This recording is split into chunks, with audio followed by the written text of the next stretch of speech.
Order à l'ordre.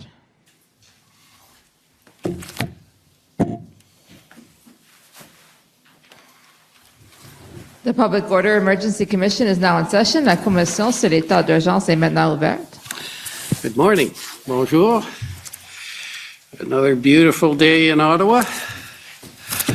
Okay, we have let me guess, another witness. We do. Okay. Good morning, Commissioner. Go ahead. It's Frank Au for the Commission, and our next witness is Superintendent Dana Early from the OPP. Morning.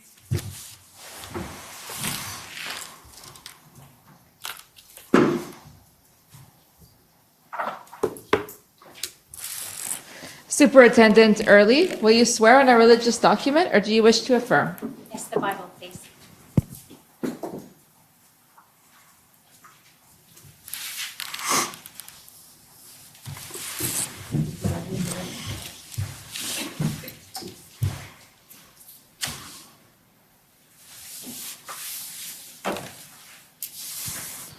For the record, please state your full name and spell it out.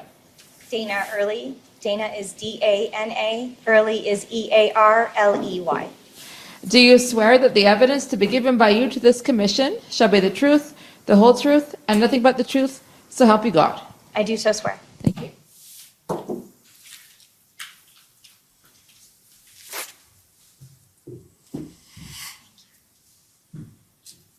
Yes. Thank you. Good morning, Superintendent Early. Good morning. It's good to see you again. Thank you. You as well.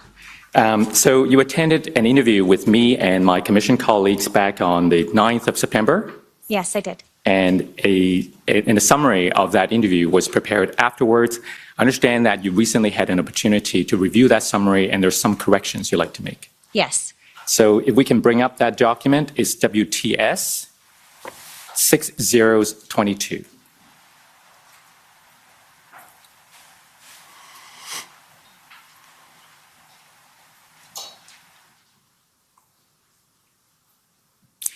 If we go to page 13. So I understand there are two corrections you'd like to make on this page, and the first correction is at the first paragraph. Am I right? No, it's actually just the third paragraph in regards to decision-making. Just wanted to make it clear that ultimate decisions in regards to the operation plan were mine. Okay, so the third paragraph that starts with following this call, right? Yes. So tell us what exactly you want changed. There is a sentence there that indicates the direction came from the Commissioner and Deputy Commissioner Harkins. That is incorrect. The decision to move forward was mine. Okay, so that sentence that starts with she informed them that the Yes. change in direction came from Commissioner Carrick and Deputy Commissioner Harkins should be deleted, right? That's correct. And I understand that the first sentence that reads currently, following this call at 7:06 p.m., Superintendent Early advised her command table that they should proceed. You want that revised as advised her command table that she had decided that they would proceed. Am I right? That's correct. So I thought there was another change you wanted to make to the first paragraph. No? No. Okay. Thank you. All right. So is there any other corrections you'd like to make? No. Okay. So we'll have those corrections made, and this will be entered into evidence. Now, you are a superintendent with the Ontario Provincial Police. That's correct. And how many years have you served with the OPP? 28 years now. Did you start your policing career with the OPP? I did, yes. And back in January, when the Freedom Convoy events began, you were a strategic commander for the West region. Yes, that's correct. What areas were covered by the West region? West region is basically Collingwood all the way down to Windsor. All the municipalities in that area that do not have their own police service is the responsibility of West Region OPP. And how many superintendents were there for that region? There's 3 superintendents. Who are the other 2? At the time is Superintendent Frankie Campisi and Superintendent Lisa Darling. Okay. And do all three of you report to a chief superintendent? Yes, that's correct. Who was that in January? It is Chief Superintendent Dwight Thibb. Okay. And as a superintendent of the West Region, what were your responsibilities back in January of this year? As part of my responsibilities, I support 4 of the 13th detachments that we have in West Region. And I support the operational support inspector and take on the role, take on the role of strategic commander. Okay. And at that time, were you based in London? That's correct. And I understand that on the 9th of February, you assumed a new role when Deputy Commissioner Harkins appointed you as the critical incident commander in Windsor. That's correct. I received a call from Deputy Commissioner Harkins on the night of February 9th. And we heard from Deputy Chief Crowley yesterday from the Windsor Police Service that you established a joint or unified command with the Windsor Police Service that oversaw the successful resolution of the blockade in Windsor. That's correct. So we'll come to those events a bit later, Okay. but I want to start by asking you about your training and experience that qualified you to take on those roles in January and February. Let's begin with your background with the incident command system. What kind of training have you received? I have been a crisis negotiator for 13 years of my career, and crisis negotiators are used quite often in incidents. So I had experience that way. I am an incident commander as well as of 2012, and then in 2017 I was trained to become a critical incident commander. And in terms of the courses that you had to attend before you assumed those roles, tell us about that too. The Critical Incident Commander is a 4-week course where you receive training in regards to larger incidents, how to manage them, communication, the execution, the options. You hear several different presentations from your subject matter experts, which include our emergency response team. Could I ask Slow you down. to go a little slower for the interpreters, please? Sure. My apologies. Subject matter experts that would include crisis negotiators, our emergency response team, our tactical rescue unit, our K-9 units, all options that would be used in a critical incident. And which institution offer that course? It's through the OPP, And what year did you complete those trainings? 2017. Were there different levels of training for an incident commander or critical incident commander? The critical incident commander with the OPP is somewhat the highest at this point in Okay. regards to training. And I understand you met some colleagues that you worked with ultimately when you were deployed to Windsor in February. Yes, that's correct. I took the critical incident command course with now interim chief Jason Belair of Windsor Police. And now you also took on some leadership training more recently. Tell us about that too. I was fortunate enough to complete the Canadian Police College Executive Leadership in Policing course, which is a year course. And I also finished the Rotman Leadership course just in the fall of 2021. And you met another colleague who was to work in the Windsor Incident Command, right? That's correct. Who was that? Inspector Carl de Graaf and I completed the Rotman course together. Okay. And isn't it true that you not only attended those courses and you had experience as an incident commander and critical incident commander, you also taught courses in that regard? Yes, I have debriefed different calls on the incident command course as well as the critical incident command course. Now, there are two frameworks that we've heard a little about that, as I understand from our interview, kind of guided you when you approached the situation in Windsor. One was the OPP framework for police preparedness for Indigenous critical incidents. For those of us who are not familiar with that framework, can you tell us, give us a quick overview of what that is about?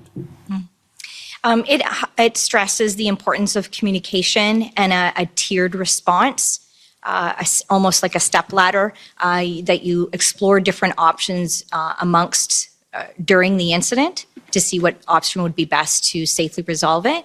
An important part of that policy is the fact, as I said, communication, and also the introduction of our provincial liaison team. That's a key part of the framework as well. Okay, we'll come to talk a little more about that. And the other framework is the CACP, or Canadian Association of Chief of Police National Framework. And you mentioned in our interview that that was consistent with the OPP critical policy. Tell us more about that. That's correct. It certainly highlights communication and the different tiered responses, depending on the situation. So were you familiar with both frameworks when you took on the role of critical incident commander in February? Yes. All right, let's turn now to, before we get to your role as the critical incident commander in February, I want to start with your role as the strategic commander for the West region in January. So that was when you were still working out of London, Yes. Ontario.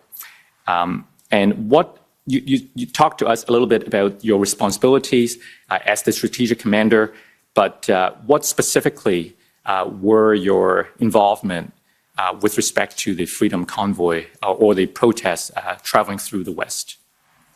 We had, at the time, we had numerous slow rolls and protests happening throughout our different municipalities.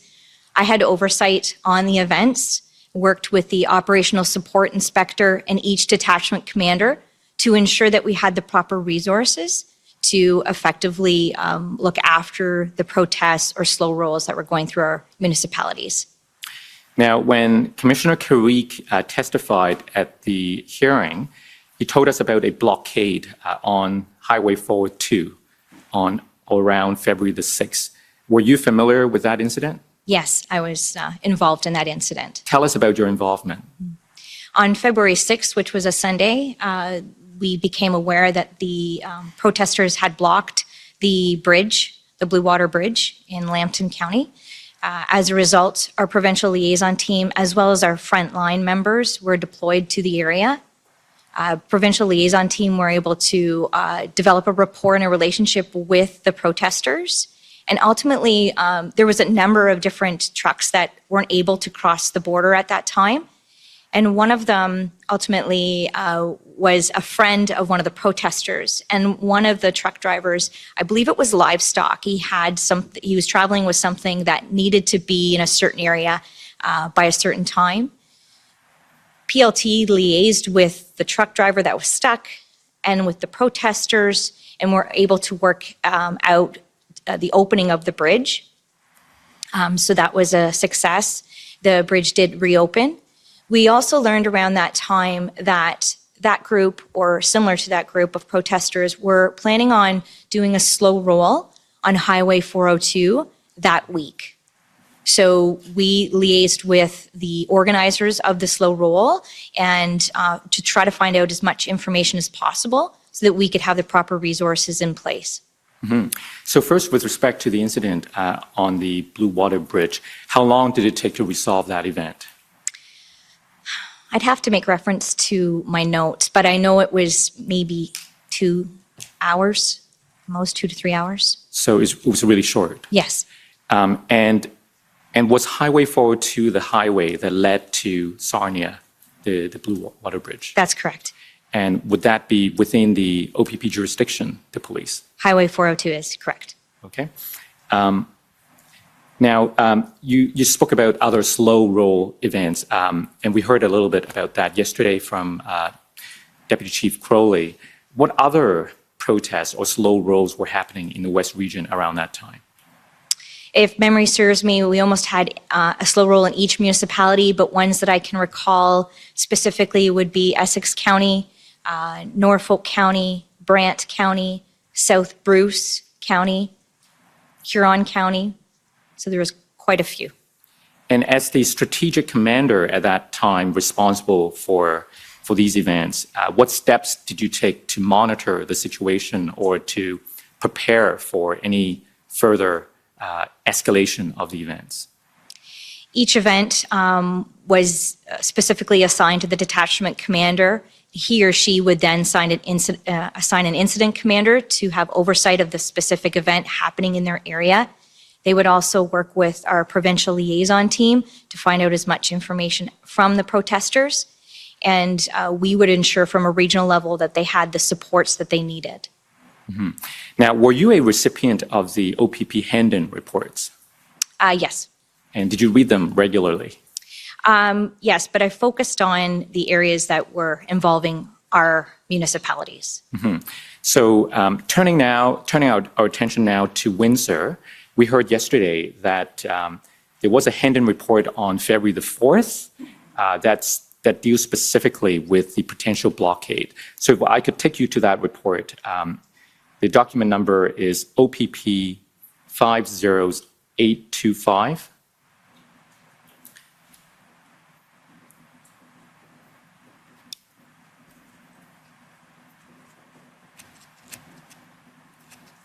If we go to page 6, please.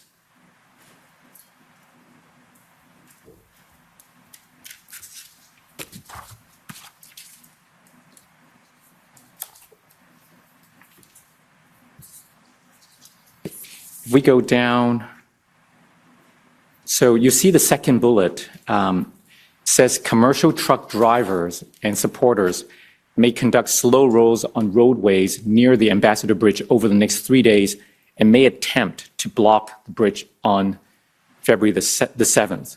So this seems to be, compared to the earlier reports, this seems to be a more specific warning, particular to the bridge and with a date. Do you remember if you received this report or read it at around that time? I don't recall. Okay. Do you know what actions, if any, were taken by the OPP to mitigate that risk? I can speak to February 7th. That's when I became aware through Superintendent Crowley, now interim deputy chief, that the bridge had been blocked. I received an email from him. I then had a conversation with him, asking him what he needed. And at that time, he was looking for information in regards to what was available. I said, basically, whatever you needed. I think I know the one you're referring to. Did you say February the 7th? 7th, that's But before we get to that, I think there was another email earlier that you were copied on. So if I could take you to that earlier Sure. email. I believe it's dated February the 4th, and the document number is WPS 501880.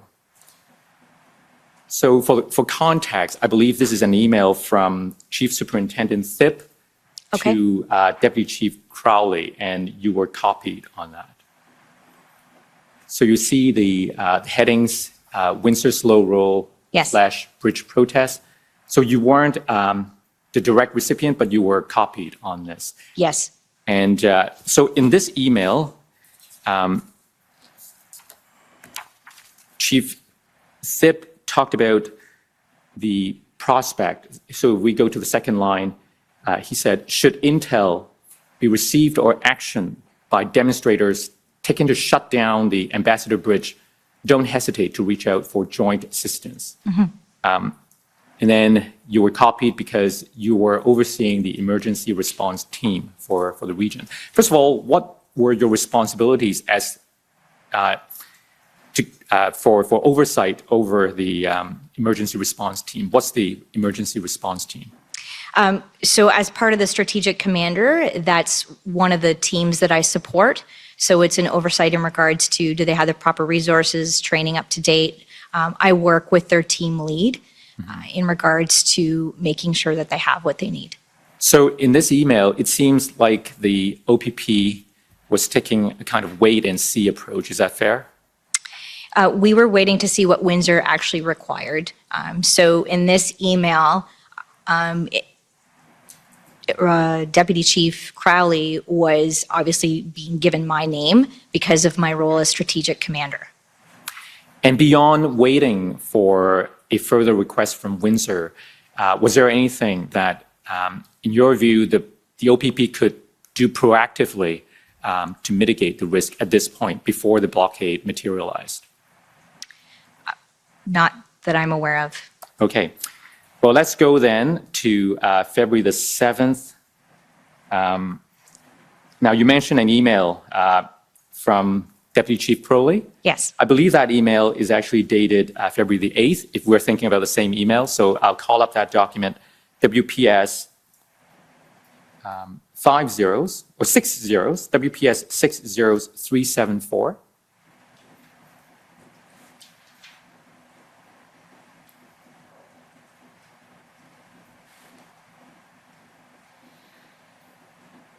Now, is this the email you had in mind? Or was there another one?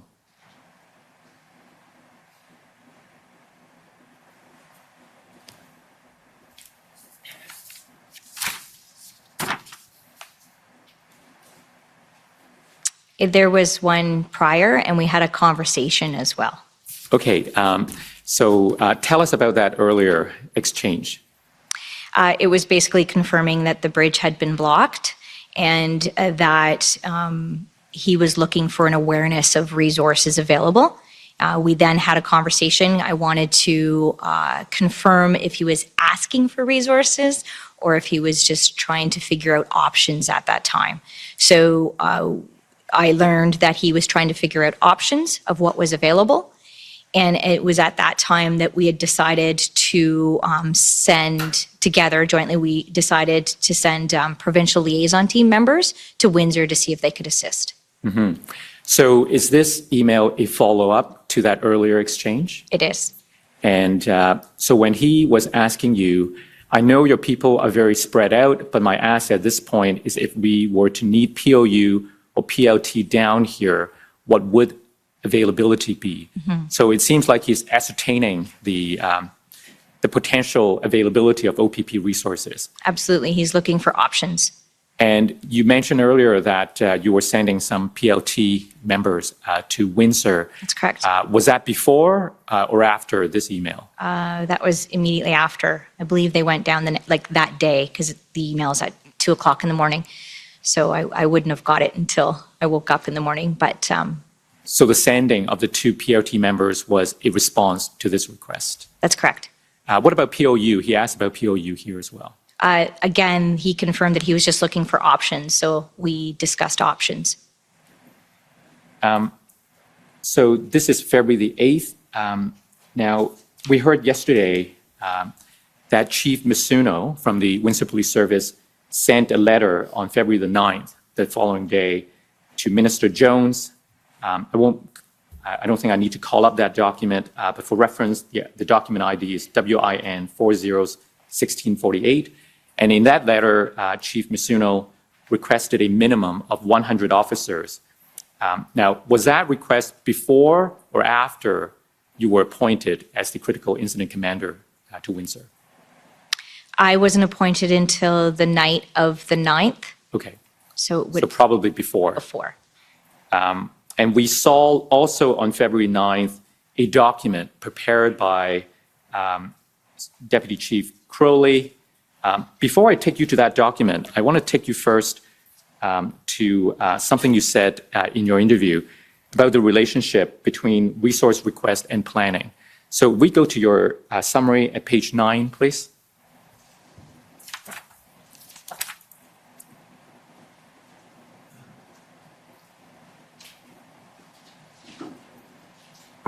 Sorry, Council, could I get the ID for that document again? Yes, it's WTS 6022. And Mr. Clerk, I'll be making frequent references to this summary, so it may assist to have that document open. So if we go to page 9.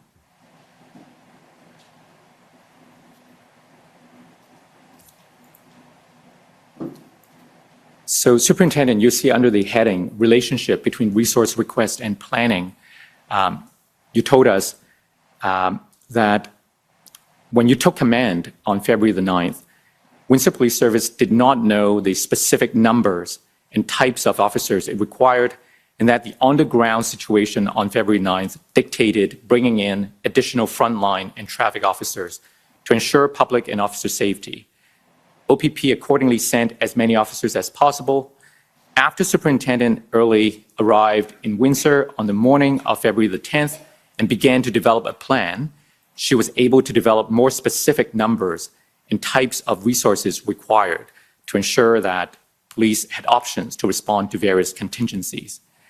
So I want to show you a document that Deputy Chief Crowley prepared as of the 9th and ask you if that reflects the kind of lack of specific types that you mentioned in the summary.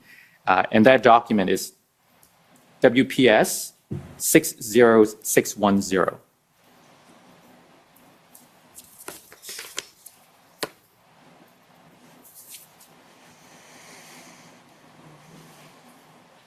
So we heard from Deputy Crowley yesterday that he prepared this on the 9th when Windsor made the request for 100 officers. We scroll down a bit.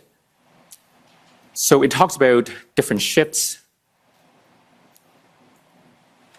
and so on. And then there's more about the situation at that time. Does this reflect your understanding of the nature of the request that was sent on the 9th? I'm not sure if I know what you're asking, but it reflected what they thought at the time they required. So when I arrived and we were able to assess the entire situation together, that's when we started to figure out plans and options, and then therefore the resources to support those. So I guess what I'm wondering is, how is this kind of request in terms of what was needed different from the kind of request that you would have made to the different POU units across the province, for instance, after you arrived and started developing a plan? This specific request that you have posted here is for the front line. So POU was in addition to that. Okay. So I don't know if we could compare the two. But when the Unified Command was created, we had a mission, and that was to open the bridge to get the flow of traffic back, with officer and public safety being paramount. And then that's when we started to develop the plans, which included a POU option. Okay. If we go back to your interview summary, to that page that we were on before, you see the last sentence of that paragraph. She explained that developing an operational plan was essential to ensure that the deployment of resources would be impactful and resolve the blockade. Why was it essential? Why was an operational plan essential? Well, before you request resources or you have officers attend, you need to be able to articulate to them the expectations of their role, why they're coming, and the tasks that they will be given. And without a plan and a mission as to what you want to achieve, that would be very hard to do. Okay. So these are the initial steps before you became the critical incident commander. So let's turn our attention now to February the 9th, when you got a call from Deputy Commissioner Harkins appointing you as the critical incident commander. Tell us about that initial call. Deputy Commissioner Harkins called me. He asked if I could attend Windsor to assist, that my role would be the CIC of the event, and that it was an urgent situation, so that I would receive the resources that I needed. He also alerted me that I had a teleconference that I needed to join within minutes, so the phone call was very quick. So there was an urgency that he impressed on you.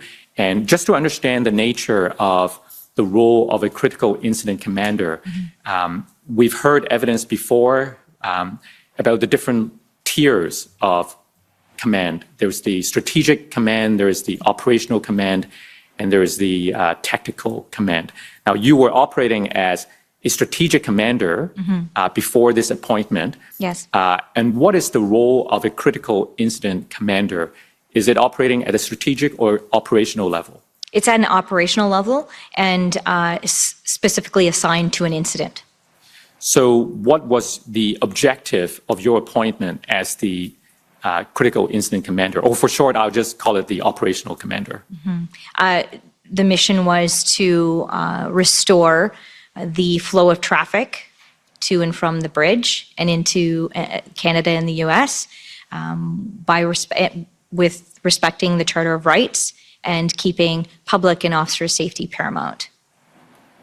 Now, I understand that you went to Windsor the next day. That's correct. But on the 9th, you were still in London.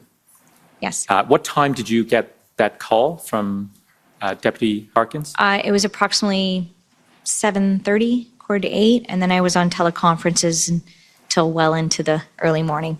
So you got the call in the evening and you started to make some other calls. Yes. Tell us about those other calls, the initial calls that you made. There was a call to my chief of West Region to provide him updates, and he was well aware because the deputy commissioner had contacted him. I also had teleconferences with the POU hub and the different team leaders of the POU teams. What are the POU hubs? They were hubs created that consisted of different POU teams from different services that were being deployed throughout the province to assist with protests. And when you said services, are these OPP detachments or are these municipal services as well? OPP and municipal. How many POU units are there across Ontario? Can you say? Oh, I can't, sorry. I can tell you who was on the calls or who I dealt with, but it included, obviously, our team. It included Hamilton at the time and Waterloo, and ultimately London assisted as well, and RCMP. So you reach out to the POU units in these municipalities that evening? Yes, so the deputy commissioner had advised me that the teleconference was already set, it was already scheduled, and that I would be joining them. And they would learn that I was going to be the CIC and Unified Command and heading to Windsor. What did you find out from the teleconference about the availability of these POU teams?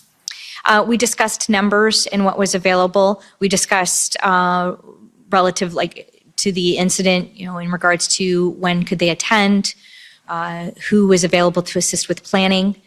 So those were the basis of the conversations. Was there a request to deploy those units on that evening? Yes. What did you ask for? I asked for the planners. So each team identified basically a team lead or a planner. So I asked for the planners to join me in Windsor the next day. Now, at this stage, you didn't have a plan yet, right? Correct.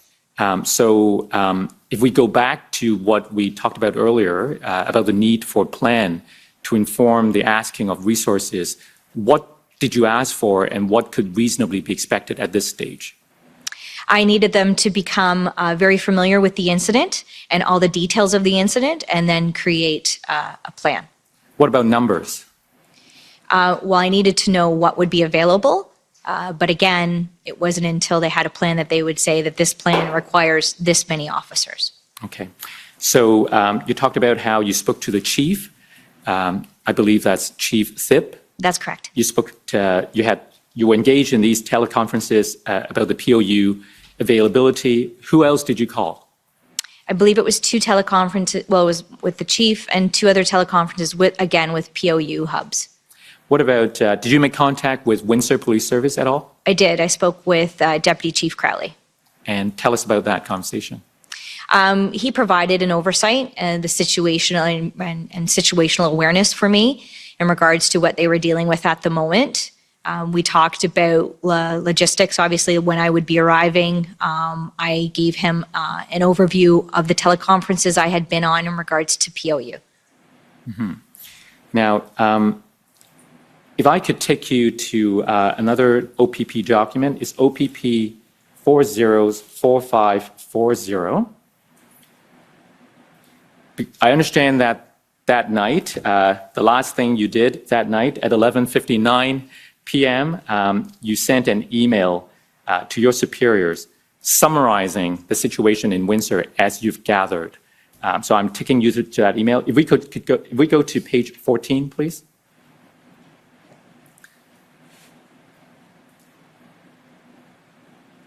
Go down. So February 9th, I think I was wrong on the time, is at 23:58, so 2 minutes before midnight. You sent an email to Harkins and DeMarco. Who's DeMarco?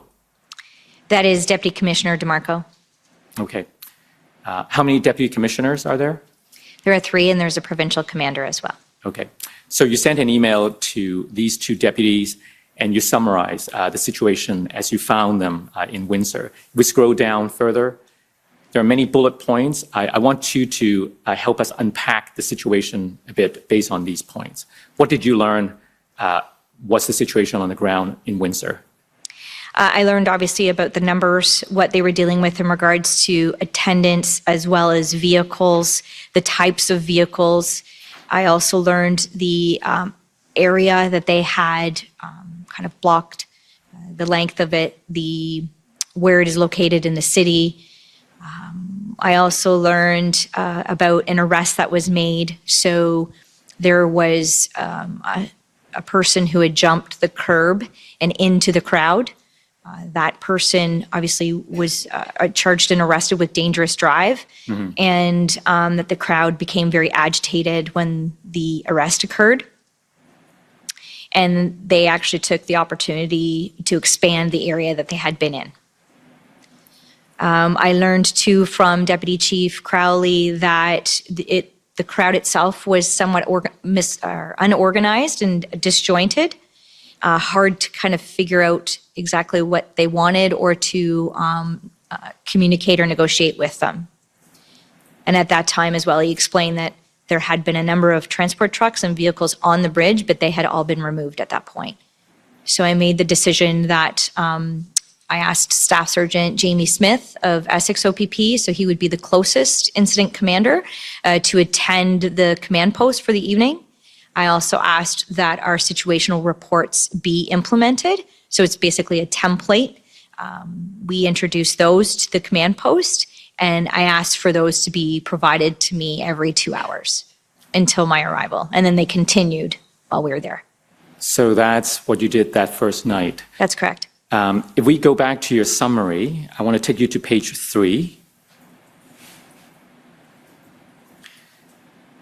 Because you spoke to us about this email, and then at the end of that paragraph, you said, Superintendent Early nonetheless believed that a policing solution to the demonstration was possible.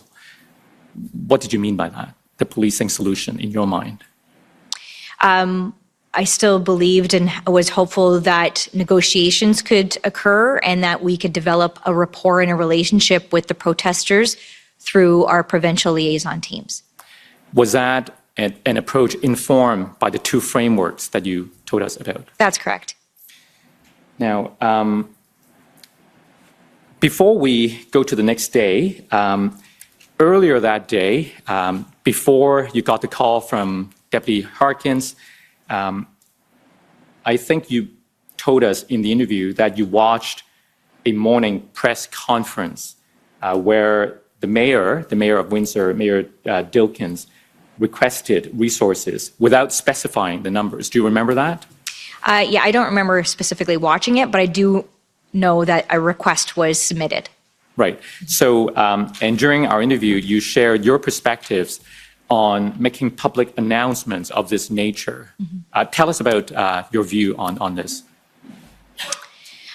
In regards to specific numbers requested at incidents? No, about making public announcements. I think we've heard some evidence that normally the request for resources go from one chief to another, from chief to chief. Yes. And it's not typical that public announcements by politicians were made, and you shared your perspective on this kind of public announcement. So I'm just hoping that you could enlighten us. Okay. It's been my experience that when any municipal service requires our assistance, no matter what the incident, the request needs to go from their chief to our commissioner. The commissioner's command team then reviews the request and deploys the requested resources. So to hear it come from a politician was different from my experience. And after you became the critical incident commander, did you take any steps to change the approach or any kind of media strategy that you adopted? I respect the fact that any council or mayor, they can have their own press conferences and release information, but I urged Windsor Police Service to work with the mayor's office to make sure that our messages are consistent. And was any further public announcements made for resources after you assumed the role of critical incident commander? Not that I'm aware of. Now, in this case, the announcement on the 9th did not specify a particular number, how many officers were needed. Do you have any view on whether those numbers should be made publicly in a request? In my opinion, I do not believe that they should be made publicly. Why not? It jeopardizes perhaps the public and police officer safety by letting the public know the amount of officers that are attending may lead to people then bolstering their protests or whatever that looks like if they know the tactics or perhaps the amount of officers that are attending an incident. Okay. So let's go now to the next day, February 10th. I understand that you had an early morning call with Deputy Harkins, right? Correct, At and 8:30. Deputy DeMarco. And Deputy DeMarco. So tell us what was said in that morning call. They wanted to make sure that I had started implementing a team, putting a team in place. Obviously, I had told them that I was on the road, I was heading to Windsor, and they indicated that whatever resources I needed, they would be provided. Was anything said about Windsor being a priority? Yes, Tell us about that. yes. They stressed to me that Windsor was my priority, and I needed to focus solely on Windsor, and that it was a priority for the province. Did they explain why Windsor was a priority? No. Now, if I could take you to page 2 of the summary.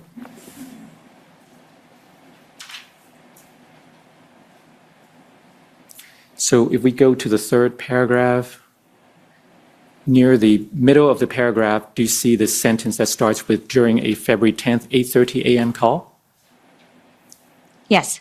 So it says, Deputy Commissioners Harkins and DeMarco again advised Superintendent Early that Windsor was the priority and that it was urgent to resolve the blockade. Superintendent Early understood that the resolution was urgent because the bridge closure was having massive economic impacts, including job layoffs on Windsor, Ontario, and Canada, that the crowd of protesters at the blockade was increasing in size and that the public and officer safety risks were escalating. Now, you understood that to be the case. Was that, where did that understanding come from? It was part of the conversation, but in regards to the increase in size, the economic impacts, the risk to public and officer safety, that was from my awareness from the teleconferences I had been on and discussions with Deputy Chief Crowley. So you had this call at 8:30, and I believe by 9 a.m. you had your mission statement written. Yes. So if we go to the summary at page 5,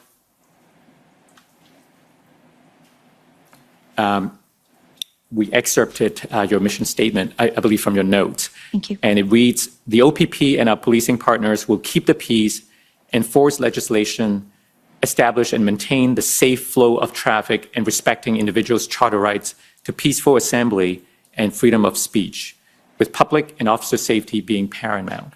Why was the mission statement or the drafting of a mission statement such a priority for you? It is it's the goal of any team member, no matter what uniform you're wearing, your rank, your role in regards to the team. That is our goal during the incident. And did this version of the statement continue to be the mission as events unfolded? Yes. Yeah. So I understand that a plan was finalized by the end of the day on the 11th, and the plan was implemented on the 12th. Was this the same statement that appeared in that ultimate plan? Yes. How did you come up with this plan? How did you draft it? Based on the situation, right? That's where your mission comes from and what your goal is, what you're trying to resolve. That's how your mission statements come through. And obviously, as a CIC in the training that we receive, mission statements and the importance of them are discussed. And there are references to respecting individuals' charter rights. How did you intend to do that? Absolutely. Well, by obviously giving them the right to peaceful assembly and to honor their freedom of speech. We tried to do that through communications with our provincial liaisons team. Mm-hmm. So that was 9 a.m. What time did you arrive in Windsor? Oh, I think it was approximately 10. I had to stop and pick up my scribe as well. So I think it was around 10:30. I can't remember. I'd have to refer to my notes. And what was a scribe supposed to do when you're the critical incident commander? So the scribe is a very important role. She took all of my notes for me. So she captured the majority of conversations and timings, people's phone numbers, whatnot. So the different volumes of notes that we receive in disclosure, those were the scribe's notes, not your notes? That's correct. Okay. Yeah. So you went to Windsor and you met with the command team from the Windsor Police Service. Yes. Tell us about that meeting. What kind of reception did you receive? Very welcoming. Because of the relationships I knew, as I said, Deputy Chief, at the time Deputy Chief Belair, as well as Inspector DeGraff, they then introduced me to other members of their command post. Obviously, it was referred to as the EOC here as well. So I met everybody. They were very welcoming. They appreciated the support and the assistance and the resources that the OPP was providing. And they also welcomed the experience that our organization has in regards to major prolonged events. Was any decision made at that initial meeting about how the WPS and the OPP would be working together? Mm-hmm. Certainly, it was right off the start, it was a unified command. They ultimately respected that I would have final say on a lot of the plans because of the amount of resources that we were bringing, and that included. But everything before it was decided was always referred to by both myself and the CIC from WPS. So yesterday we heard from Deputy Crowley. I think he described the relationship as, I'm trying to look for his description. He described the integration as seamless, and he talked about how the OPP and WPS commands would at times be stepping forward and back. Were you here when he testified? I watched it. Yes. You watched it. Yes. Do you agree with that description? It was seamless, and we supported each other. It was a remarkable team effort. And in your interview with us, at page 3 of your summary, you referred to this high degree of trust and confidence. Tell us more about that. As I mentioned, Windsor Police respected the experience and the skill set that the OPP was bringing to the table due to the numerous events we've experienced as an organization in regards to critical incidents and protracted critical incidents in particular. So with that, that's where the trust and the respect came through. But at the same time, we weren't able to do what we did if it wasn't for the local knowledge and the networks and the partnerships that Windsor Police already had in existence. Now, I think Deputy Crowley referred to this command structure as unified command. Yes. And in your interview with us, you referred to it as joint command. Are they the same thing? Pretty much, yes. We've heard other terms in Ottawa, integrated command. Like, what's your understanding, if there are any differences between integrated, joint, or unified? Really, I think to explain ours, unified would articulate it best. Okay.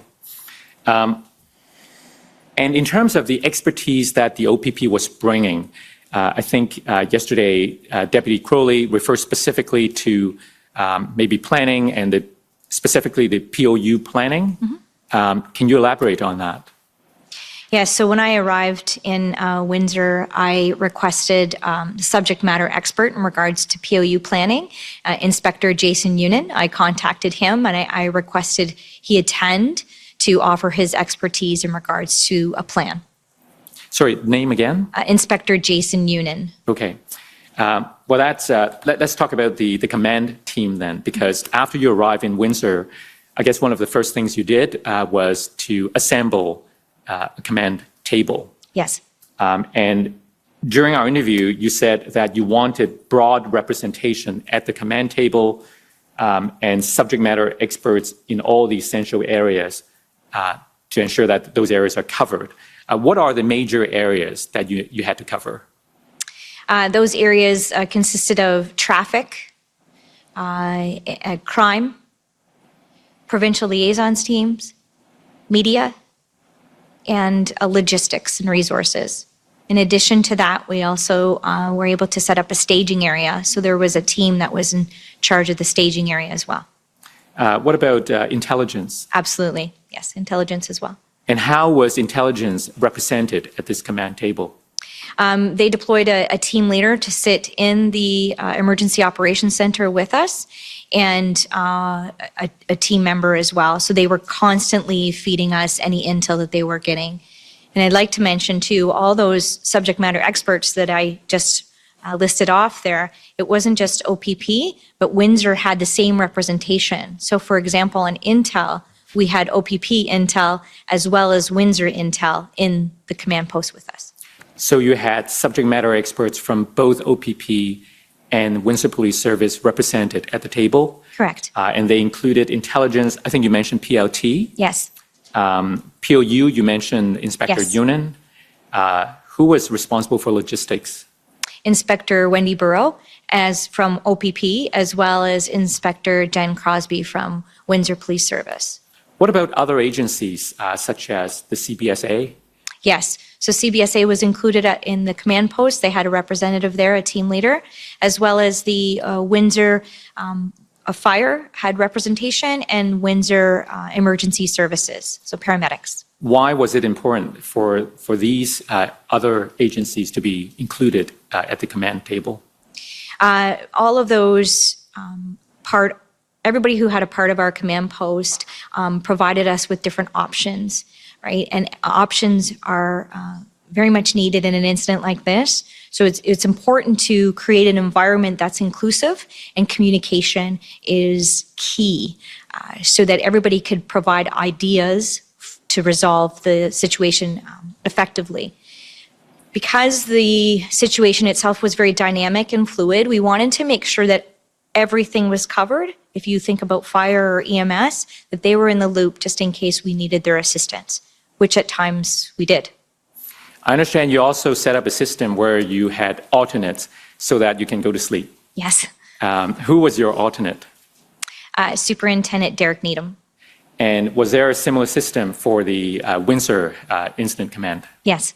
And who are those two? So Inspector Carl DeGraff worked days with me, and then at night it was Deputy Chief Crowley. Why is it important to have these alternates? To go and rest your head for a little bit, and obviously just to provide some relief. Okay. So far we talked about the team at the operational level, the command table that we just talked about. I want to ask you now about the relationship between the operational level functioning and the strategic leadership. Mm-hmm. So on the Windsor side, who was the strategic commander? I believe you would have to confirm with them, but I saw that the Deputy Chief Belair. Right. And would the chief of the Windsor Police Service also be at the strategic leadership level? Yes. What about the OPP? Who were the strategic leaders? For West Region, Superintendent Campisi looked after that role, but also it would have also included our Chief Thib, and then the OPP command as well, commissioners and deputy commissioners. So Commissioner Kirik and Deputy Harkins. Now, during the interview, you spoke to us about the importance for the strategic leadership to give the operational commanders autonomy. Yes. Tell us more about that. Yes. The autonomy that is required is very important because decisions need to be made in a very timely manner when dealing with critical incidents. So that's really highlights the importance. They also know and can trust in the not only the experience the team has, but the training and the subject matter experts, the skill set that they bring, so that they know that those decisions being made are the best options for the situation, what's happening. Help us understand, why is autonomy connected to timeliness of decision making? You need to make sure that a decision is made. The failure to make a decision can almost be just as bad as making an improper decision. So that's why the timeliness is very important, right? And these situations, things are happening minute by minute. You need to be able to make decisions based on your awareness. And the CIC has the best situational awareness to make those decisions. Why was it the CIC who had the best situational awareness? You are in the midst of it. You have all the intel coming in, you are there, you have all the feedback from your subject matter experts. So that's why you have the utmost situational awareness. During your time in Windsor as the critical incident commander, did you enjoy the kind of autonomy that you expected from the strategic leadership? I did, and I appreciated it. How was your relationship with the Windsor strategic leadership? The same. They respected it from their command in the command post as well as mine. Did you experience any interference at all, improper interference with your decision making as the operational commander? No. What about the city of Windsor or the mayor's office? Did you experience, what was your relationship with those entities? Very little. Windsor Police dealt with them and liaised with the city. Okay. Okay, so we've now covered the command team and the relationship with the strategic leadership. I want to talk to you now about the plan.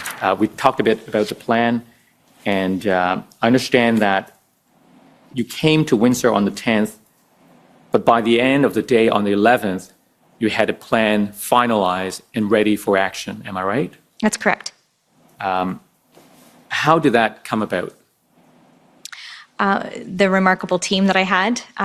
So with the mission that was set out, that everybody was very much aware of, the expectations were clearly explained to the officers and the subject matter experts in regards to what was needed, and that's how plans came together.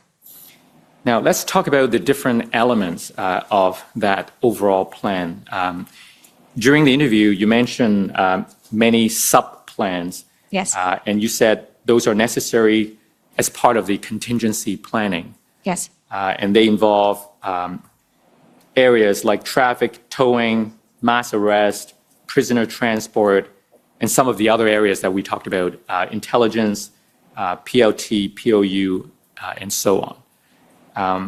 I want to ask you specifically about three of those areas. Okay. And I want to start by asking you about the PLT element. Okay. So through the PLT planning, I understand that you came to learn something about the protesters group, about the leadership, as well as about potential counter-protest. Yes. So let's talk first about your understanding of the leadership. What did you learn through the PLT planning during those 2 days? Mm-hmm. I learned through PLT that the protesters themselves were described as just disjointed. They had different goals. It was explained to me that the PLT was really dealing with three different groups within the protesters. And that was causing a concern, as well as it was a challenge for our PLT to develop rapport or to really get anywhere, because the groups themselves were not agreeing. Mm-hmm. I also learned from PLT of counter protests as well, and the concern for that. So they had discussions with an associate or a member from the auto union, and he expressed his displeasure with the protest, and in fact was sharing with them that he was going to take matter into his own hands if it was not resolved. I was very grateful for the rapport and the relationship that PLT was able to develop with him. And through that, we asked for time for his patience. If I could take you to your summary, because I wanted to ask you about that incident. Okay. If we go to page 11. So this is, you talked about this incident involving the president of the local auto workers union chapter. You see in the middle of the paragraph? Yes, I PLT do. informed Superintendent Early that David Cassidy, the president of the local auto workers union chapter, Unifor Local 444, claimed that he had spoken to Ontario Premier Doug Ford and that he was willing to bring auto workers to the blockade site to forcibly clear out protesters by Monday, February the 14th, if police had not cleared the blockade by that date. What kind of danger does this pose to your team as you were planning for action the weekend?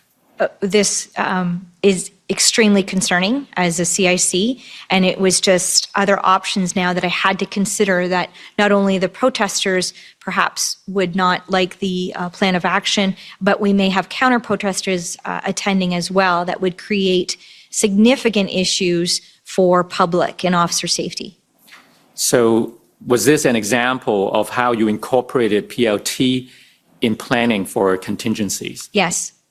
Let me ask you now about the POU planning.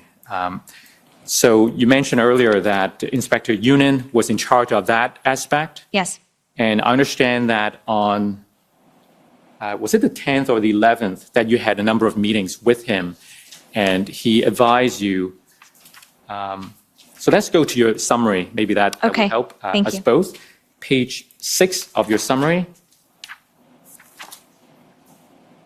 So you see that at 4:21 p.m., you had a meeting with Inspector Yunin, and he advised you that a mass removal of protesters would be neither safe nor sustainable. Tell us more about that discussion. So this is after he had arrived in Windsor. He obviously had time to meet with all the other team leaders from the POU teams, and as well take a look at the situation itself. He understood, because it was such a long area, the 3 to 4 kilometers that they had occupied, that it would not be safe, as he stated in my summary, to clear the entire area all at once. So with that, he provided options to clearing out different sections of the protest area. And did you agree with his assessment? I did. Was this an example of how you, as the operational commander, defer to your subject matter experts? Yes. The third area I want to ask you about in terms of planning is the involvement of the intelligence experts. Yes. Was it your objective to have your operation be intelligence-led? Yes, I mean, intelligence does need to be considered in regards to what we're finding on open source or wherever the intelligence is coming from. And it was important to hear also from both teams, so from the OPP intelligence as well as Windsor intelligence, because of the different networks that both teams had, they were providing us with a better situational awareness. So in terms of the tools available to your team, as I understand it, in addition to open source, which you mentioned, you also was getting some help from the U.S. partners? Yes. Tell us about that. That was mainly through Windsor Police Service because of the relationship they had with Intel through the States. And in terms of other resources available to you, I understand that there was a drone that was made available? Yes. As well as poll cameras from the CBSA? That's correct. And even a helicopter on the day of the operation? Yes. Tell us about that. Again, just to provide current and up-to-date situational awareness so that we could have an idea of exactly what was going on in this very dynamic situation. We've also heard yesterday about the presence of children Yes. during the blockade. And how did intelligence inform your planning about this aspect? Obviously, that was a concern of mine, that if we had to use the plan of action, that I wanted the lowest amount of children to be there. Intelligence was able to provide me with areas that they had detected where the children were hanging out or were present in the protest. They were also able to tell me that because of their intelligence and because of their overwatch, that the majority of the children went home at night, and very little of them stayed overnight. And so that led me to obviously looking at the option of going first thing in the morning with any plan of operation if needed. Was that the plan, to have the action begin early in the morning? Yes. And what considerations led you to that decision? Knowing from intel that they had not observed any children overnight, and that when children were present, it was usually not till later in the day. What about the size of the crowd? Absolutely. So certain times of night. So the crowd, as in my summary, and I know Deputy Chief Crowley spoke to it, it would get more unruly at certain times of night. And so we had to consider that, and numbers were higher at certain times at night. But as it got colder and the later it got in the evening, a lot of people did return home. So by considering an early morning operation, that again would hopefully decrease the number of protesters that we were dealing with. Mm-hmm. So we've now talked about the different elements or sub-plans within the overall plan. Mm-hmm. Turning our attention now to the overall plan. If we go to your summary at page 6, and we go down, that's right, to the section approval of plans, the second paragraph. So on February the 11th, Superintendent Early also approved an overall operational plan titled Operations Plan, Freedom Convoy, Windsor Ambassador Bridge. The plan stated that it contemplated an escalation in police response that is a considered and measured approach, and that events associated with Ambassador Bridge blockade convoys shall be addressed at the lowest competent level in an effort to effect a peaceful resolution. So earlier you mentioned in the context of discussing the frameworks, I think you talked about the measured approach, the use of PLT to engage and all of that. I want to ask you specifically to explain about this concept of addressing events at the lowest competent level in the context of a kind of ladder or escalation. What does that mean, the lowest competent level? The less invasive, the less, so lowest competent level would be, the prime example would be our provincial liaison team. Being able to discuss the removal of protesters, for them to leave on their own would be ideal. So that's what you would try first? Absolutely. And then if that did not meet with success, then you escalate? Yes. What would be the next ladder or the next step up the ladder? I think jointly along with PLT, we are also using a media strategy to make sure that we were educating everybody in regards to that it was unlawful to be there, that there was other options that they could express their freedom of speech. So there was the media attached at the same time as provincial liaison teams were trying to develop rapport with the protesters. And then if that didn't work? So next steps, we looked for different options in regards to enforcement. I do know that I had conversations with Windsor about their bylaws. There was a number of different parking bylaws in that area. So we learned that the protesters would park on side streets and then attend the protest. Their parking on side streets were illegal, so their bylaw enforcement was then deployed to the area. So a number of different tickets were given out to the vehicles, as well as some were towed. So that's just another level to let protesters know that they aren't to be there. What's the next step up? So again, all of these steps are not independent. All of these things are continuing. So even as cars are being towed by bylaw, we're still trying to have negotiations and develop rapport with the protesters through PLT. We're still using media to get that message out. The next step would be enforcement. So we heard yesterday that even during the enforcement phase, attempts were still being made to allow some protesters to continue to protest, perhaps on the sidewalk outside the exclusion zone. Can you tell us more about that? So the set area or the operational area was certainly explained through our media strategy, through the PLT, that people needed to be removed from there or remove themselves. And then other options throughout the city are really available, any public area. We have to keep in mind, though, that there are private businesses as well, and they wouldn't welcome protesters. So we had to make sure that we educated them in regards to that. Okay. So by the end of the day on February the 11th, I understand you approve this plan? That's correct. And were you satisfied that you had received all of the necessary resources by then to implement the plan the next day? Yes. And the plan then was to implement the action on the early morning on the 12th? Correct. So I want to take you now to some specific events that unfolded on the 11th while you were making these plans. Okay. I understand that sometime in the afternoon while you were working on your plan, things were happening on the ground, and specifically, there was a kind of perceived breakthrough with the PLT team, right? Yes. Yes.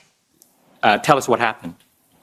One of the protesters had approached our provincial liaison team and stated that if they had received a letter from the government indicating that the government was willing to meet with them, that they would leave. So PLT brought this to my attention immediately. I then asked for assistance through my command team to see if this letter see if the government would agree to this and to see if this letter could be produced. So in our interview, you described this as a kind of breakthrough because this was the first substantial request that the PLT team received from the protesters. Yes, it was very hopeful. If we go to your summary at page 12, so the second paragraph at 4:25 p.m., that's when you spoke to Commissioner Carrick about this request. Correct. And then by 5:29 p.m., a draft letter was already approved. That's correct. That's remarkably quick, within hours. Yes. What happened during those hours? Quite a bit of back and forth in regards to just clarity as to what Mr. Neufeld was asking. And then, of course, it was the Commissioner's command team who assisted in getting the letter so quickly, but it certainly demonstrated that we were trying our best to get the protesters what they were asking for. You were still optimistic Yes. about the lowest competent level. Yes, I was. So at 5:30, you engaged, you took part in a teleconference Yes. with some of the strategic leadership, and you learn that, so if we go down further the page, so near the middle of that paragraph, starting at 5:30, you see the reference to Superintendent Alakis informed call participants that PLT would be providing a letter to the Ottawa protesters that was similar to the letter from the provincial government to the Windsor protesters, right? Correct. So now, Acting Superintendent Bowden has testified at this hearing a week or so earlier. Yes. And he told us, perhaps the best way to summarize his evidence is if I take you to his summary. Okay. Can we go to WTS 6037, please? So this is the interview summary of Inspector Bowden. Okay.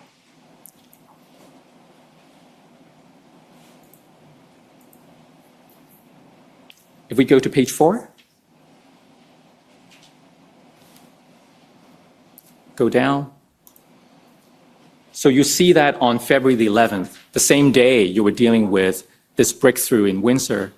On February 11th, 2022, Inspector Bowden met virtually with Mr. Stewart and Mr. Hutchinson again. The plan at that point was to offer a meeting in exchange for demonstration leaders demanding that the trucks exit downtown Ottawa and denounce any criminal activity. Inspector Bowden then briefed Acting Deputy Chief Ferguson, who was in agreement with the plan.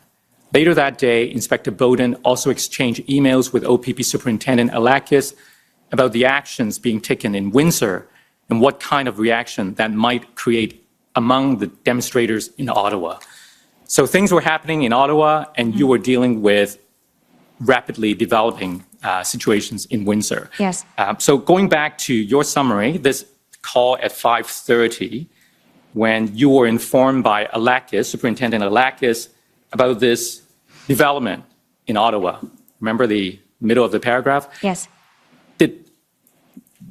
So what the evidence given by Inspector Bowden, does that accord with your understanding on the 11th at around 5:30? Yes. And then if we go down the page, a series of meetings starting at around 6:17 p.m., continuing to about, if we go to the next page, continuing to about 7:06 p.m., a series of meetings between you and your command team, as well as between you and your strategic leadership Yes. at the OPP took place. Can you take us through those series of meetings? Yes. After the call at approximately 5:30 that included Superintendent Alakis, I made the decision that perhaps we need to delay what was happening in Windsor because the influence it could have in Ottawa. I then had conversations with the strategic commanders, Deputy Commissioner Harkins and Commissioner Karik, and learned, they reminded me that I did not need to act in my strategic commander role, that I needed to focus on Windsor. And it was during that conversation that they said, are you ready to go? Is your plan ready? And do you have the resources? Will the plan itself emphasize public and officer safety? I said yes to that, and then I changed my mind and decided to continue with my plan, realizing that I didn't know the intimate knowledge of what was going on in Ottawa because my focus had to be Windsor. Right. So going back to your initial concern when you were reconsidering implementing the plan the next day, what implications did you think the action in Windsor may have in Ottawa? What were those concerns? That it might agitate things there. And at the same time, I had to, again, my focus had to be on Windsor. So if we didn't go forward with the plan and prolonged, allowing the protesters to continue, what would that mean for Windsor? And that was my priority. And then after you spoke to your command team, you had this discussions with the strategic leadership. And that included Commissioner Karik, right? Correct. And Deputy Commissioner Harkins. Yes. And in that discussion between the strategic leadership and your role as an operational commander, help us understand what was the strategic input and how that affected your decision ultimately as the operational commander. It was a reminder that I did not have all the good situational awareness of what was happening in Ottawa. They did, and that my focus needed to be on Windsor. And I could tell them without a doubt that the plan was ready, the officers were ready, we had enough resources, we had tried the stepped approach, and we were not getting anywhere. Of course, I was hopeful about the letter because at this time it had not been delivered yet. But any CIC will tell you that you have your plan and your resources ready. One of the best options would be not to deploy it because protesters left on their own. So I was still hopeful because the letter hadn't been delivered yet. Right. So by 7:06 p.m., what was your final decision? That we would be, if needed, if the letter was not successful, that we would be launching the next morning our operational plan. Now, this is the paragraph that you made the correction when we began today's examination. And the correction you made was to the effect that it was your decision. Yes. As opposed to a decision made by the strategic leadership. Correct. Why is that important to you? Because all those decisions moving forward in regards to Windsor and the plan, those were all my decisions. Okay. So after this decision was made at 8 p.m., if we go down the page, at 8 p.m., the letter that was previously approved was now signed by Minister Jones, and it was distributed to the protesters. What effect, if any, did it have, that distribution of the letter? Very little. Very little. It was disappointing. And Very little.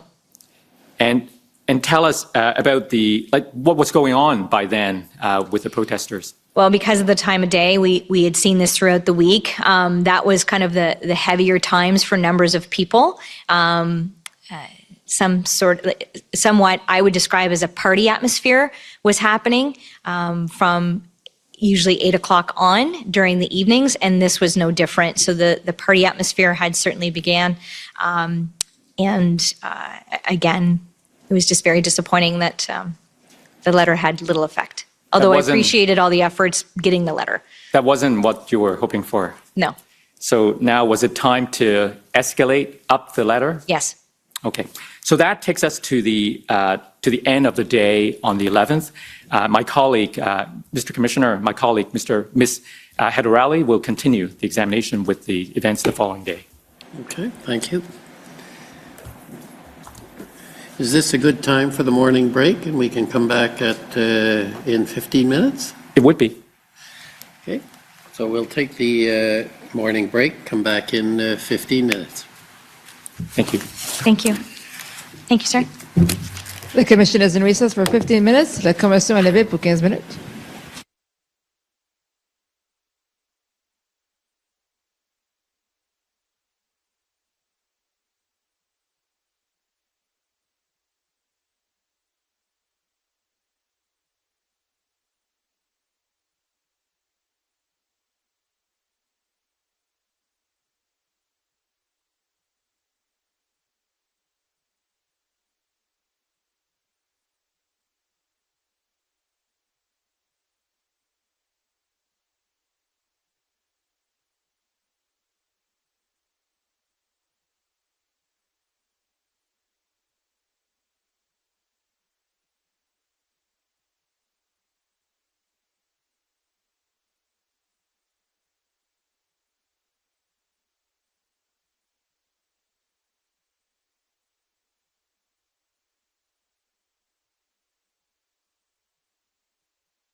Order à l'ordre.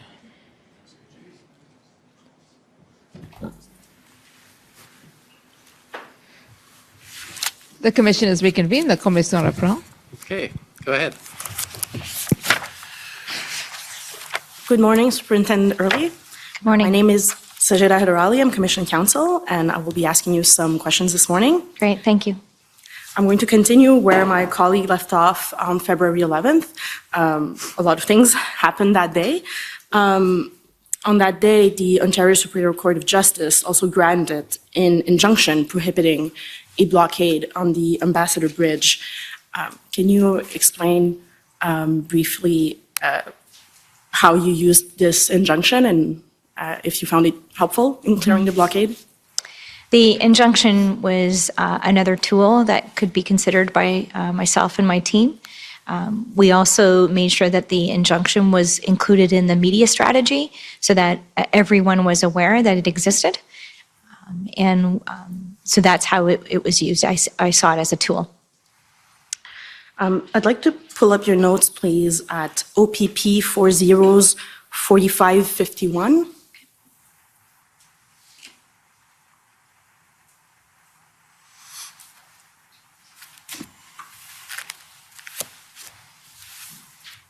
If we go down to page 9, there is a note at 4:58 p.m. that says protesters are getting ready to leave now that injunction stands, intel from crowd. What was the source of this intelligence? That was coming from some of the officers from the front line, as well as perhaps and I can't recall exactly, but it was being discussed amongst the crowd. And so it says that protesters are getting ready to leave. Did some leave because of the injunction? Very little, if any at all, I can't recall. On February 11th, there was also a province-wide emergency declared by Premier Ford under the Emergency Management and Civil Protection Act. How did that impact the blockade? Again, we used it as part of our media strategy. We made sure that people were aware that what it meant to them if you were protesting.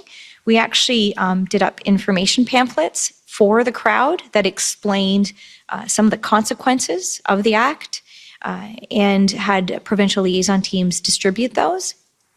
But again, some did leave as a result, others did not. Did you find that one of these two tools, the emergency measures or the injunction, was more or less useful than the other? Did they work in conjunction? Can you just explain a little more? I would say they worked in conjunction, and as I've mentioned several times, the situation being so dynamic that a lot of options are useful, and so I saw both of them as tools, as options for us. Great. So we talked a little bit earlier about resources that were necessary for the plan to be implemented on the 12th. Yes. One of the things that the plan required is towing capacity. Yes. Is that correct? So where did you obtain tow trucks? So towing was included in our traffic plan, and knowing that we may have to have an action of operation and remove vehicles, that obviously had to be considered. Windsor Police Service has a contract with a local towing company who made their tow trucks available. And also because we weren't sure the exact numbers of what would need to be towed, we had the option of tow trucks come in from Detroit. So first, for the local company that Yes. the Windsor Police Service had a contract with, was there any issues with their willingness to assist in the context of the protests? No, there was not. And as for the tow trucks that came from Detroit, I'd like to pull up WPS 501090, please.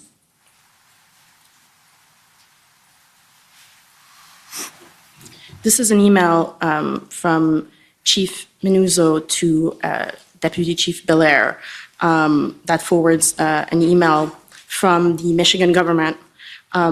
In there, we see that Michigan doesn't have state resources to offer, but are willing to put the Windsor Police Service in touch with private contractors. And as you can see, Chief Inuzu says they have no machinery or tow trucks to offer. Please let the team know there is no assistance in tow trucks or machinery from the U.S. Were you made aware of the fact that the state didn't have tow trucks to offer? Not that specific detail, but I do know that the inspector in charge of the traffic and towing plan had made connections with perhaps the contractors that they mentioned to arrange for tow trucks to be on standby. And when did you obtain the tow trucks from Michigan? They came, I believe they came the morning of the 12th. And I understand that they weren't used in the end. Correct. When did they leave? That day. I understand that the blockade was only cleared on the following day. That's correct. Why were the trucks sent back to the U.S. If the blockade wasn't cleared yet? The area that we were able to clear on the 12th was significant, was more than we anticipated.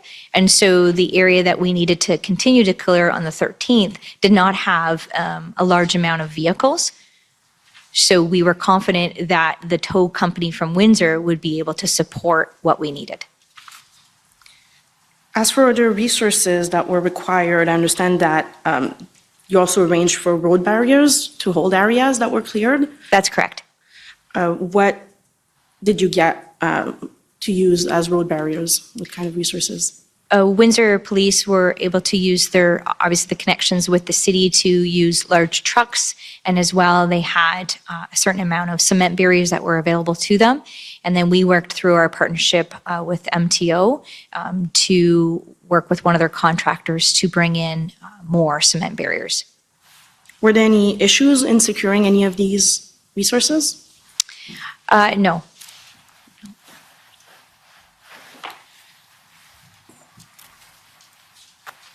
So we also talked earlier about the officers that you needed to carry out the plan. I understand there were frontline officers, POUs, etc. I understand that you also had RCMP POU officers. Correct. Do you know how many RCMP officers were deployed in Windsor?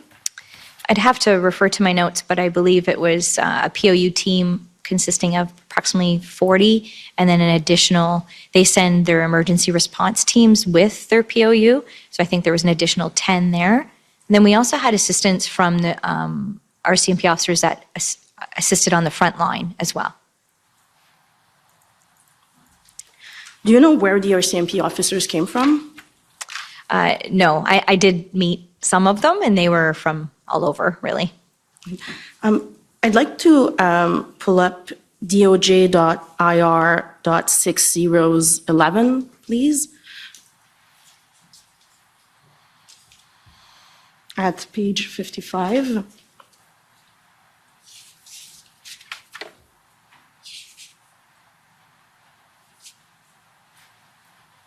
At point 250, if we scroll down a little bit, there's a note that on February 10th, the Windsor Police Service contacted the Minister of Public Safety to request RCMP assistance with respect to the Ambassador Bridge. Slow down a bit for the translators, please. That same day, the RCMP deployed a TSG that was deployed in Ottawa to Windsor. I understand that the TSG is a tactical support group. To your knowledge, is that the unit that came to Windsor? I'm not sure. I couldn't comment on that.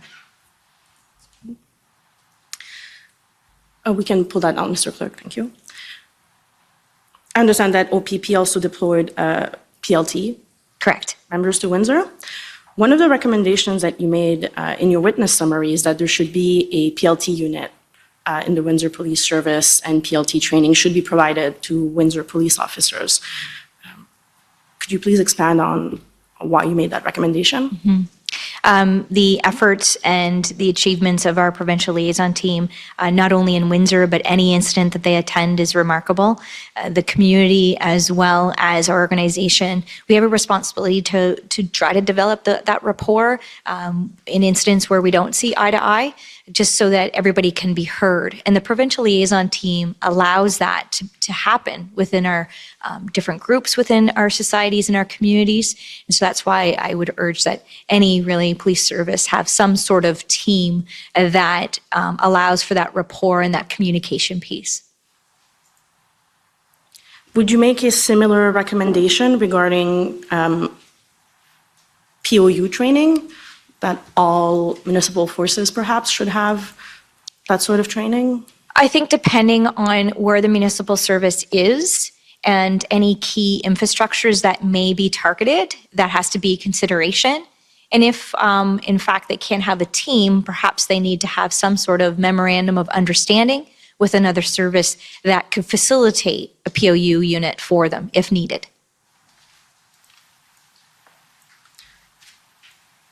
So you mentioned earlier today to my colleague that by the end of February 11th, you had all the resources that you needed Correct. for your plan, and that you implemented it on the morning of February 12th. I understand that one of the reasons that it started early in the morning is that there would be fewer protesters and that no children were likely to be present, according to intelligence. Correct. Did you have a contingency plan in place in case there were indeed children present? Yes, we did. So we had a vehicle set aside that would transport children from the scene. We also worked with the local Children's Aid Society for assistance, and as well, Windsor kind of spearheaded this, but they had their victim response unit in attendance to support any children that may be present. And so while we're on the contingency plan, can you explain the importance of having those kinds of plans in place and how you decide what to prepare for as contingencies? So as I've discussed before, you need to have as many options as possible, especially in an incident like this. And so once you learn of, or once you have developed that situational awareness and some of the challenges that you may be faced with during the incident, you need to make sure that your options are covered for each one. So for example, you mentioned traffic. Well, that includes towing as well, and so did the POU plan. Knowing that children were present at different times of the day during this protest, that was an obvious thing for me to make sure that it was addressed. So we're on the morning of February 12th, you start implementing the plan. Correct. Please explain how the plan was carried out. We had a very early morning briefing, which included every team member that was going to be involved. So that would be all of our POU contingent, as well as the frontline officers, as well as the admin support. The plan was explained to everyone.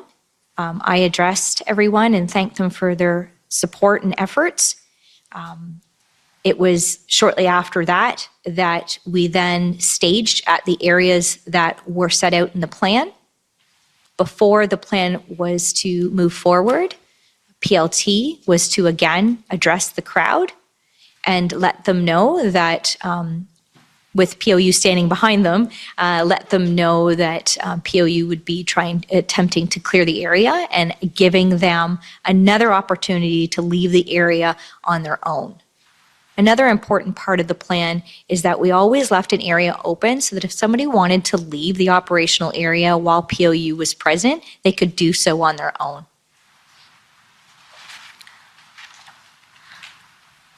I'd like to pull up COM 50926, please, Mr. Clerk. This is a map of Windsor and will maybe help explain the clearing by phases that you briefly alluded to earlier. Okay. Perhaps to explain more visually how it happened. Yes.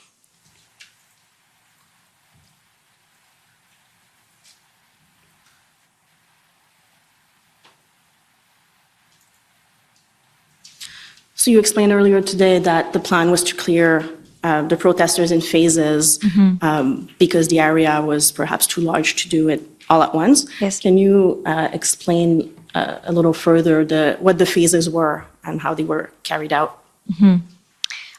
It's a bit difficult to see the side roads. Okay. So right in behind the McDonald's is obviously where the bridge is. So we wanted to go from the bridge to the intersection to the train tracks. So there's train tracks right in front of the entrance to the bridge. That was a certain area that we then wanted to move from the tracks itself to the intersection at the McDonald's there, since that's a clear point. That would be another section, and then ultimately make our way down to Tecumseh Road. So that it was basically put into 3 different sections. Those were determined by the POU plan and the POU team leaders in regards to what would be most effective. And obviously I respected and trusted their subject matter expertise. And I understand that after each area was cleared, you would use the resources that we discussed earlier to block passage? Correct. So we would use a mixture of the larger trucks, the cement barriers, and officers as well. Then once the whole area was cleared after the 3 phases were completed, that brought us to February 13th. Yes. And that's when the traffic plan came into place. Is that right? Correct. Can you explain a little more what the traffic plan in itself entailed? Yes. So the traffic plan was to, as I said to my team that day, it's one thing to open the bridge, it's another thing to keep it open. So the traffic plan, the traffic and towing plan addressed maintaining the safe flow of traffic to and from the United States. So the traffic plan incorporated the cement barriers that we discussed and blocking all the intersections, and I won't say all, but most of the intersections down here on Church, to ensure that we did not have protesters coming from the side streets onto the road again and taking it back. The infrastructure of Windsor is a huge challenge when it comes to the entrance of the bridge, and that's why the need for all the resources that were required in regards to the cement barriers. This traffic plan also had marked areas that intersections were attended by officers rather than cement barriers for safety reasons, for EMS and fire, to make sure that they could get through. And then also we incorporated 2 different areas for pedestrian traffic as well. Were local residents able to cross Huron Church at any point with their personal vehicles? Yes. No, they weren't at certain times, but at the towards the end, towards EC Row in that area, they were able to cross into the other side of the city. Again, another big part of the traffic plan was the media strategy. So we made sure that we communicated this to the community at every step of the way. What it looked like, what the alternate routes were to the different businesses, to the different areas of the city. We made sure that all of those were set up as well. And Windsor Police had obviously a big hand in that, working with their roads department. This is, I think, what Deputy Chief Crawley yesterday referred to as an area of control. Yes. And I think you referred to it in your interview as an exclusion zone. Yes. Under which authority did you create the exclusion zone? We relied on the criminal code, really for keeping people out of the area. We had specific tasks for the officers that were assigned to the traffic plan to investigate anybody who may appear suspicious or who may stop in the exclusion zone. So it was clearly communicated to the community through MTO signs, through social media, that if you were going to be on Huron Church, you're going to the bridge. And I understand that there were RCMP frontline resources that arrived, as you mentioned a little earlier. Yes. And I also understand that there was a delay in swearing them in. Is that yes, right? if it ever happened at all. I don't think it did happen. And why was it necessary to swear in these officers, or would it have been useful? Well, they would be able to address anything under the criminal code, but anything under provincial or municipal legislation, they would not be able to address. And since they were being deployed to assist the front line, we needed them to have those options.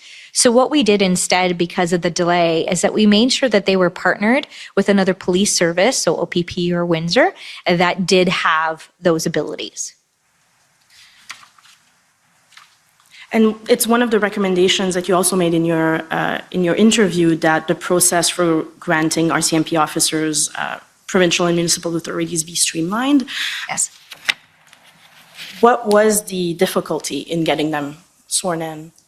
I don't think there was really clear direction as to who had to do it, when did it have to be done, could it be done remotely, did it have to be done with them in person.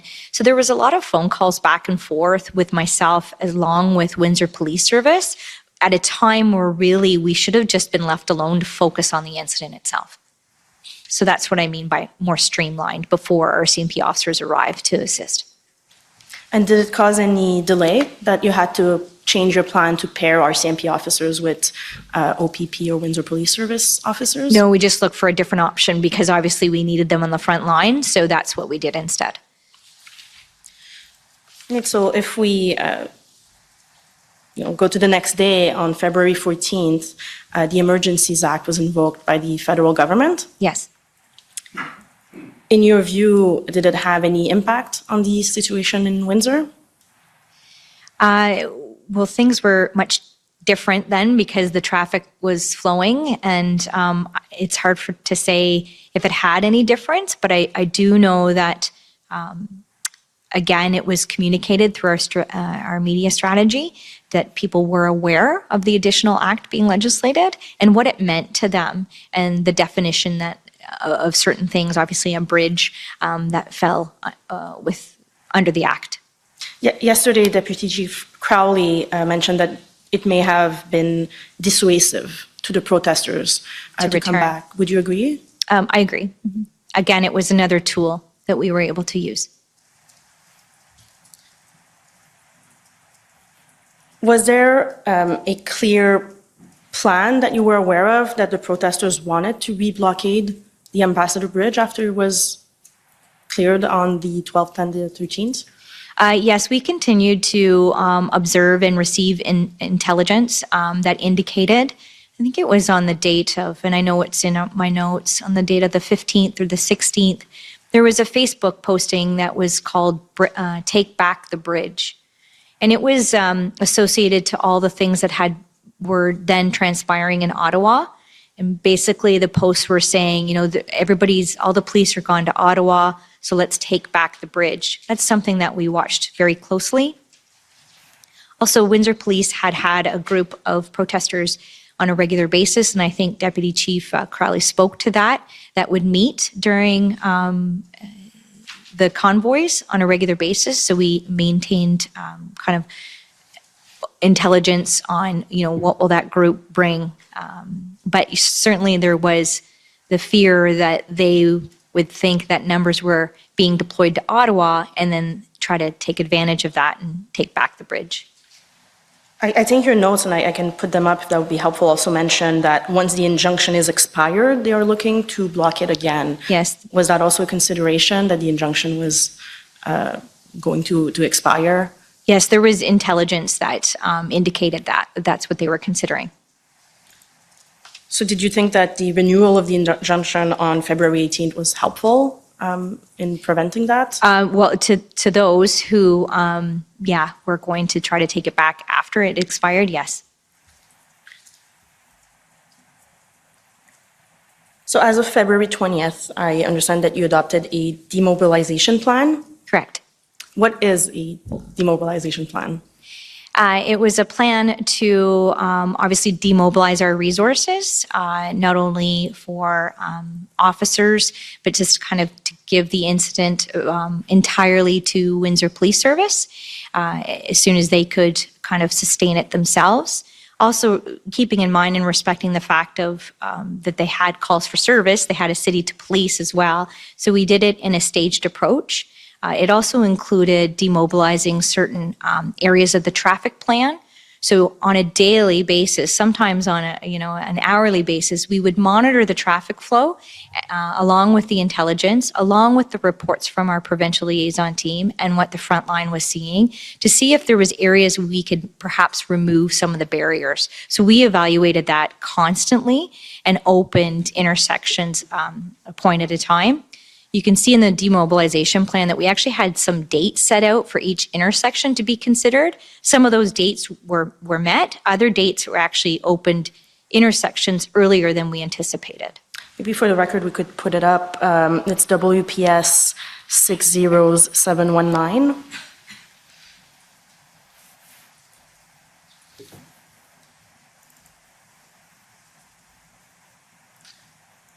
I believe at page 4.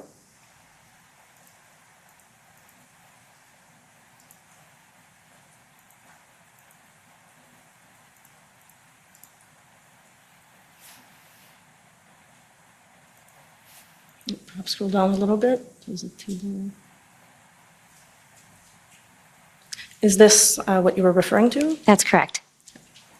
So I see that the latest potential reopening date is March 13th. Yes. Why would it take about 3 weeks to clear all the intersections? That was sort of kind of a review of based on the information we had when the plan was created. The last two intersections were the heavier intersections in regards to protests, and those are the two that are obviously closest to the bridge entrance. So that's why they were kind of put till the end to see how the community, as well as the intel and all of that what we're receiving, to see how the other intersections were being cleared. Was it being received well? Did we have any other threat of a protest? So that's why it was kind of spanned along that amount of time. Do you know when they were ultimately reopened, the last intersection? I don't, sorry.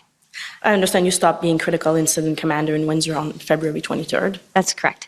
How was the transition of command from yourself to the Windsor Police Service? Again, it was seamless, and we worked every day, every night, side by side. So really, it was seamless when we left. We just wanted to make sure that Windsor had the proper amount of resources to be able to deal with anything if it should occur. And of course, some of our officers remain there until the end of the month, end of February. I'd like to take you back to another of your recommendations before we end. You mentioned that the critical incident commander should visit frontline officers and ask them what they need. Mm-hmm. I understand that that's something that you did. I did, yes. Windsor? Yes. Is this uncommon? I think that every critical incident commander attempts to go on ground. It's just because of, again, the dynamic situation. It's not always easy to do. So once I had an opportunity, I did make a point of visiting the different checkpoints to check on the wellness of our members. And when I say our members, I mean any police officer that was out there. I also asked them for their input if there's anything else that we needed to get done or that we could do better. It was from one of those visits that the interactive post in regards to the traffic plan and updating on a regular basis, it came from a frontline officer saying, I'm dealing with a local resident who wasn't sure where the crosswalks were, so could we post it and keep it up to date? So I took that right back to the command post and made sure that that was done right away, so that a member of the public at any time just could click on the link and know where to cross the road. So it's those things as well, and most importantly, it's a way to thank them for their efforts. Considering that a lot of them had been away from home for quite some time, and know that their efforts were having an impact. This is the last document that I'll take you to today. If we could please put up OPP 404552 at page 26. Those are the scribe notes from February 13th.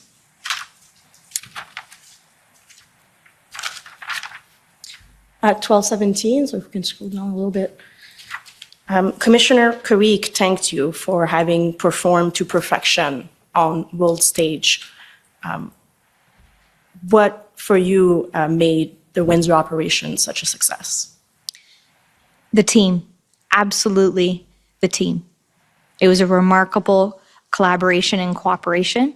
It didn't matter what uniform you were wearing, what rank you were, what role you had. It was a tremendous effort by a remarkable team. Is there anything else that you would like to say to the Commission that we haven't asked you this morning? I don't think so at this point.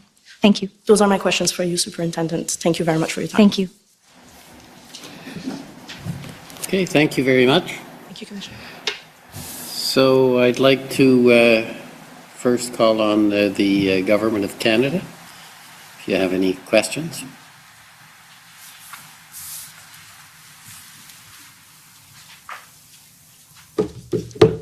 Thank you, Commissioner.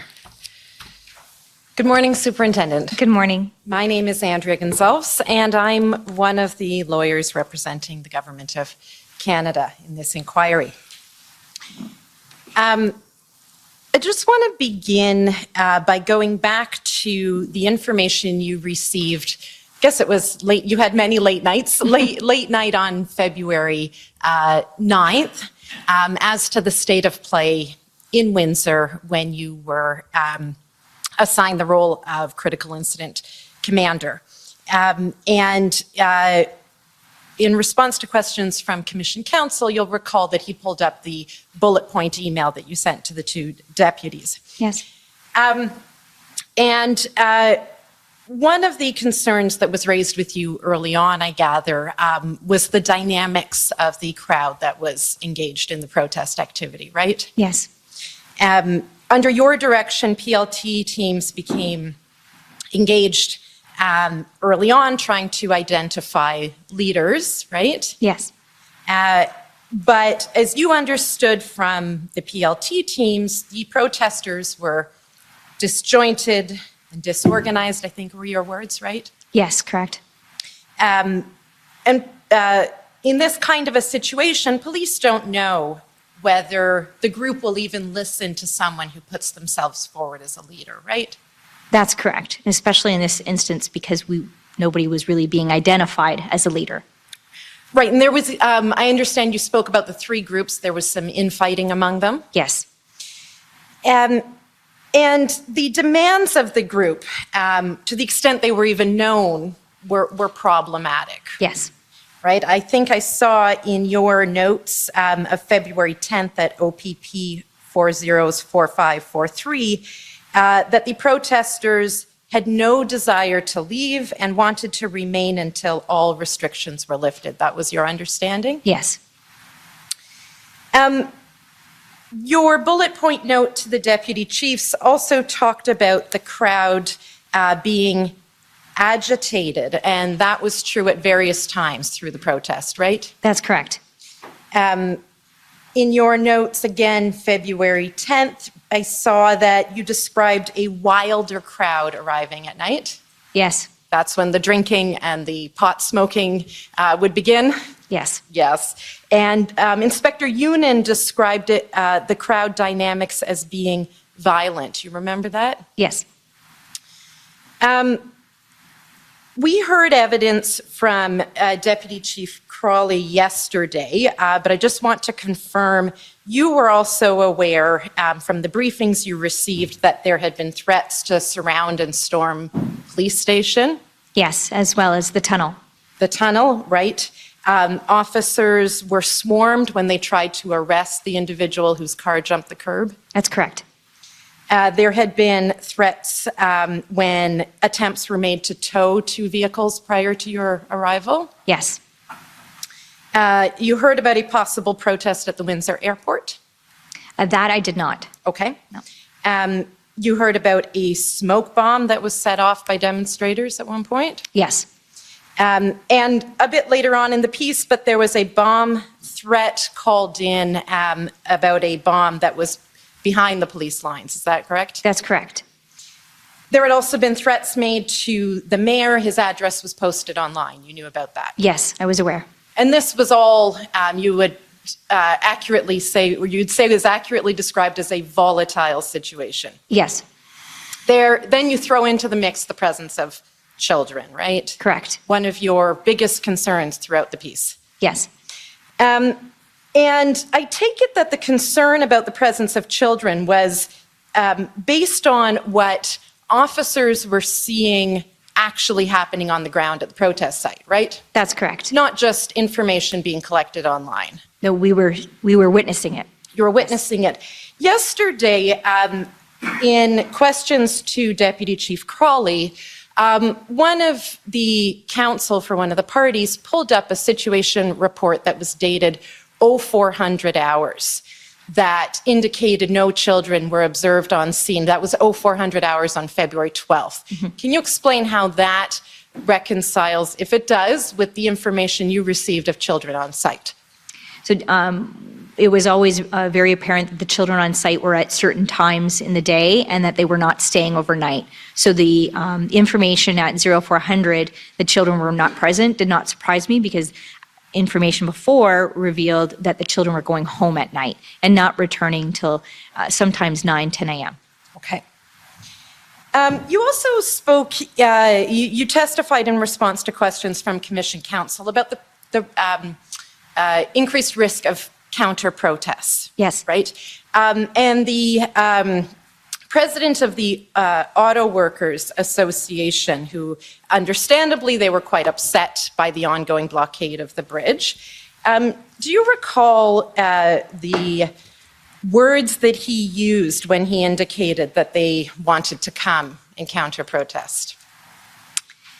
I believe, and I think it was recorded in my notes, something indicating that they were going to knock heads or use a vehicle to push people into the river.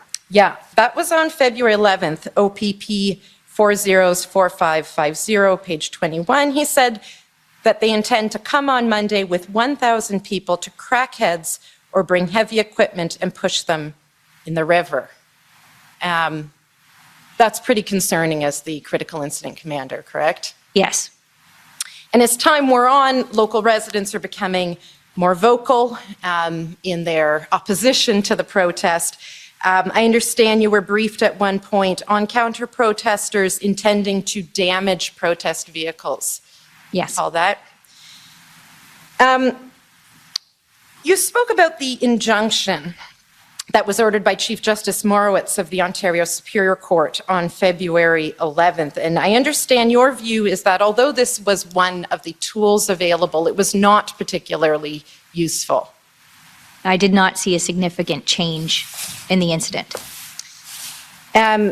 Similarly, the February 11th provincial declaration of a state of emergency, I understand from your notes that a few protesters may have left, but it also caused others to dig their heels in, right? That's correct. And then the third piece that happens on February 11th is the letter from the Solicitor General to Commissioner Carrick that was distributed to protesters.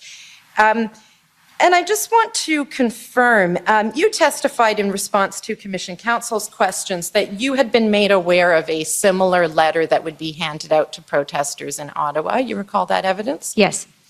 Did you understand who that letter would be coming from? The one in Ottawa? Yes. No, I do not. I do not know. And that's because your focus, of course, Was Windsor. was Windsor. Yes. And that letter from the Solicitor General does ultimately get handed out to protesters at the blockade site in Windsor. Yes. And it had no effect either. They refused to leave, right? Yes. Disappointingly, but that really proved to be the end point to possible engagement. It had been tried and it had failed, right? Sorry, we just needed Yes, audible. sorry. Thank you. And there was a lot going on across the province at the time that you were dealing with the situation in Windsor, a lot of protest activity, fair? Yes. We know that the Windsor police response involved units not only from OPP and Windsor Police, but you also spoke about London, Hamilton, Waterloo, I think. Correct. Yeah. Perhaps some other municipal police services, or does that cover it? I believe that covers it. And you were told that Windsor was your priority, right? Yes. But you were certainly well aware that there were ongoing and expected demonstrations and blockades across the province, right? Yes, I was aware. I saw through your notes this reference to a ripple effect. Am I understanding, Superintendent, that you saw the convoys and the blockades in the various locations as being connected in the sense that they couldn't be managed or approached in isolation from a policing perspective? Certainly, all of them had to be considered. I think I'll go back to the example of the Facebook page that I mentioned, Take Back the Bridge. It was obvious that people were monitoring what police activity was and then making plans according to that. And you were aware, or certainly alive to the concern that what happened at one site could well have impacts at others, Correct. right?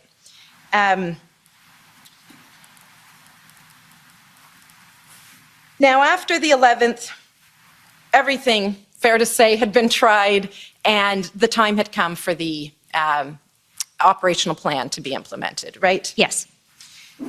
And it ultimately succeeds in fully clearing that blockade on Sunday the 13th, right? Correct. The vehicles were towed. One thing I didn't hear come out in your evidence in chief, but I saw in your notes, OPP 404544 at page 14, that bomb threats had been made to the tow operator. That was AM/PM towing, is that right? Yes, Windsor Police Service was dealing with that because it was their jurisdiction, but I was aware that the towing company had received threats, both internally, so on their phone, and also to that a number of people had called continuously to the business, and so basically their phone service wasn't available because people kept tying up the lines. And in regards to tow trucks, when the others were staged from the States, we also received information that protesters were going to go and block the area where we had them staged so that we potentially were not able to use them. So I had to assign additional officers to that area. Okay.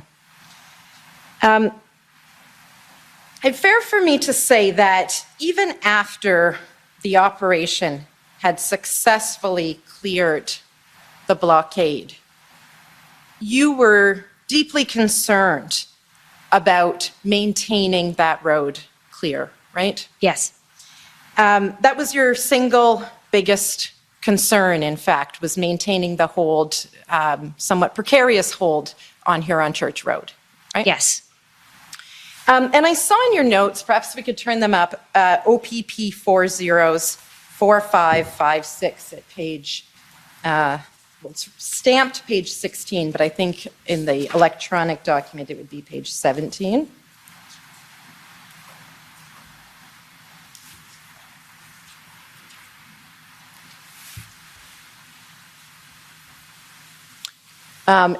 Yep, right there is good. And I see fourth line down, now we have to maintain it, may have Groundhog Day, could be Groundhog Day, have to be on high alert. What did you mean by it could be Groundhog Day? they could attempt again. They had obviously proven to the world at this time that they were able to block it, so that they knew it was achievable.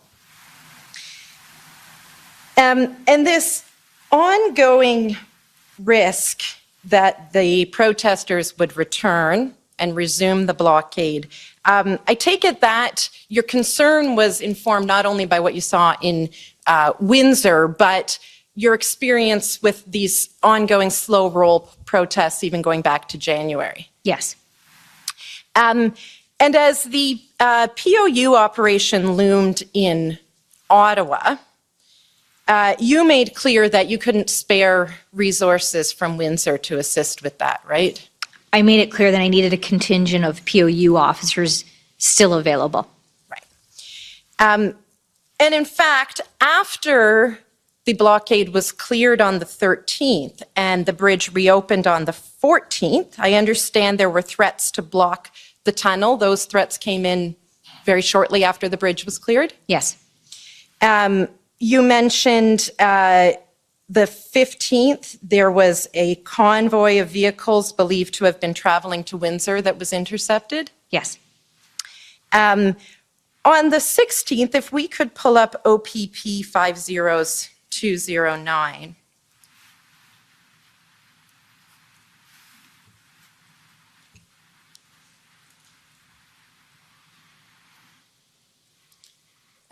And scroll down, please. Just pausing there. This is an email dated February 16th, and we see your name there, Superintendent. Yes. Okay, keep scrolling down. And this is an email communicating to you and others the most recent updated PLT messaging that incorporates both the federal and provincial emergency orders. You recall receiving that? I received a lot of emails, but yes. But you're aware in any event of the needing to get out PLT messaging of the two levels of emergency orders, right? Yes. Including what we see in the first paragraph in black, persons traveling to any other unlawful protest sites to participate in or support the unlawful demonstration can be charged. And that is the PLT messaging being put out to deter protesters from going to sites where blockades might be resumed or renewed, yes? Yes, and providing them the education of what could happen. Right, what the consequences Yes. are, exactly. So you also mentioned the Facebook chat about protesters heading back to Ambassador Bridge as the enforcement action was taking place in Ottawa. Yes. Let's just pull up OPP 404558.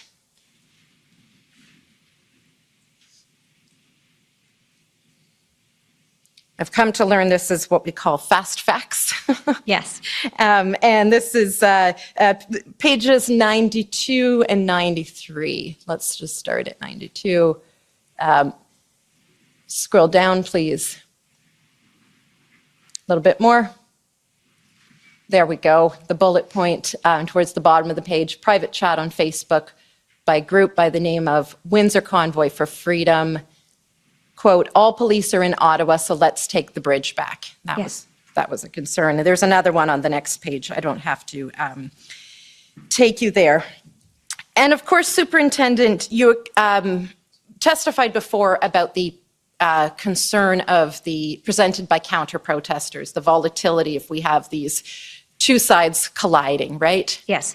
And that concern also would have arisen if yet another blockade popped up in Windsor after it had been cleared, right? Absolutely.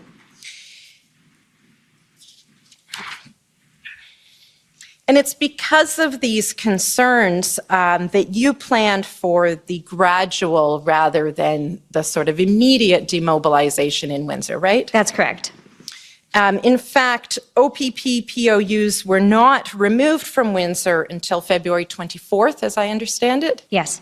And you understand that's after the federal government had revoked the invocation of the Emergencies Act. Yes. We saw in your response to questions from Commission Council, the last intersection was planned to reopen on March 13th on your advice. Yes. And I understand from Deputy Chief Crowley that WPS maintained a perimeter as late as March 28th. You understand that, or you said you weren't sure? Yeah, I wasn't there, but I did hear it in his testimony. And given all of the concerns and the economic impact of that bridge being closed down, not only in Windsor, but in the entire region, you understood that it would be appropriately prudent and cautious to keep these measures in place long after it had been cleared, correct? Again, it was another tool that we could refer to if we had issues. Because when that blockade was cleared on the 13th or the 14th, you just had no idea whether it would fall into the hands of protesters again, right? Exactly. Thank you. Those are my questions. Thank you. Thank you. Next, Citizens for Freedom, JCCF.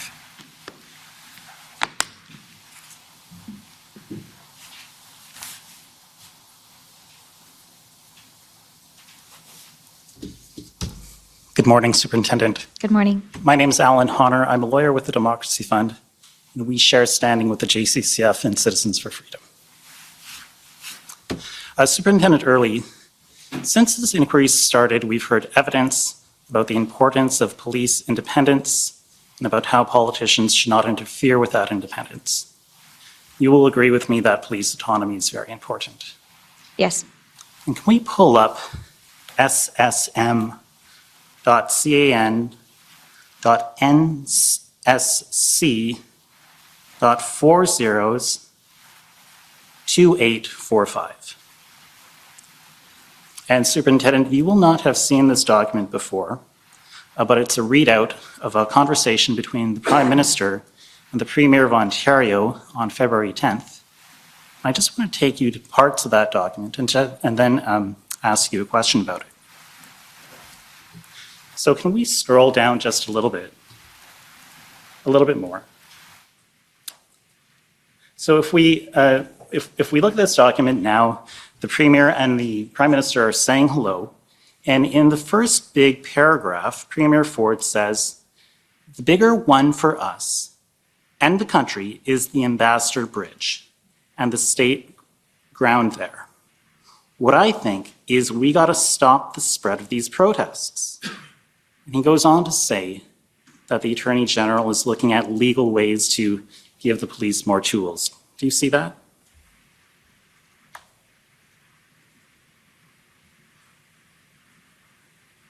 Yes. Okay, and in the next paragraph, if we can just scroll down a little bit, the Prime Minister says, first of all, they're not a legal protest. They're occupying a municipal street and are not legally parked. You shouldn't need more tools, legal tools. They are barricading the Ontario economy. And then later in that paragraph, he says, we got to respond quickly. And if I can take you to the next page, about halfway through,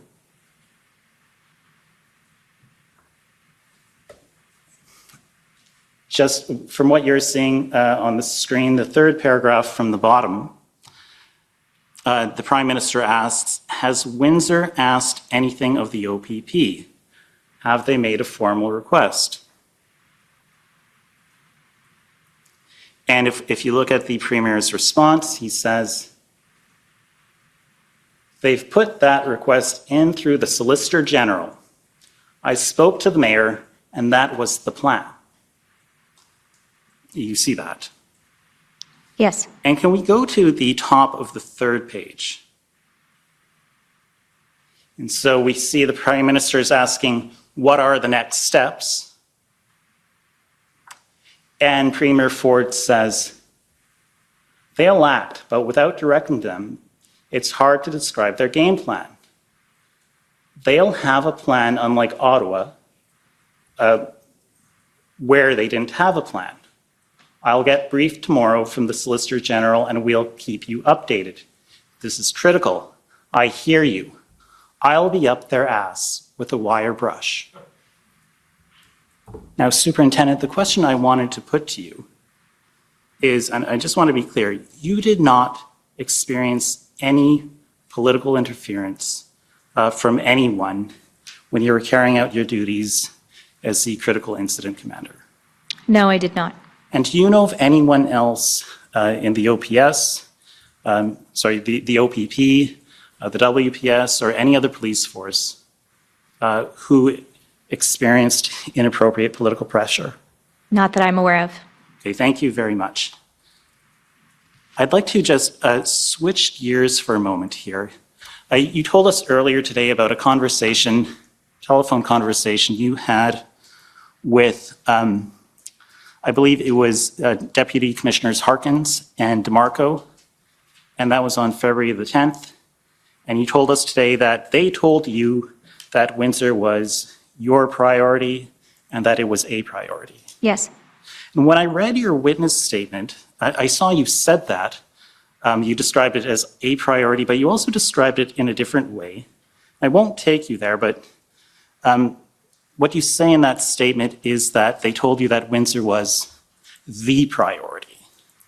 Does that sound right to you? I knew it was stressed on me that it was a priority. And was it the priority as opposed to a priority? All I can speak to is that I knew it was my priority. But you would agree with me that it was a very important priority, Yes. regardless of whether it was the most important. Yes. And given the economic impact of the Ambassador Bridge, it was possibly not just one of the most important priorities for Ontario, but also for the country. Perhaps, but there was a lot of other issues that we had to consider. Right, but we saw from the conversation between Doug Ford and Prime Minister Trudeau that at least for Doug Ford, it appears that Windsor is the priority. Well, I can't speak to that. I wasn't involved in that No, but conversation. you've seen the document. That's what it looks like when he says, for us. I'll just remind you of the language here. He says, the bigger one for us and the country is the Ambassador Bridge. I can't speak to what he was thinking. Okay, fair enough. Superintendent Early, you can tell me, though, that, and to the credit of you and your team, that you managed to get this blockade at the Ambassador Bridge cleared within 2 days of your appointment as CIC. Yes, And you would agree with me then that you and your team managed to resolve one of the most urgent priorities in the country without the benefit of the Emergencies Act. correct. Thank you. Earlier today, you spoke about swearing in RCMP officers. Yes, I think your evidence was that the POU officers did not need to be sworn in because they were enforcing the criminal code, but frontline officers would be enforcing municipal laws and provincial laws? possibly. Possibly. And so you sort of creatively solved this problem by pairing them up with OPP officers. And Windsor, please. And Windsor Police. Yes. And I just don't understand this. I'm just wondering if you can explain it a little bit better. What additional power would that confer on the RCMP, or what benefit would that confer to pair them up like that? In regards to having them sworn in? Right. I mean, would this allow the RCMP, for example, to enforce provincial laws, or? Yes. It would. Yes. Thank you. And we heard today that you established an exclusion zone along Huron Church Road. And I believe we heard yesterday that exclusion zone was north of Tecumseh to the Ambassador Bridge. Does that sound right? Yes. And that's a distance of about 1 kilometer? I believe it's more than that. I think it's about 3. Okay. And when you gave us evidence today, you said you relied upon the criminal code to establish that exclusion zone? Yes. Do you agree that you could have also relied upon the Emergency Management and Civil Protection Act to establish that exclusion zone? Yes. Thank you. My friend from the Government of Canada asked you questions today about threats that were present in Windsor.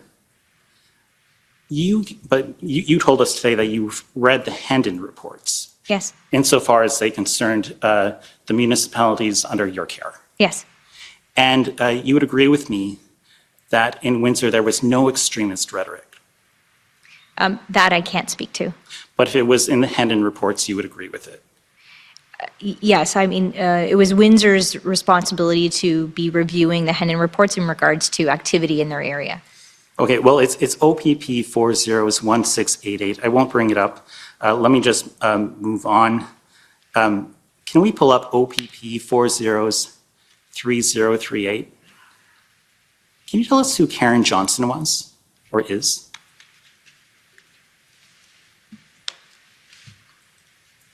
Well, the document. I'm just asking while we're waiting for Oh, the okay. document. to come. No, I don't. Okay. I'm not familiar with that name. Well, we have an email here, and when it comes up, I suspect it will show an email from Karen Johnson to a number of people, including you and Commissioner Carrick. And can we just scroll down a little bit, please?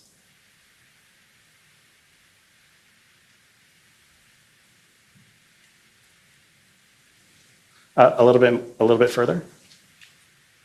Scroll up. Okay, this is not the document I'm looking for. Let me ask you a question, though. Okay. Would you agree with me that there were a total of 44 arrests in Windsor during this enforcement phase? Yeah, I do believe that was, again, the arrests were the responsibility of Windsor Police Service. Right, and from what I recall, and you can just tell me if this is accurate or not, there were 88 charges approximately, and almost all of those were about 44 were mischief and about 44 were breaching a court order. I believe so.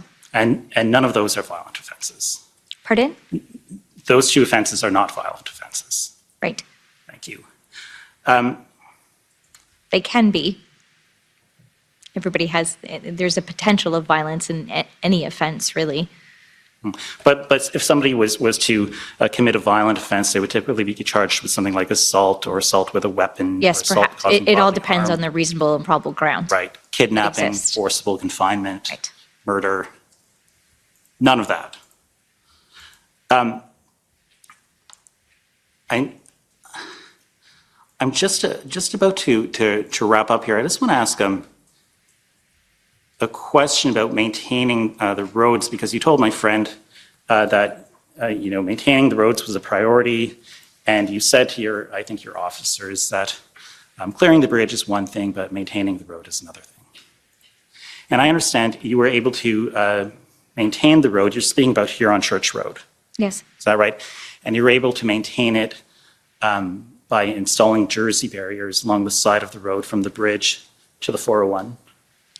Correct. Not exactly right to the 401, but yes. Approximately. Yes. And that's Other- a distance of 3 kilometers, I think. Okay, that could be. I'm Okay. sorry, I'm not sure about the distances. We used other ways as well, the cement barriers along with officers deployed to the certain traffic stops too.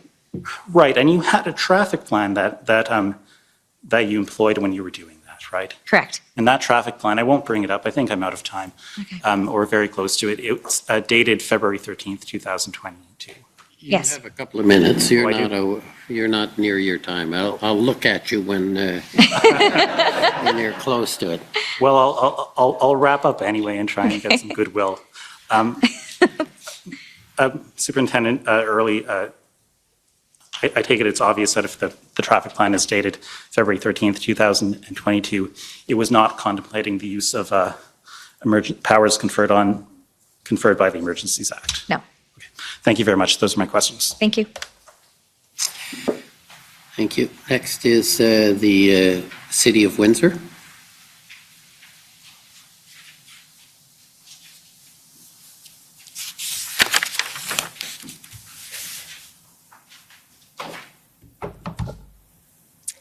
Good afternoon, Superintendent Early. Good afternoon. I have a few topics I'd like to canvass with you today. Okay. I am Jennifer King. I'm counsel to the City of Windsor. First, I'd like to speak to you about your role in Windsor before Deputy Commissioner Chris Harkins appointed you to serve as OPP's Critical Incident Commander in Windsor. This morning, you told my friend, Commission Counsel, that OPP PLT was deployed to Windsor on February the 8th, following a conversation you had with now Deputy Chief Crowley early on February the 8th. I think it was 2 a.m. Yes. Yes.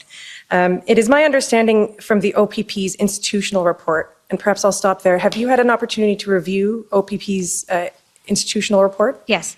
Okay. So I understand from OPP's institutional report, and for the record, it is OPP IR 701. I don't think we have to bring it up, Mr. Clerk. But at page 27, it says that 4 OPP PLT officers were deployed on February the 7th to assist the WPS. This is reflected in some of the documents, and I could show them to you if it could help you confirm for us and for the Commissioner the date that OPP PLT were deployed. I know it was in between those 2 days. As you can see, I lost track of time sometimes, or when the date changed because I was up till all hours. Yes. But I know that PLT was deployed. Okay. Well, why don't we look at, perhaps, Mr. Clerk, you could bring up OPP 404580 and scroll to page 67.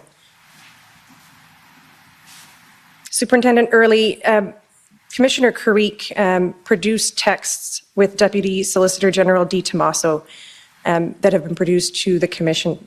Commissioner Carrique was kept apprised of the operations in Windsor, right? Yes. Yes. And so these are his texts with Deputy Solicitor General D. Tomaso. And if you go to page 67, at the bottom of the page, Mr. Clerk.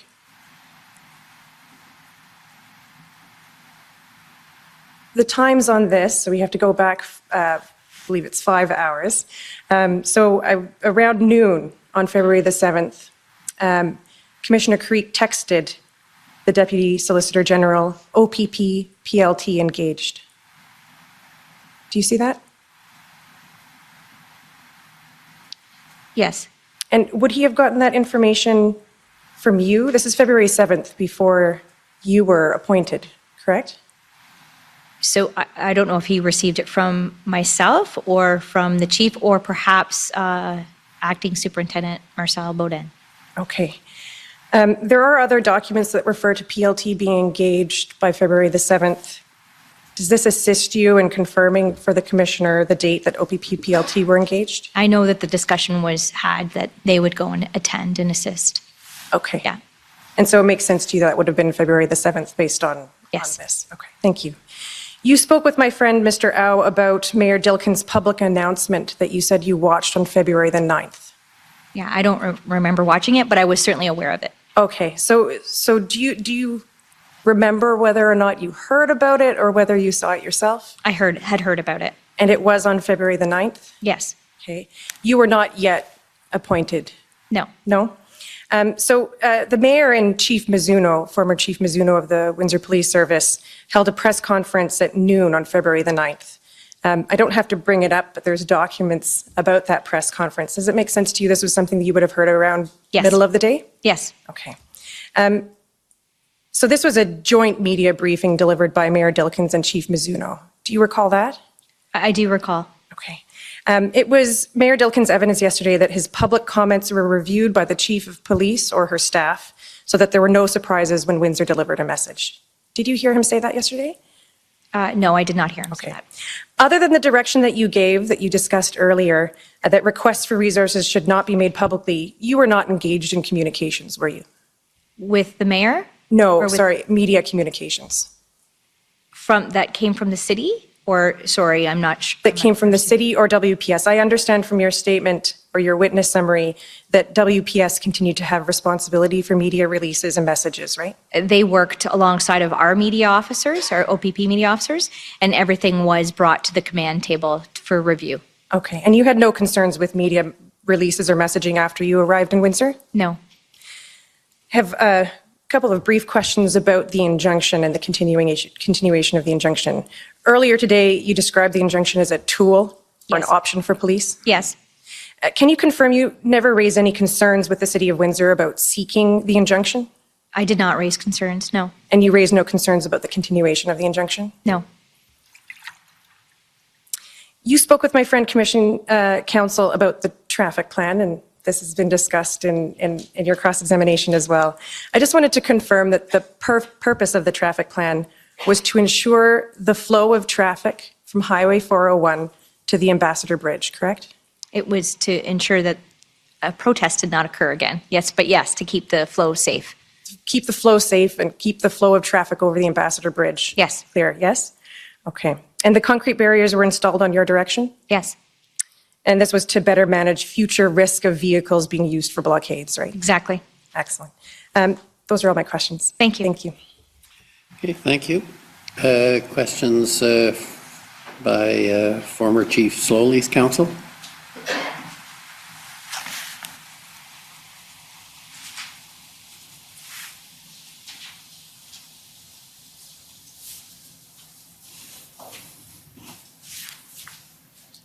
Thank you, Commissioner. Superintendent Early, Tom Curry for the former chief in Ottawa. Hello. A couple of things, just if I could sort one thing out. The issue that my friend Ms. King was just asking you about concerning the media here in, or not here in Windsor, when you were in Windsor, about resources. Recall that issue? Yes. And my friend Mr. Au asked you about this. Do you recall that by the time you were here in Windsor as the critical incident commander, that a statement had been made in a media interview by the mayor that named the number of officers that the city had requested, City of Windsor or Windsor Police Service, I suppose, had requested, being 100? No, I was not aware that Okay. that was publicized. Okay, so Commissioner, I raised this with the witness yesterday, the mayor yesterday, and he recalled something about that. My friend Ms. King and I have discussed this. Rather than show the media pieces and so on, I think it's accepted that on the 8th of February, the mayor, in an interview with, I think it was CTV News, named that number. So I just want to, and my friend Ms. King can just confirm that so. So Jennifer King, counsel for Windsor, yes, we admit that that statement was made in an interview with CTV. Thank you. Now, Superintendent Early, these issues that you dealt with in Windsor, this incident, was the largest, presumably, the largest critical incident you have managed in your career. Is that true? Yes, it was one of. Well, is it the largest, though? Yes. Yeah, because you mobilized, if I understand from your institutional report or the service's institutional report, there were, in the end, 410 members of your police service who were deployed in Windsor. True? Yes, over the times that I was Yes, there. and it would have peaked at a certain number and then dissipated as the demobilization went on. But in the Correct. max, 410, yes? Yes, Largest number that you've been in command of. yes, And among the largest in the province's history in terms of deployment of OPP service officers, true? I would think so. I'm not sure. And yet it was probably, well, did you know how many were deployed in Ottawa? No, I did not know numbers. Your relationship with the events in Ottawa, can I speak about that for a moment? You had no direct involvement in the Ottawa incident. Is that true? That's correct. You had some points of contact, as you've discussed with Mr. Rao, about the letter, for example, but otherwise, those two incidents were managed separately by incident commanders in both locations. True? Yes. Okay. And ultimately, the strategic command is shared. It's common. True? Shared with, Well, Ottawa and Windsor, yes, critical incident commanders share a common command structure, reporting eventually Yes. to deputy Correct. commissioners and commissioners. Yes? yes, correct. And so it is for the deputy commissioner or the commissioner ultimately to set the strategic objectives and priorities for the service Yes, in both Windsor and Ottawa. yes. And so when my friend all of the lawyers have probably asked you about this, but when you came to this, first of all, in your role as a superintendent in the region, you learned that there were convoys in the area heading to eventually to Essex County and to Windsor, correct? There were convoys that I discussed earlier, sir. Is that what Yes. you're referring to? Those convoys actually stayed local in their respective municipalities. Okay. And so your service was engaged in providing safe passage and just managing whatever comes from a slow roll, as it's been described, through your region, right? Yes, that's correct. And on the 6th of February, we know that the Hendon report alerted police services to the possibility that now on the 7th there would be a blockade of the Ambassador Bridge. Recall? I don't recall reading that Okay. specific report. Someone in your command or below Yes. you in the chain of command responsible for intelligence would have that. Yes. And did the OPP under your region take any steps to intercept those convoys on their way to the Ambassador Bridge? No, we did not have the information to indicate where they were coming from, Right. or what kind of vehicles, or who would be involved. Got it. So whatever intelligence came to you in your region through the Hendon reports was not sufficiently clear to be able to take steps, for example, to intercept a convoy for the reasons you've just given. Right. Okay. Now, eventually, after the Ambassador Bridge was blocked and then cleared, I think one of my colleagues asked you about the interception of a convoy that was heading to try to engage in another blockade, and the OPP did stop that convoy. Is that true? Yes. And you would have done that because by then, of course, you'd had the experience of the Ambassador Bridge blockade. You had the experience of the Ottawa blockade, or occupation as it's been described. And now you had actionable intelligence to say, including, I suppose, the Emergencies Act, to stop convoy protesters from engaging in further blockades. True? Correct. Okay. Now, a couple of things, if I could, about your engagement as the critical incident commander that you've told us about today. The first things first, the issue about the importance of this, of clearing this particular protest on the Ambassador Bridge. You've spoken about that. Just to get your help on this, from your statement that you have read to us or has been filed, there is a reference on page 2, and I have the name of this, or they have the number, and I'm going to leave that for a second. I will offer a reward to anyone who can tell me the name of that, or the number of that statement. Mr. Al. WTS. Yes, 22? Thank you, 22. Thank you, Mr. Registrar. Page 2 when we get there. Paragraph 3. You've seen this before.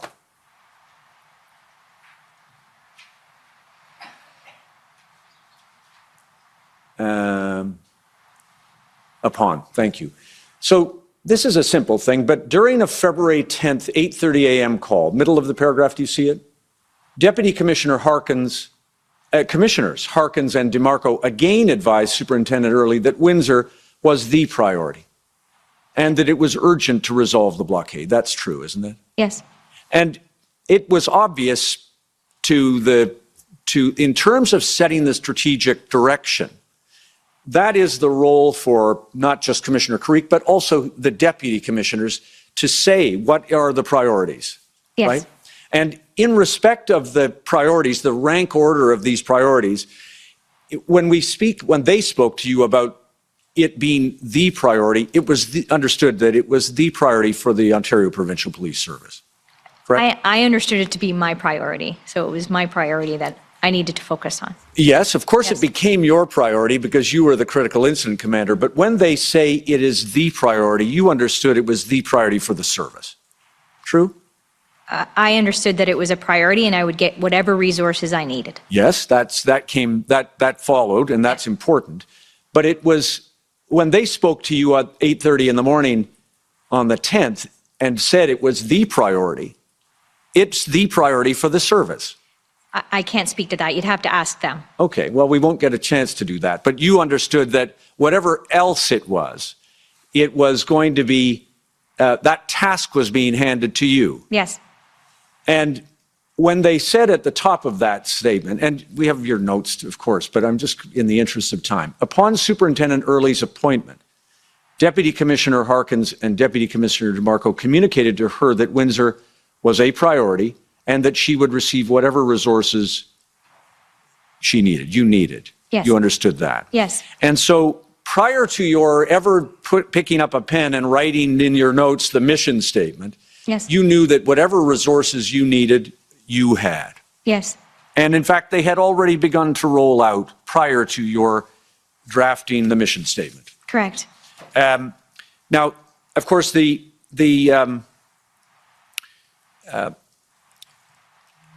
resources of which we're speaking were a number of different things, but in the main, this you understood this was going to require POU resources, right? Yes. And they came from municipal services and as well from the hub that drew on OPP's resources, correct? Correct. Can I just show you, please, OPP 4543. This is from your, this should be from your notebook with the scribe. And if we could go, please, to, I think it should be the first page initially. So this should be 2,200 hours on February the 9th, yeah? Telephone conference with Hamilton Police Service and Windsor Police Service, Waterloo Regional Police Service to discuss POU support, and it's set out. And those are the calls that you placed in order to generate these resources. Is that right? That's correct. And then at 7:15 a.m., if we could just scroll down. This should be page 7.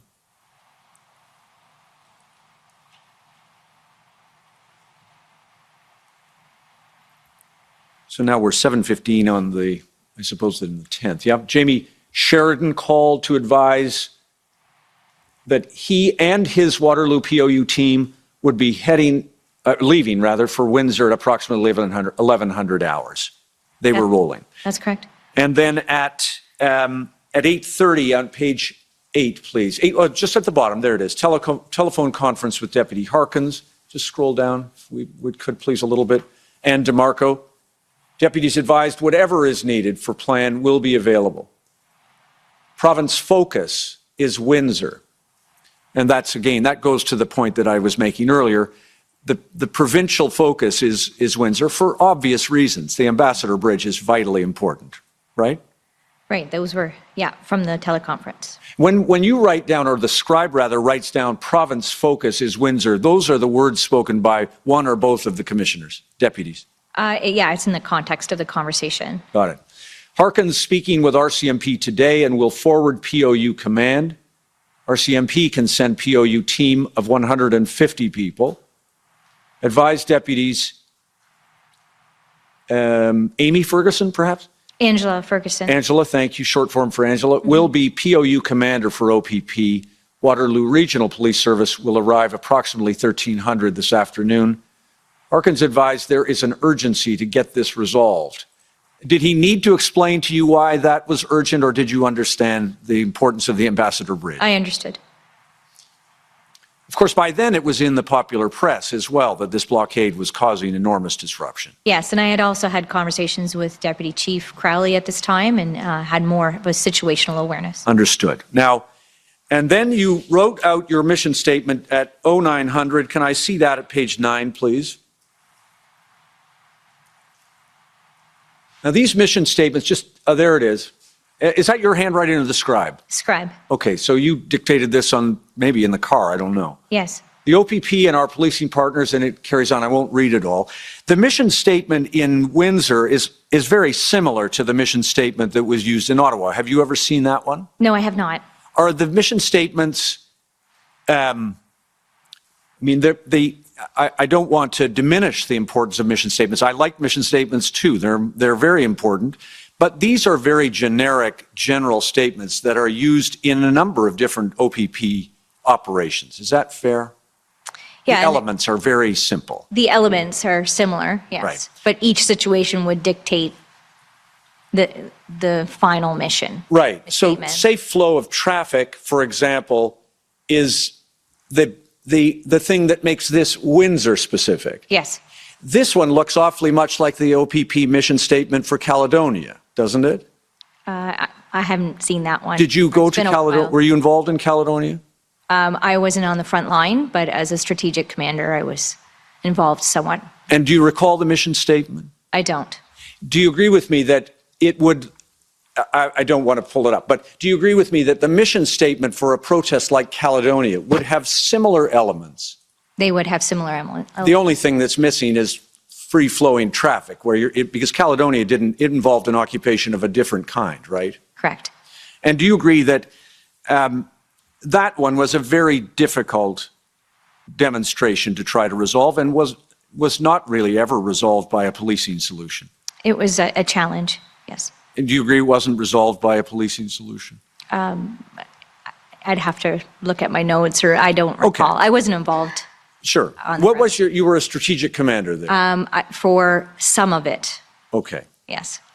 Put it this way, those protesters were never removed by a POU action, right? Correct. Eventually, I think the province reached a financial settlement and acquired the land over which the protest was being held. Correct. Okay. And then a couple of other things, if I can. Ottawa and Windsor, very different situations, correct? Yes. Ottawa, larger, more complex, more challenging, Larger, yes.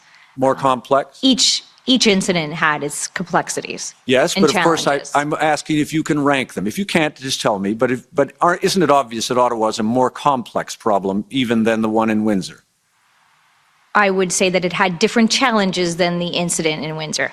Okay. And much larger, yes, I will agree to that. can I get from you that the different challenges of which you're speaking are many more challenges? I wasn't in Ottawa, so it's hard for me to Okay. speak to that, sir. Fair enough. Now, the incident command system and autonomy. Today, you made a change to the statement that that was filed. And Commissioner, I'm going to borrow, not borrow, well, it is a loan, I suppose. I gather that my colleagues from Ottawa are not going to use their time, or perhaps all of their time. So if I could just have a couple of their minutes, thank you. I'll be quick as I can be. Have they been offered? Yes. They have. We're prepared to cede our 10 Thank you. minutes, Commissioner. Thank you. Thank you.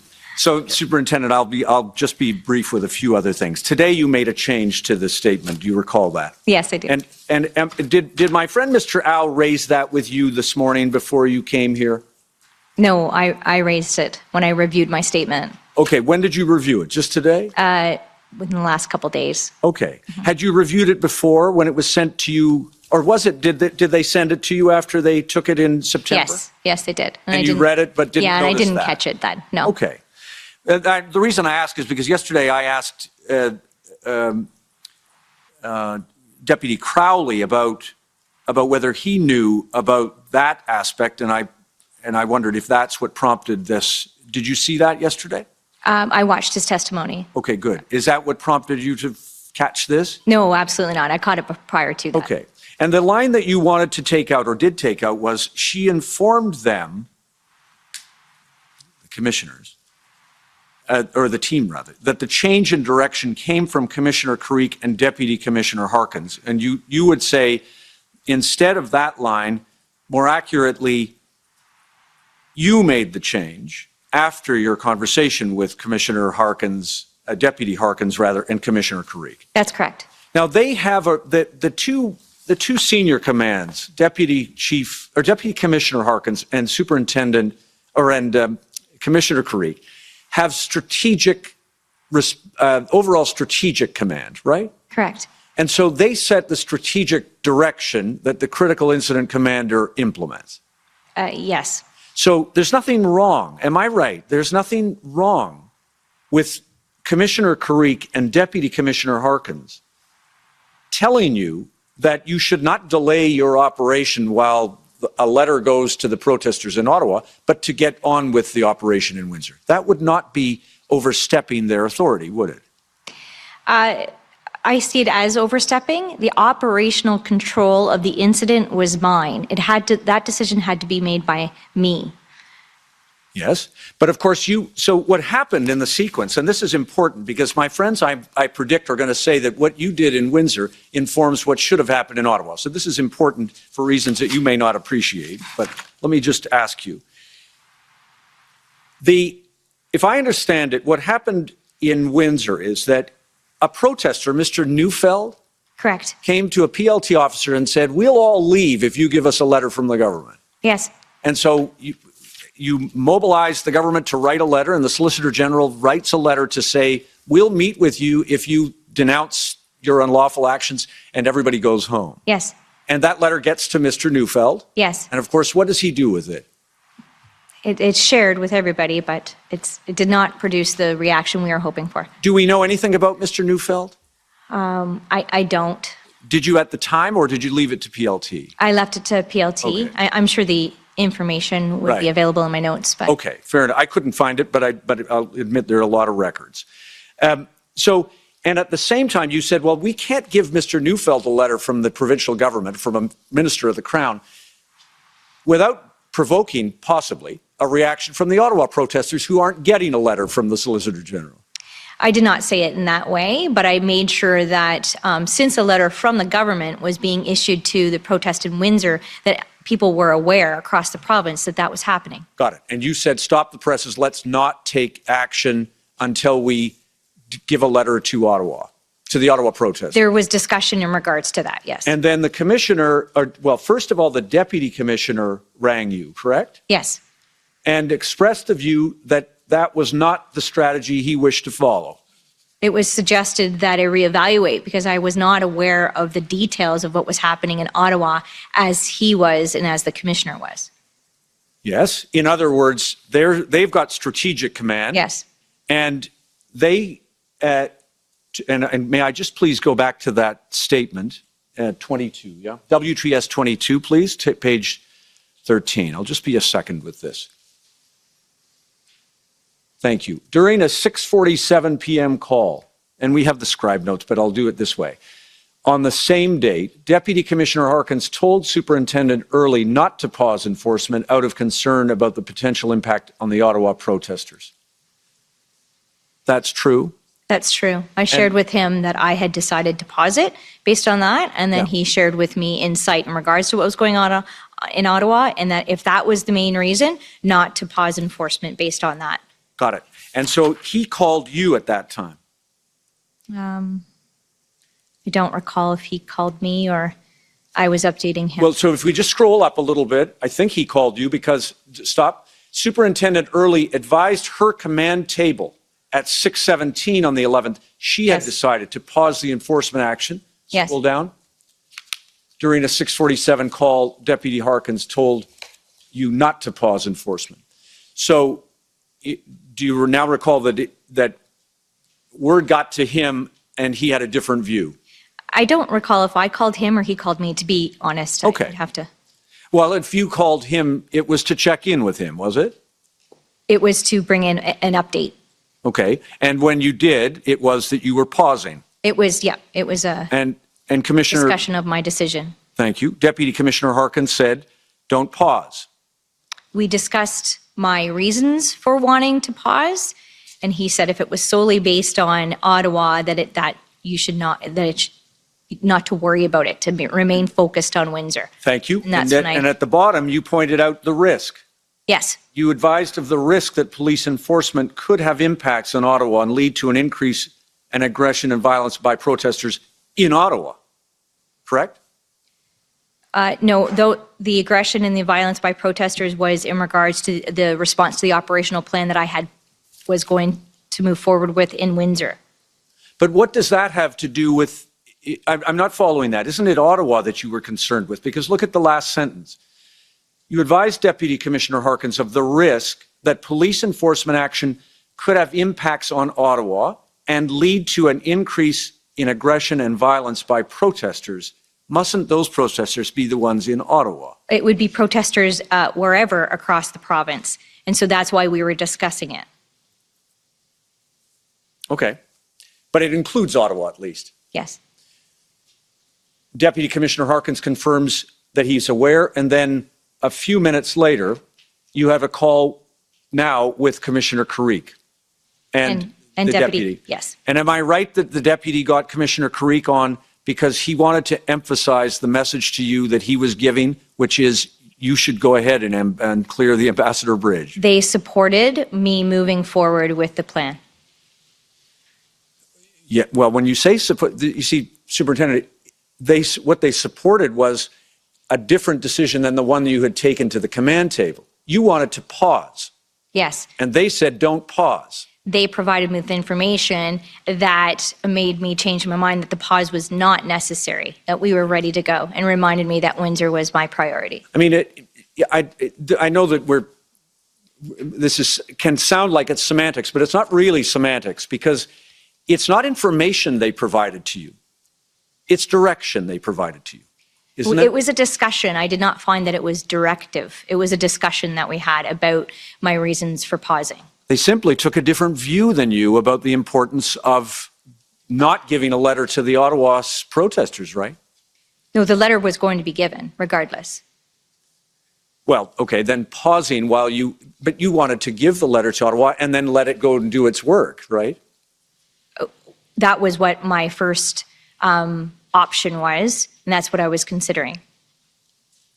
And so they said, here's our judgment as strategic commanders, you're a go, clear the Ambassador Bridge. Yes, that was part of the discussion. Got it. Now, then finally, the PLT, we spoke about this briefly, but the PLT was not able to make yards in this protest. It was a failure of the ability to negotiate with this group of disparate protesters, right? I wouldn't call any work of the provincial liaison team a failure. Their effort was there, but it did not produce the results that we were hoping. Right. And the well, there are only two ways down this mountain. Either those protesters were going to leave because you asked them to leave and negotiated their withdrawal, including by giving a letter from the Solicitor General of the province, Correct. or you were going to have to muscle them out with a POU operation, right? Use an operational plan from POU, yes. Last question then, please, just on the issue of Strategic Command. Could I show you, please, WTS 39? This is the witness statement from the Commissioner, and I just need your help again, because it may be important to sorting out the roles and responsibilities of strategic commanders and incident commanders. Page 8, please. Under the heading Incident Command System, the Commissioner said this, and I don't know whether you've seen this. Fourth line down, while some incident commanders, do you see it? Yes. May feel as though they have complete autonomy. This is not the case. The chief or commissioner remains responsible to provide adequate and effective police services, is accountable to the board under the Police Services Act in the case of a municipal police service, and is entitled to set strategic direction or give lawful orders. However, incident commanders should have operational autonomy to carry out strategic objectives set by senior command. And that's accurate. Yes. And so what occurred between you and Deputy Commissioner Harkins and Commissioner Creek was simply that. Is that Yes. fair? Fair. Okay. Commissioner, thank you. Thank you. Thank you. Okay, well, you and City of Ottawa are overdrawn, but we'll see when we get to Ottawa. The Windsor Police Service.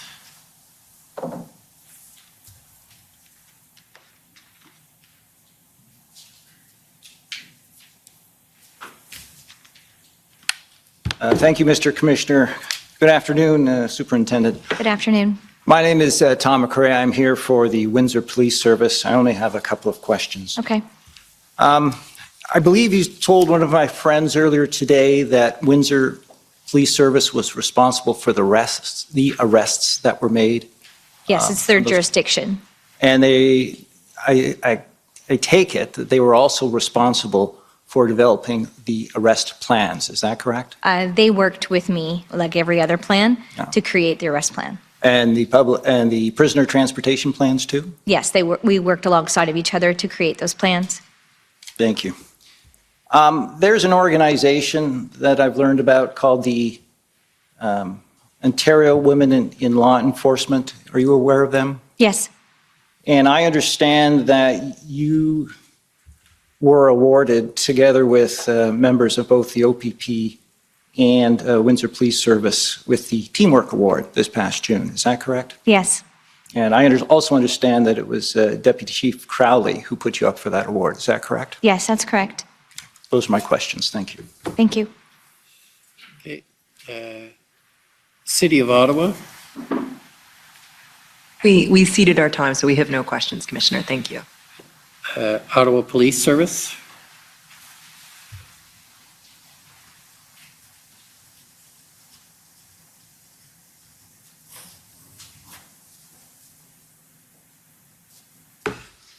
Good afternoon, Superintendent. I'm Jessica Barrow, and I'm counsel for the Ottawa Police Service. Hello. I just wanted to clarify one quick thing with you that came out of your conversation with Mr. Curry, and that's the change that you made this morning to your witness statement. Yes. So just to make sure I have it correct, what you indicated this morning was that you had a conversation with Commissioner Creek as well as the Deputy Commissioner. Yes. In relation to whether to stand down the Windsor operation. Yes. And as a result of that conversation, you ultimately decided to revert course and continue with the Windsor operation. Correct? And just so that I understand it, the reason for that was because you obtained new information in the course of that conversation, correct? Correct. And you couldn't otherwise have had that information previously because you were in charge of the Windsor operation. That's correct. And you had limited information, or I think line of sight, into that operation in Ottawa. That's correct. And so it was less a question of being directive and more about sharing information with you that you couldn't otherwise have had prior to that meeting. That's correct. And so as a result of that meeting, you decided that the risks you initially were concerned about were not concerns after all, and you could proceed with your operation. That's correct. Okay, thank you. Those are my questions. Thank you. Next, the Ottawa Coalition of Residents and Businesses. Good afternoon, Commissioner. Emily Tamman for the Ottawa Coalition. We don't have any questions. Thank you. Thank you. The convoy organizers. Good afternoon, Mr. Commissioner. Bathsheba Vandenberg for Freedom Corp and protesters. We have no questions for Superintendent Dirty. Thank you. Thank you. National Police Federation. Hello, this is Lauren Pierce for the National Police Federation. We also have no questions. Okay. The Province of Alberta. Good afternoon. This is Stephanie Bose for the Province of Alberta. We have no further questions. Okay. The Ontario Provincial Police. Thank you, Commissioner. We have no questions. Any re-examination? No, thank you. Okay, well, that was obviously very clear evidence. Nobody seems to want to cross-examine you, or limited, I should say. Well, thank you very much for attending. You're free to go, and we thank you for your evidence. Thank you. So, given the speedy way in which we went through this, I think we'll take an hour and 9 minutes for lunch today. So we'll come back at 2 o'clock. The commission is in recess until 2 o'clock. La commission est levée jusqu'à 14 heures. Congratulations. Oh, thank you. It's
Order à l'ordre.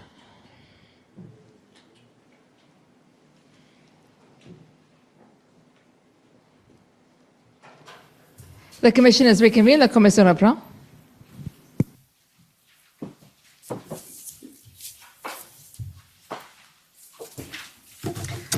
Yes, Alison McMahon, Commission Counsel. And our next witness is Paul Rouleau. Mr. Lachid? Mr. Lachid, will you swear on a religious document or do you wish to affirm? I'd like to affirm. For the record, please state your full name and spell it out. Paul, P-A-U-L, Winfield, W-I-N-F-I-E-L-D, Leschide, L-E-S-C-H-I-E-D. Do you solemnly affirm that the evidence to be given by you to this commission shall be the truth, the whole truth, and nothing but the truth? I do. Thank you. And Commissioner, Mr. Lachid's counsel is appearing virtually and would like to briefly address the commission. Okay, yes, go ahead. Oh, My name is go ahead. my name is Lonnie Roulard, and I appear for Paul Rouleau. And I'd just like to confirm prior to the proceeding with the witness that the protections of Section 9 of the Ontario Evidence Act and Section 5 of the Evidence Act of Canada are invoked for the witness. Okay, thank you. Just for the record, Mr.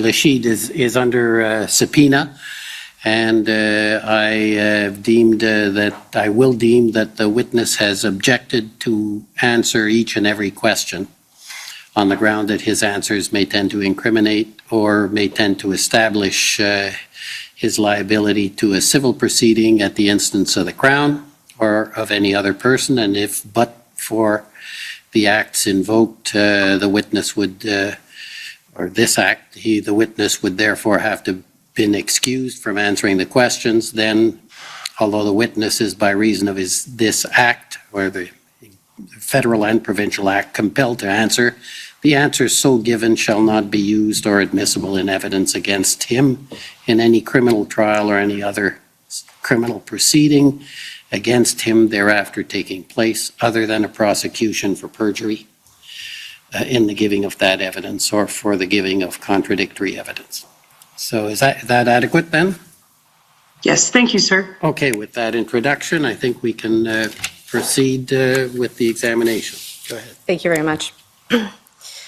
Mr. Lachid, you were interviewed by Commission Counsel on October 4th, is that correct? Yes.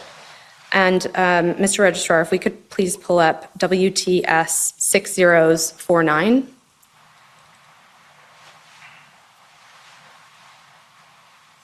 Mr. Lachid, is that a summary of the interview? Yes. And have you had an opportunity to review this summary? Yep. And do you have any corrections to it? No. Okay, then we'll ask that it be entered as an exhibit. Mr. Lachid, you live in McGregor, Ontario, is that right? Oh, correct. And that's about 15 kilometers from downtown Windsor? 15 to 20 kilometers from downtown Windsor, yeah. Okay. And what do you do for a living? I co-own a contracting business that serves the greater Windsor, Essex County area. Okay, and have you been a lifelong resident of the Essex County area? I've lived in the Essex County area for the better part of the last 44 years, other than the time I spent at university and briefly in Alberta as a commercial helicopter pilot. And can you please tell the Commissioner about how you became involved with protests against COVID-19 public health mandates? I would just say, like many other Canadians, I've grown a little wary with the I guess the direction of our basic fundamental rights and freedoms kind of being transformed into privileges that can be granted or revoked based upon our personal compliance with whatever the latest mandate or bylaw that's being passed down by our federal, provincial, or municipal leaders. It led me to be a little concerned as a father of 3 young children, the direction that this country is heading in. And so I participated in several peaceful, lawful protests so that people's voices could be heard with these same concerns. And can you tell us about those protests? I mean, we had various fundraisers for people that have been negatively impacted or had job losses or had their businesses somewhat run into the ground or not being able to make ends meet. We've had various freedom rallies at the flag, I guess that you would call it, at the downtown Windsor area of Riverside and Olette Avenue. And are those the sort of weekly rallies that would take place starting in September? I wouldn't say I was there for the weekly rallies. There have been weekly rallies, and I did my part to offer whatever assistance or support that I could at several of these events over the last couple of years. Okay. And how would you typically hear about protests that you would attend or fundraisers or rallies? I mean, I've made a lot of friends and that would attend some of these rallies in the area that have similar concerns that I do. So, through text message, periodic meetups where people might be discussing what they would like to do or what actions maybe they would like to take next. And would you post about it on social media or sort of did you join any groups related to? More just like personal interactions with friends that were involved in the same sort of things. Okay, so you weren't part of any sort of formal organizations? I wouldn't say that there was very many formal organizations. It was kind of a loose organization with people coming and going, and that would be about it. And a loose organization in the sense of just you have this network of friends who?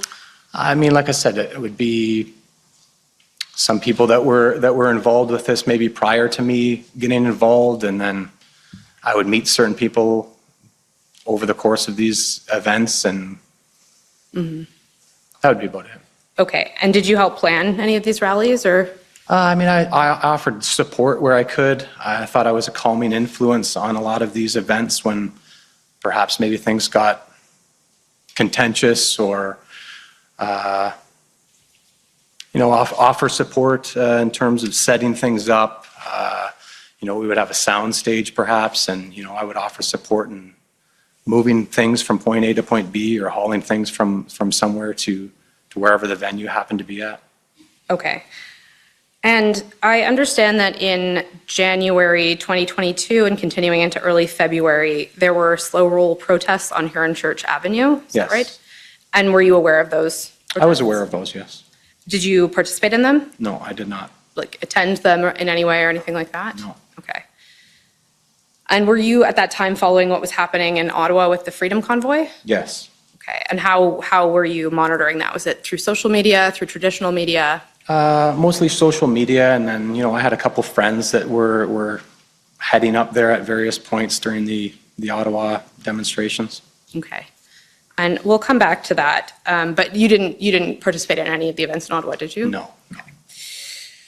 So the blockade of the Ambassador Bridge starts on February 7th, as I understand it. In the days leading up to that, were you aware that there might be a protest in that area? No.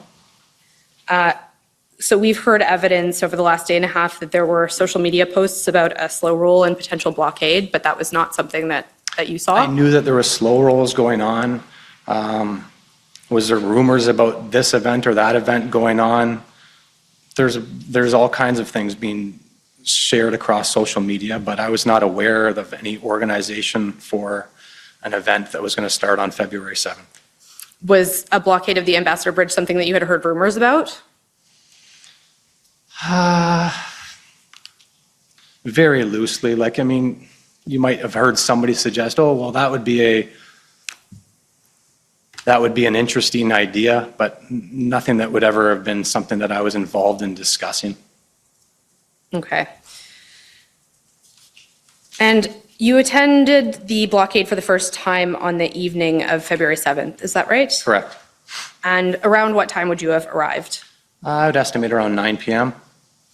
And for the rest of the week, would you typically attend around the same time? Yeah, I would usually go after my young children were put to bed, and I would head down from between the hours of 8 and 9 until maybe 12 to 1 o'clock in the morning. Okay. And so on that first evening, on February 7th, where were the protesters located? So where I went was at the intersection of Gerardo and Huron Church Avenue, which is approximately a half-kilometer south of the egress point of the Ambassador Bridge southbound on Huron Church. Okay. And Mr. Registrar, could we please pull up the map of Windsor, just so that we can see where that is?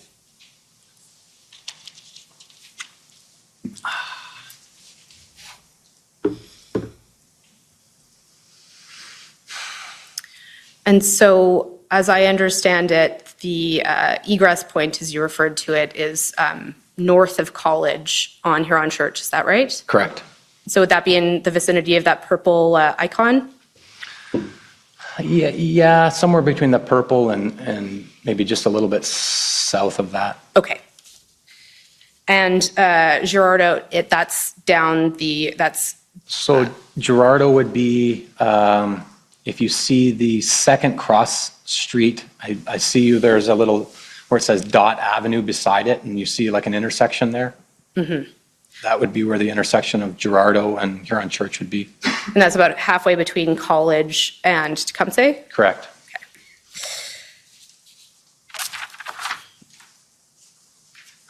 And so when you arrived at the protest that night, were vehicles blocking the intersection? There was probably 3 to 4 pickup trucks blocking or straddling both sides of Huron Church Avenue, north and southbound at that intersection. And so were they driving down Gerardo? I'm sorry, I'm going to butcher that street name. Or were they driving down Huron Church? So they weren't driving when I got there. They were just kind of straddled across, like perpendicular to Huron Church Avenue, so that they were impeding the traffic at Gerardo and Huron Church. And approximately how many vehicles were blocking the intersection? I would say 3 to 4. And did you participate in that blockade? No, I parked much further away on a side street. And so then you walked in? Yes. And were most people in their cars, or were they on foot? They would be on foot. Other than those 3 to 4 cars that were involved there, everybody else would be on foot. Roughly how many other protesters were? When I got there, maybe 40, 50, somewhere in that range. They were standing in the intersection, on the sidewalks? On the sidewalks, some in the intersection of that area. Okay. And were there police present? Yes. What were they doing? So there would have been police vehicles at the intersection near, I guess on the east side of that road where the Assumption High School area is. Mm-hmm. And had they set up blockades anywhere? So I didn't discover that until after I left that evening, and then I had seen that there was Windsor police vehicles at several of the intersections surrounding the general area. And that's on February the 7th? Yes. Okay. And yesterday we saw evidence that protesters had started setting up a camp on the first night and had told police that they were staying put and not moving. Is that something that you observed? I didn't observe that at the Gerardo intersection, which is the only spot that I really walked. Okay, so you weren't at College Street, for example? Not on February 7th. No. And you didn't sort of walk by there when you Well, were? my impressions at Gerardo was that there was semi-trucks backed up on both north and southbound lanes for as far as my eyes could see. So I had no reason to really walk along all of the other semi-trucks on the road that were just sitting there idling. And was your impression that they were backed up because of the blockade at Gerardo? Yes, that's correct. Okay. And what time did you leave the protest on that first night? I would estimate 1 o'clock in the morning. Did you expect that the protesters would stay overnight? When I left, there was probably a dozen or so protesters left there, and I had assumed that that would be a one-off type of event and it would be over by the next morning or later that night. So while you were there, you hadn't discussed with anybody that they might stay there overnight?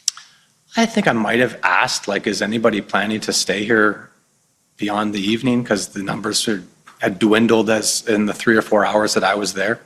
And I had just assumed by 1 o'clock in the morning, when it was kind of apparent that there was more police presence in the area than there were protesters, that this wasn't going to go on for any length of time.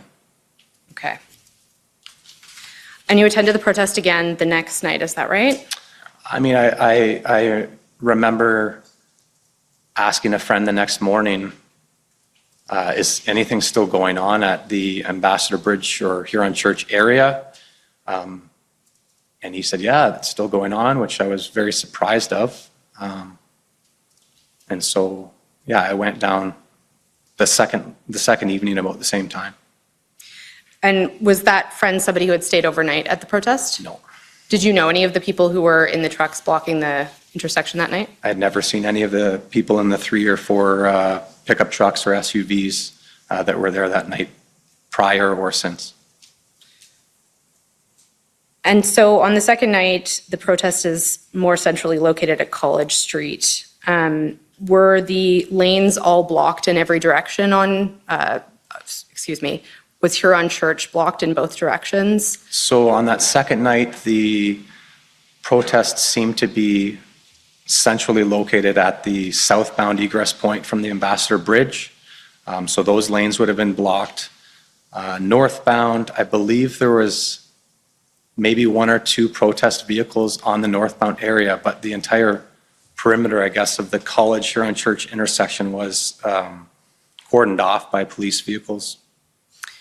So all 4 points of the intersection were blocked off by police vehicles? I would say 3 of the 4 parts, and then the southbound Huron Church just south of College Avenue, that was where more of the protest vehicles that didn't fit on, say, the north side where the egress area is from Ambassador Bridge, they had started to park on that south section of the southbound lanes of Huron Church south of College Avenue. And approximately how many protesters were there that night? People or vehicles? Both. I would say perhaps 40 vehicles, a few large semi-trucks, and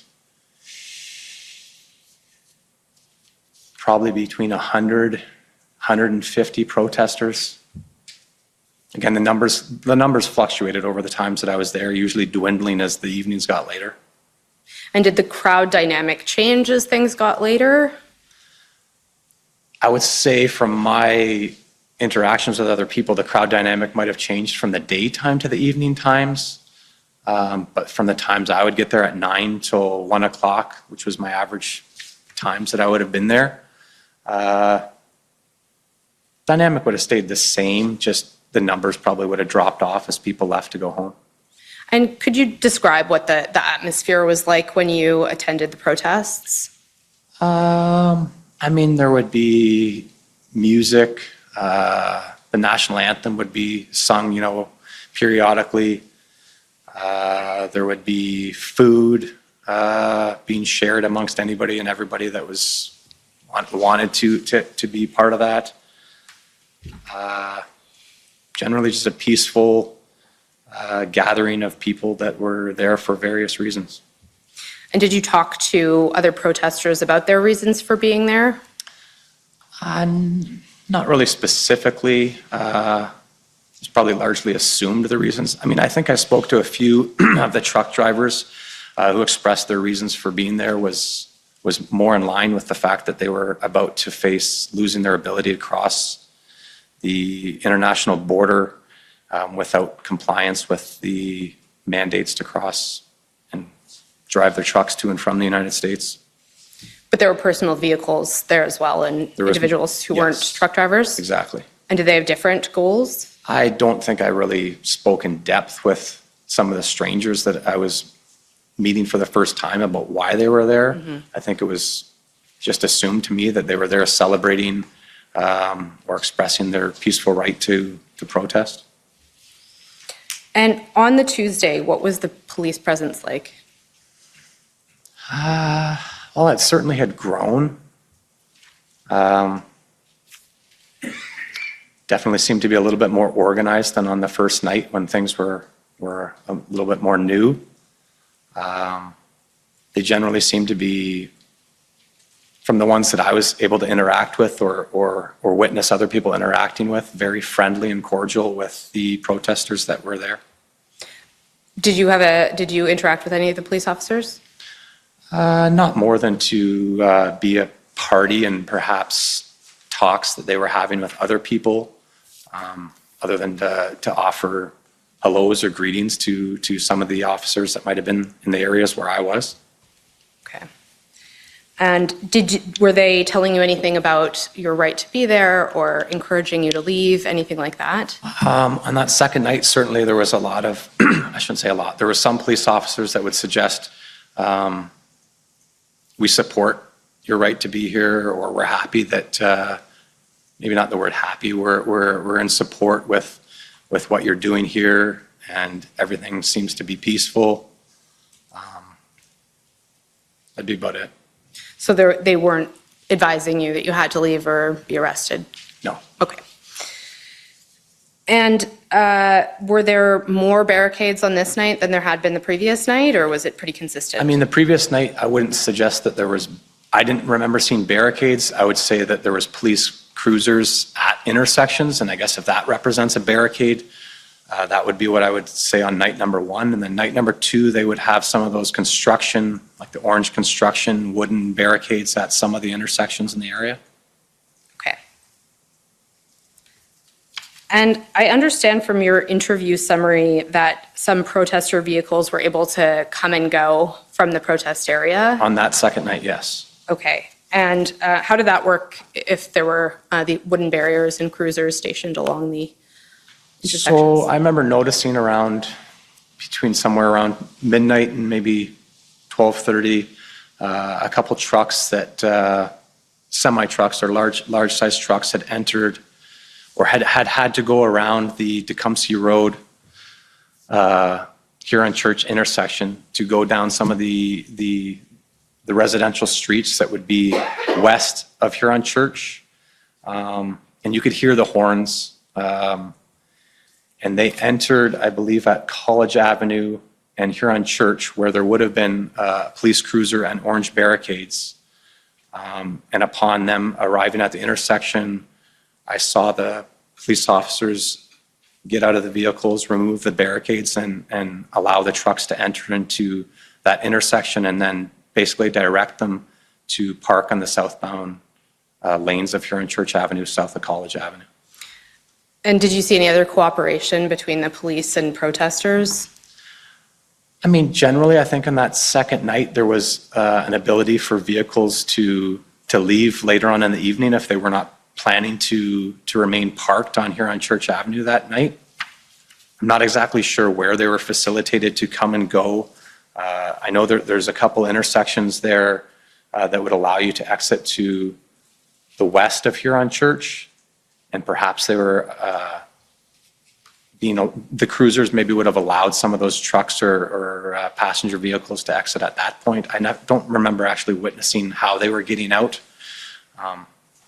So something that you were aware of, but... I just remember, I guess I'm deducing this from the fact that there was different vehicles there, say on night two from the subsequent nights, and I could only assume that they had to have been able to leave on their own accord with police cooperation. Okay. Mr. Commissioner, I just want to say for the record, the map that I referred to earlier is doc ID COM 50930, and that's a screenshot of the same map that was shown to you yesterday, and a link for which was circulated to the parties yesterday. Just wanted to clarify that point. Now, on Wednesday night, were protesters still at College? Yes. And were there also additional protest sites? I had heard that there was some protesters that wanted to perhaps blockade the Wyandotte entrance to the Ambassador Bridge. I never went over there to see it. I know that there were some protesters that perhaps wanted to be involved with blocking the Tecumseh Road and Huron Church intersections. But I never really walked to the Wyandotte area to see what was really going on. Okay, and just referring back to the map, Wyandotte is where there's an entry into the Ambassador Bridge, port of entry. It would be like the ancillary entry, whereas the main entry would be northbound Huron Church into the Ambassador Bridge area. And was that, to your knowledge, was that intersection completely blocked? The northbound entrance to the Ambassador Bridge? The Wyandotte? But the Wyandotte one. Again, I didn't go there. I just remember hearing some protesters say it's blocked, and then you'd hear it's not blocked, and then it's been given up to in negotiations for emergency use vehicles to come and go. But again, I never saw it with my own eyes to be able to say when it was blocked, when it was not blocked. Were you aware of who was engaging in negotiations over things like emergency lanes? I would have been hearing this third hand from somebody that maybe would have heard those negotiations prior to my arrival. Okay. And so at this point, was any traffic able to enter or exit the bridge? To the best of my knowledge, the northbound entrance to the Ambassador Bridge was always open, and I believe it was being used by law enforcement or perhaps CBSA to come and go, because that's a very large, like 2 or 3 lane entrance point to the bridge.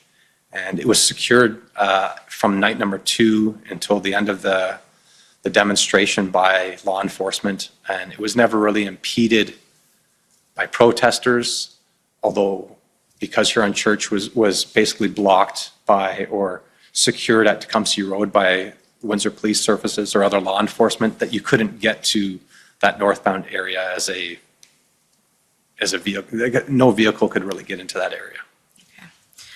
Were there also vehicles or protesters, excuse me, at the Tecumseh Road intersection? Periodically, I believe I would see some, but it was a very small contingent that was at that intersection. Okay. And what was the crowd like relative to the previous nights? And this is on the Wednesday we're talking? Yes. Largely the same as the previous night. Perhaps a little bit larger maybe in the number of people that were there. But the same sort of things going on, national anthems, food, more or less a cordial atmosphere amongst everybody that was there. Sort of a party-like atmosphere, or? Yeah, but I mean, it would die down from being a party as the evening got later and colder. And were people drinking alcohol? I never saw that. You didn't see anyone drinking, okay. Or using drugs? I didn't see that. And what was the police presence like on Wednesday night?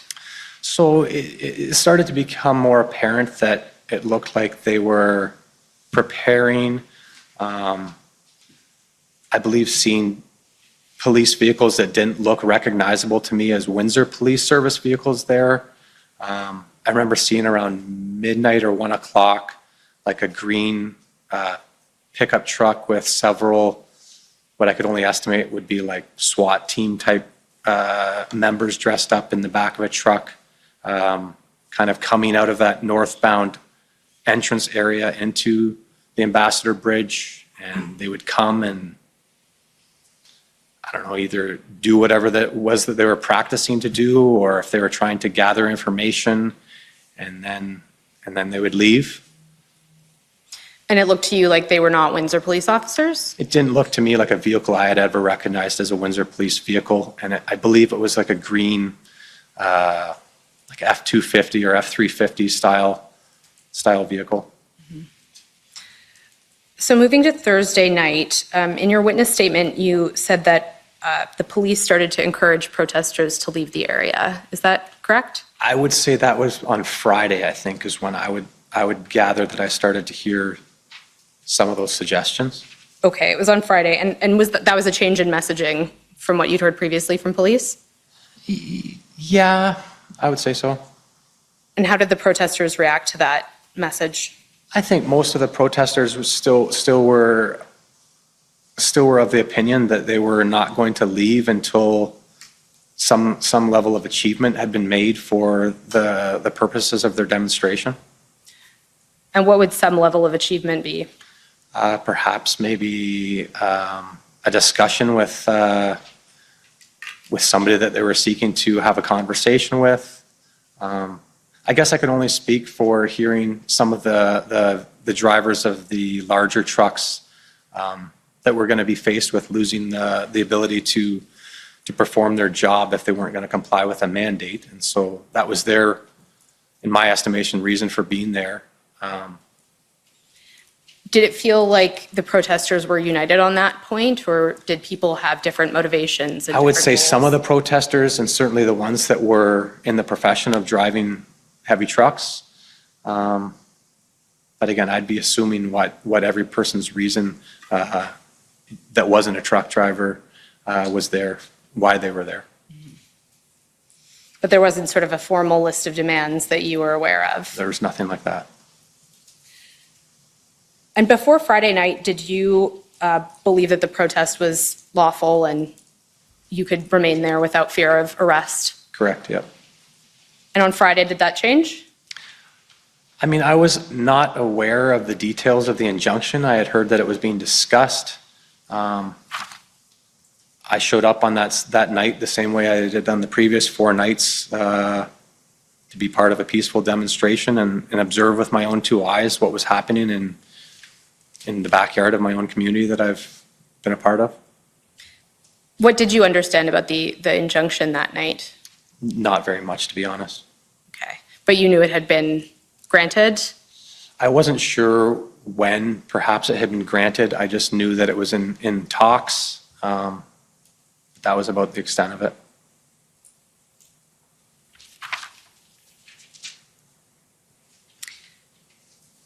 If I could please pull up WPS, I believe it's 7049.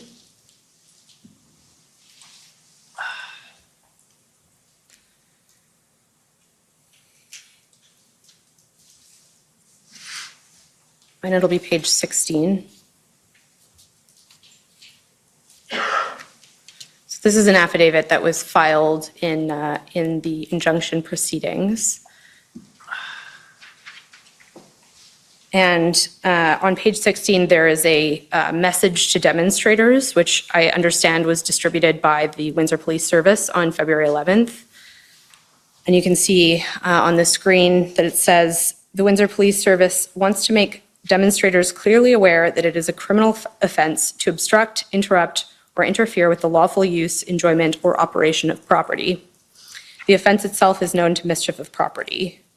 The unlawful act of blocking streets at and near the Ambassador Bridge is resulting in people being denied the lawful use, enjoyment, and operation of their property and causing businesses to close down. We are providing notice that anyone blocking streets or assisting others in the blocking of streets may be committing a criminal offense and must immediately cease further unlawful activity, or you may face charges. You could be arrested if you are a party to the offense or assisting others in the direct or indirect commission of this offense. Is this something that you saw while you were at the protests? No. Did you see it at any point? No.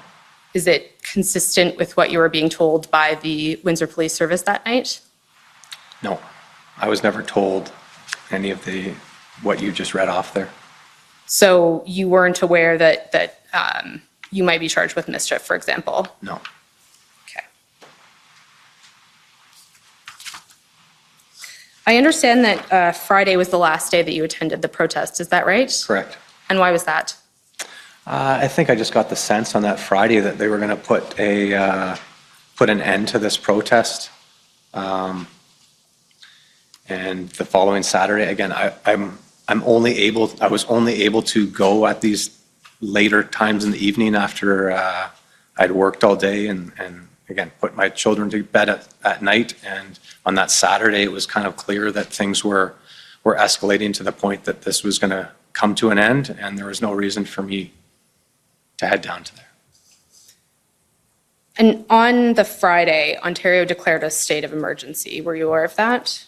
Again, I might have heard it on the radio. Did that influence your decision to leave the protest? No, again, I was just there I was there to witness what was happening, so that I could know what was actually going on down at the Ambassador Bridge demonstration, because I figured that was probably the only way I was going to know really what was happening, is to witness it with my own 2 eyes. And that brings up the issue of media coverage, which is something that you spoke about in your interview summary. Did you feel that the media coverage of the protest was generally accurate? I would say that there was a lot of perhaps exaggeration of what was happening at the demonstration in Windsor. It was certainly being painted as something that I didn't witness for the 5 days that I was there, which was simply a peaceful protest of people that wanted to have their voices heard. And how was it being painted? I mean, I remember seeing videos or clips on the mainstream media showing trucks like backed up across the Ambassador Bridge beyond that first night, which did, I mean, I think they cleared the Ambassador Bridge within 12 hours or so on that first night. So that was never going on the rest of the week. There was only like 4 to 6 semi-trucks that were involved in impeding or blockading traffic on that southbound Huron Church area, and it certainly made the coverage certainly seemed to make it sound like it was much larger in scale and scope than that. And was there any information about the effect of the blockade that you felt was inaccurate in terms of the kind of economic impact on? Again, I don't know what the actual economic impact is because that's not something I study or really learn or know about. So it was just sort of the images that you were seeing didn't reflect what you were. I mean, and not just what I'm seeing in Windsor, but I mean, I kind of observed the same sort of misrepresentation from what I would hear from friends that were in Ottawa versus what was actually being shown on television in regards to the nature of the demonstrations that were going on. Okay. So I'm going to go briefly back to the state of emergency that was declared on February 11th. Effective on the 12th, midnight of the 12th. If we could go back to WPS 7049, please.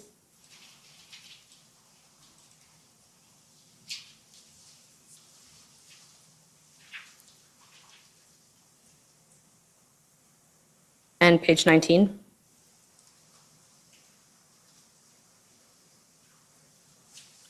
This is another flyer that I understand was distributed on the 11th. Is this something that you saw? No. Okay. Now, I'd like to ask you about sort of the organization of the protest and the leadership, which is something I know we've already touched on a little bit. But your evidence earlier was that you weren't aware of any formal plan around the protests. Am I getting that right? Yep, that's correct. And so you don't know who started it or how they disseminated the message to go to Huron Church and No. Girardeau? Okay. So to the best of your knowledge, it just came together kind of organically. That would have been my assumption, yes. And did you observe anyone who appeared to be sort of speaking on behalf of protesters to police? No. So as far as you were aware, police were sort of just interacting with protesters? There were certain groups that the police would be talking with, but not like one central group that it seemed like they would be engaging with on a routine basis. So when you say that there were groups that they would be engaging with, do you just mean that on a given day, you might see them talking to a particular group of people, but the next day you'd see them talking to someone else? Yeah, yep. Okay, so there was no consistency in who was... No, it was a leaderless movement that I didn't see one focal point that was being discussing things with law enforcement on a routine basis. And did you have a sense that the protest would have ended at some point if the police hadn't intervened, or was it the police intervention that brought it to an end? I could only speculate. I mean, the police brought it to an end. How things would have unfolded if that didn't happen, I don't know. But at that point, on Friday, when you left, there was no sort of sense that everyone was going to start packing up and leaving? No, I didn't get that sense. Now, something that you mentioned earlier was that some people at the protest felt that they wanted to talk to somebody in government. Is that right? I wouldn't say that would, I guess that would be an assumption that I made that, you know, they wanted to have their voices heard because they had largely been silenced and they had no other they probably felt they had no other option as to who could they talk to regarding the mandates that were coming that would force them or cause them to be able to lose their ability to do their jobs crossing the international border. And so, and I know that this is something that you had mentioned in your interview summary as well, is that you felt like politicians were refusing to kind of engage with the protesters and hear them out. Is that true? Yeah, I never saw any politicians came to engage with anybody there. So as apart from the protesters generally, for you personally, was it a goal to have a politician come and speak to you or acknowledge the protest? No, I wouldn't say that I went there with any goals. Okay. Could we please pull up ONT 50858?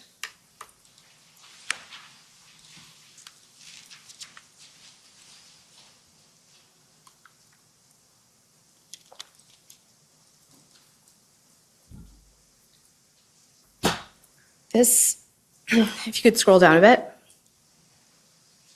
Keep going a little bit more. Thank you.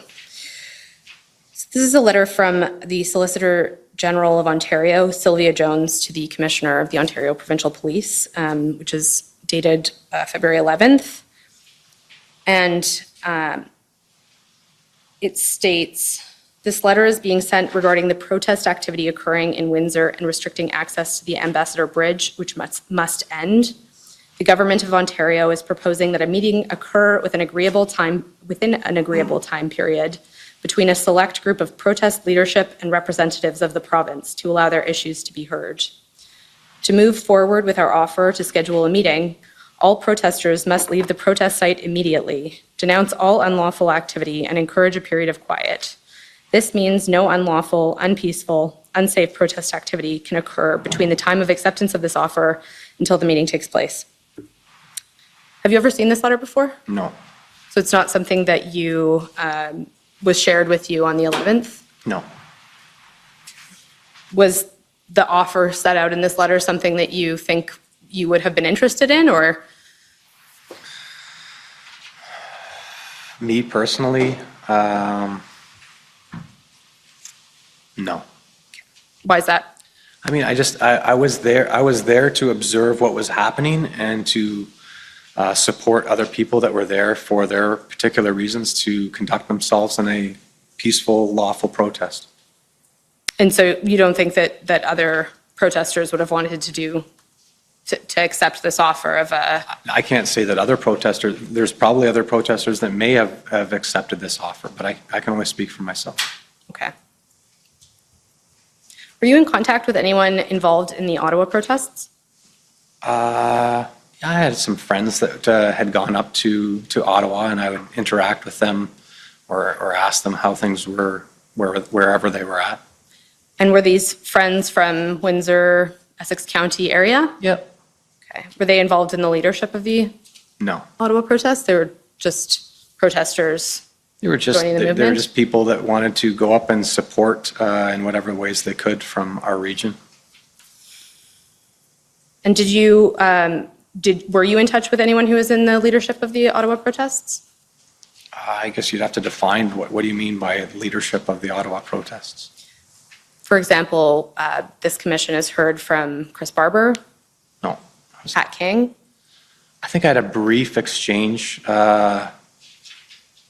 just to ask if there was any sort of connection between what was happening in Windsor and what was happening in Ottawa. And I got a categorical no response to that. Okay. And when you say you asked if there was any sort of connection, was this, were you asking for support, or was this, No. is there an existing? There was so many rumors throughout the entire week of, there's convoys coming down to Windsor and hundreds of vehicles coming down to Windsor. And I was just trying to figure out like what perhaps is actually going on here and what might be going on here in Windsor. Can you tell us about the rumors that you were hearing about the connections? Just that there was constant rumors of more trucks are on their way from this location or that location. And so besides Pat King, were you in touch with somebody like Tamara Leach? No. James Bowder? No. Any other person who's sort of identified as a figure of a leadership figure within the No. convoy movement? No. Okay.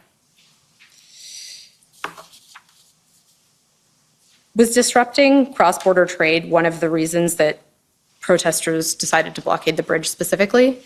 Again, I can only speculate at the reasons why other people decided to choose that location. Did you think that that was a reason that the bridge was a good location for protest? It's certainly a strategic reason, a spot where you could garner some attention that might allow you to have your voices heard if that was the intention. Now, we heard evidence yesterday about children present at the protest. Is that something that you saw? After 9 o'clock at night, no, I didn't see anybody that would be considered a child. I mean, there might have been some teenagers there, but no, it was usually an adult crowd when I would arrive. Okay. Did you ever hear anyone suggest that children could be used as human shields? No. And after the blockade ended, after the weekend where the police cleared out the protest on the 12th and 13th, were you aware of any discussion about doing another protest at the bridge? No, I never heard about that. So you never heard of the slogan, "Taking back the bridge," while the police were kind of busy in Ottawa? No. On social media? Never saw that? No. And there was no discussion of reestablishing the blockade after the injunction expired? Not that I was aware of. Is there anything that I haven't asked you that you think is important for the commissioner to know? I think you've covered everything in my statement there. Those are my questions. Okay, thank you. Okay, first, the Government of Canada.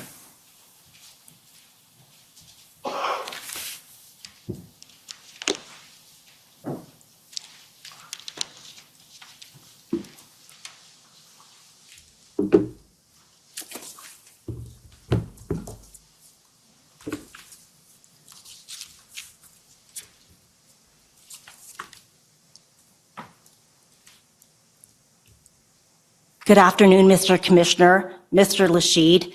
Cynthia Lau, one of the counsel for the Government of Canada. Mr. Lashid, you had testified that you co-own a contracting business. You are the owner of a custom cabinetry business in Ontario, correct? Correct. And that has been in operation for 12 years as far as your co-ownership, is that right? Correct. And you offer services for designing, building, installing kitchens and cabinetry, bathrooms, and custom living spaces, correct? Correct. You would agree with me that your business uses higher quality materials, would you not? Sure. And some of those Can I ask the materials relevancy are... of this line of questioning, please? Yes. Go ahead. Yes, may I please ask the relevancy of this line of questioning? You certainly can ask. What's the relevance of his business and the quality of the materials? This is a background information pertaining to the overall business and economics of the Ambassador Bridge in the Windsor area. So it's exploring on the business area. That okay? Sure. Thank you, sir. Okay. Go ahead. And some of these supplies are imported from outside of Canada. Would you agree with me? Sure. And some of these supplies are also imported through the Ambassador Bridge port of entry. Would you agree with that? Correct. You would also agree with me that maintaining a healthy supply chain has a significant impact on your revenues, would you not? Yeah, I would agree with that. And you would agree with me that an interruption in the supply chain impacts other businesses aside from your own. Correct. And it would also impact the automobile industry. I would assume so, yes.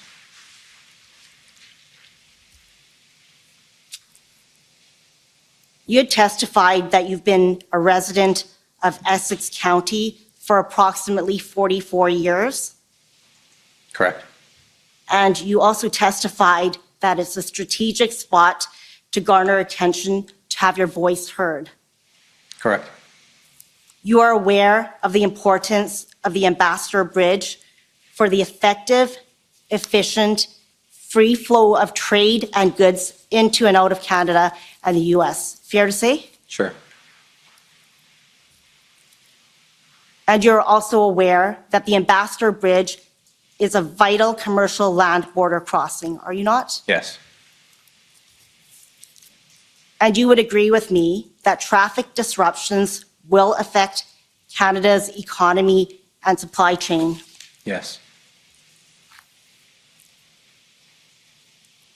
Before February 7th, there was a slow roll in the area of Ambassador Bridge for a couple of weeks, as I understand it. Is that your understanding? Again, I didn't participate in any of the slow rolls, but I was aware that they were going on at certain times. Right. And I take it that based upon your evidence, you were following what was happening in Ottawa, mostly through social media, Yes. and a blockade was ultimately set up at Ambassador Bridge on February 7th. Again, my only understanding is the blockade was set up at Gerardo and Huron Church on February 7th. Right. And you were present there on that date. Yes. Do you also understand that the blockade was inspired by the events in Ottawa? I can only assume that.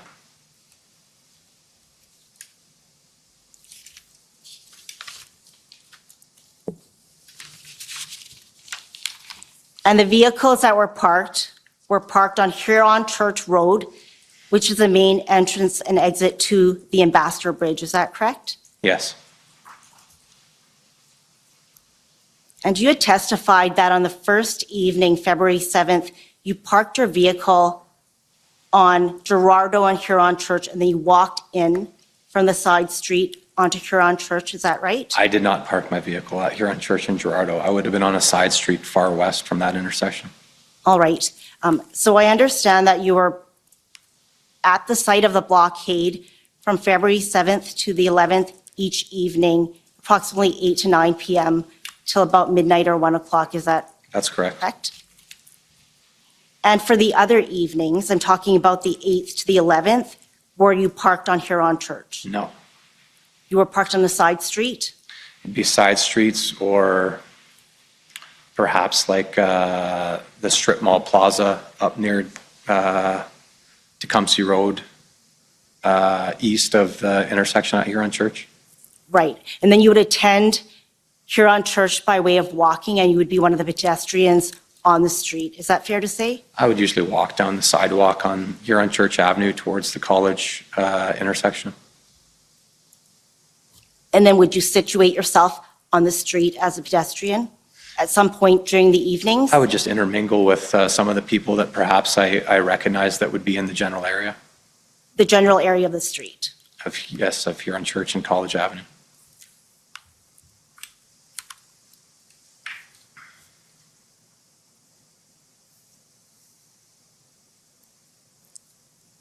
During the time of the protests, you were communicating with other protesters by way of chat applications and text messages, as I understand it. Is that correct? Correct. And throughout these exchanges, you were communicating relevant information about the status of the protests. Is that fair to say? Relevant information, I would just say general information. Okay. So general information, for example, about planning? No. No. General information about developments? Yes. Just of what I was seeing. Observations that were Yes, happening on the ground? observations, that's best.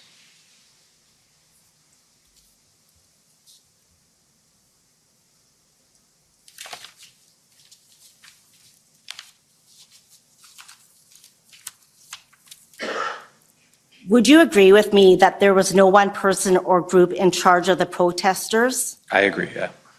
And you'd further acknowledge that you had described it as a leaderless movement. There was a diverse group of protesters. Is that fair to say? Yes. There was no one directing the protests? No. And there's no agreement on strategy? Not that I was aware of. And there was no agreement on which intersections to block.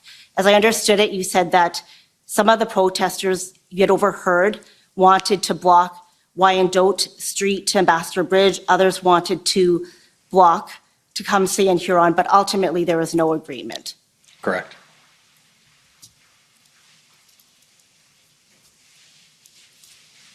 And you would be making assumptions about the goals of the protesters. Is that fair to say? That's fair, yeah.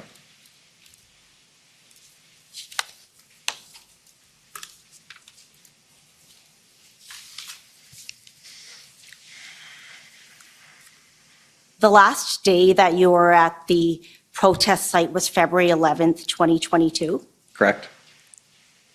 And I understand from your interview summary that at that point, you saw that law enforcement was building up and they were encouraging people to leave. Is that a fair description? Yep. I would say law enforcement was building up prior to that Friday, though. But by February 11th, it had increased in that building up of their presence and their involvement at the site. Is that fair to say? Absolutely, yes. And things were escalating, in fact. Escalating by what do you mean, in regards to the protesters or? It was escalating insofar as the encouragement for people to leave and that there was a perception that the law enforcement was pending. Fair to say? There was definitely a perception, and I had overheard a couple law enforcement officers suggest that maybe you've made your point, it's time to go home now. And you did go home. In fact, you didn't return on February 12th, correct? I did not, no. You would agree with me that a potential unlawful protest did not deter all of the protesters from returning after February 11th, correct? Correct. Correct, yeah. Because they didn't have a leader to direct them whom they followed. Again, that would be an assumption as to why they decided to be there beyond then. And it was also your belief that on February 12th, there would be skirmishes or mass arrests, correct? Can you repeat how you asked that question? Sure. On February 12th, you had anticipated, as I understand from your interview summary, that there would be skirmishes or mass arrests. It became apparent. I mean, you saw the militarized police vehicle staged there, and it kind of looked like there was going to be an abrupt end put to this protest. And some of your friends were actually present at the site of Huron Church on February 12th, correct? They were there. I'm not exactly sure where. Okay. And they told you what was happening on the ground floor? I would have heard it from third-hand information after the fact. And some of that third-hand information that you heard was that there were individuals who were shouting slurs at police? I had heard that was going on, yes. You would agree with me that that could increase the level of aggression of the crowd? Again, that'd be an assumption. And police, as I understand it, were giving protesters the option to leave the blockade area. Say that again, they weren't. Police were Yes. giving protesters the option to leave, I believe so. but they didn't all leave, did they? Again, I was not there that day. Well, did you hear from your friends? Did all the protesters? Again, I would have been watching it on social media like anybody else to see what was actually happening on that February 12th. Okay, so based upon what you saw, you knew that not everyone had left. Correct.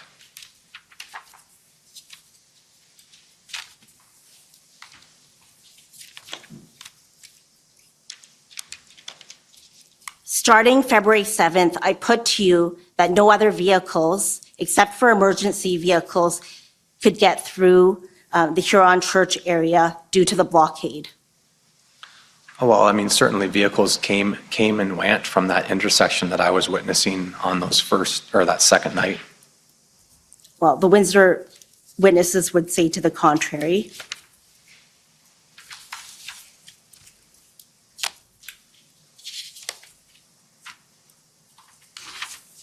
As I understand it, you were motivated to attend the protest because you were skeptical of mainstream media, correct? That was one of the reasons, correct? What was the other reason? I mean, as a small business owner that has largely not been economically impacted over the last couple of years, I wanted to show support for several of my other fellow business owners who either lost businesses or were barely able to make ends meet, who wanted to have their voices heard, that had largely not had that opportunity or had been silenced over the previous year regarding these mandates that were adversely affecting their ability to conduct business. And I put it to you that the small business owners would include people who relied upon the supply chain being viable coming through the Ambassador Bridge port of entry. I can't speak as to how that would have affected other business owners. And you wanted a firsthand account of what was happening? That's correct.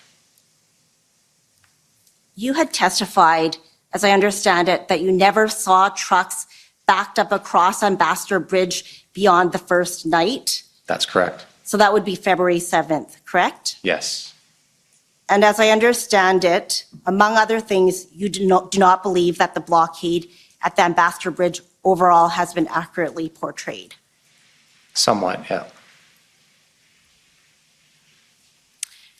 I'd like to turn to a video, pb.can.401800_REL_0001. And I'm going to turn you to video footage from WDIV of February 8th. Mr. Clerk, could you please turn up that video for me at timestamp 1:14? This is going to be pretty well the end. You're now up at the limit of your time, so you're going to have to be brief. Okay. Also developing tonight, protesters against Canada's vaccine mandate forcing the Ambassador Bridge to close. That group disrupted travel going into Canada, creating a huge backup on our local freeways, especially on I-75. The protests all started about 10 days ago in Ottawa, with truckers calling themselves the Freedom Convoy. The group opposes a recent mandate requiring drivers entering Canada to be fully vaccinated or face testing and quarantine requirements. Tim Pamplin near the Ambassador Bridge tonight with the latest. Tim. The backups on 75 to the Ambassador Bridge started around about 3 o'clock this afternoon. And as day turns to night, the situation hasn't changed any.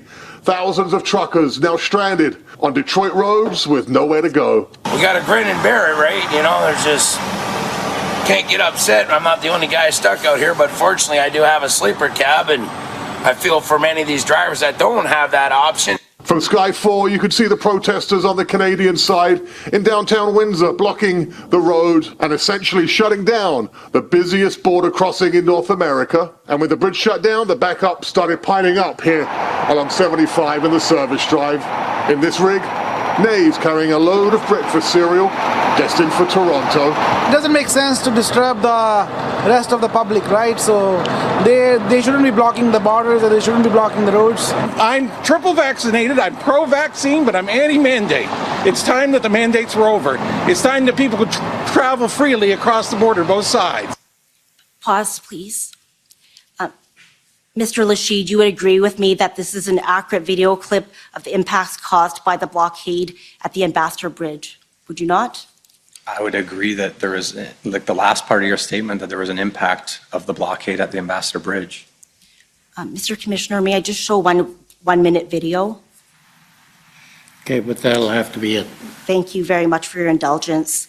I'd like to turn to pb.can.401800_rel_301 and timestamp 327. This is a video of the February 10th Blue Water Bridge area. Oh, into night 3 of the blockade at the Ambassador Bridge, with protesters preventing all traffic from entering Canada. And tonight, that protest over Canada's vaccine mandate is now having an impact on the auto industry. So-called Freedom Convoy forced the shutdown of a Ford plant in Windsor and caused General Motors, the plant in Delta Township, to cancel its second production shift Wednesday. The longer the blockade goes, the bigger the impact, with the Ambassador Bridge carrying 25% of all trade between the U.S. and Canada. With travel still partially shut down there, the Blue Water Bridge in Port Huron has been overwhelmed. Tim Pamplin is there with the night cam. Going into day 4 of the blockade at the border, forcing thousands of semis up 94 and 69 to the Blue Water Bridge. It's ill-equipped to handle so much truck traffic, and the backups continue growing. Thank you very much. So I would put to you that you would agree that these are accurate. This is an accurate video clip of the impact caused by the blockade at Blue Water Bridge, which is 1 hour and 12 minutes away from Ambassador. Again, I wasn't there to see what was going on, and I can only assume that Blue Water would have been far busier because they were not able to cross at the Ambassador Bridge. Thank you. Those are my questions. Thank you, Mr. Commissioner, for the time. Okay, thank you. Next is the Windsor Police Service.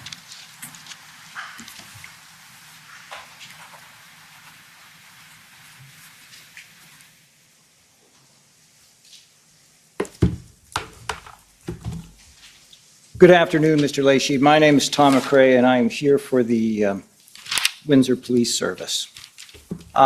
First, I think you told my friend for Canada that you parked at a strip mall off Tecumseh. Is that correct? Yes. Did you have permission from the owner of that strip mall to park there? No. Thank you.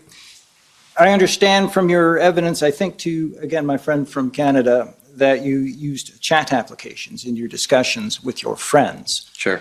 During this. What chat applications did you use? Just regular text messaging or Telegram. Perhaps there's others, but that would be to the best of my recollection. How did you communicate with Mr. King in Ottawa?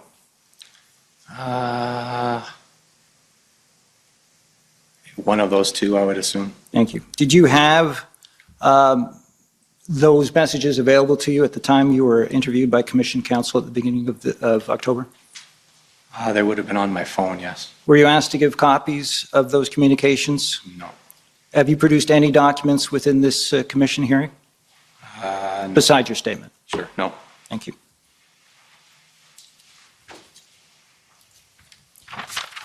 I understand that at one point you said you were not, I want to get your evidence fairly put, you had no goals in attending other than, I'm putting together your answers, seeing what was happening because you didn't trust conventional media and to support your friends. Is that fair? That's correct. All right, and you didn't support conventional media.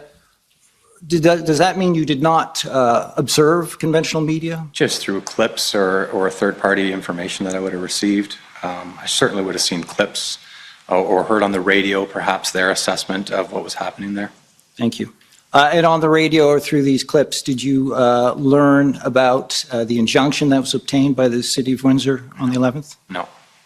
So at no time did you learn about the injunction that the City of Windsor obtained? I just overheard discussions that there was talks of an injunction on that towards the end of that week. Okay, so you don't know and you did not check to see whether or not that injunction was issued? No. You said you had friends whom you were supporting by your attending at the bridge site. Were any of these friends in the auto industry, employed in the auto industry? No, not specifically. Did you learn through your review on social media or otherwise of the views of people in the automobile industry? Repeat that question again? Well, my friend from Canada showed you a video clip, the second one, which suggested that there were automobile shutdowns, the Ford plant, I think, and another plant, one in some township in Michigan. It's clear, I put to you, sir, that the automobile industry in particular was being affected by the shutdown of the Ambassador Bridge. Do you accept that? That would be an assumption. I mean, I'm not involved in the automotive industry, but it would be a viable conclusion. Okay. So you don't know, but you don't disagree. Is that fair? That's correct.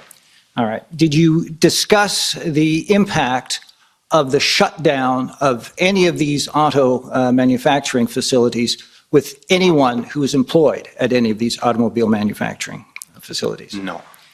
Were you concerned at all with the impact of the shutdown of the Ambassador Bridge on any of these people employed at these facilities? Again, I was there to support friends that I know have been negatively impacted over the last couple of years in various professions regarding these mandates that were being put in place. And at the time of this blockade of the Ambassador Bridge, there had been a shutdown, with a province-wide shutdown a month or so earlier. Is that correct? I don't. You'd have to get more specific for me to answer. All right, I'll move on.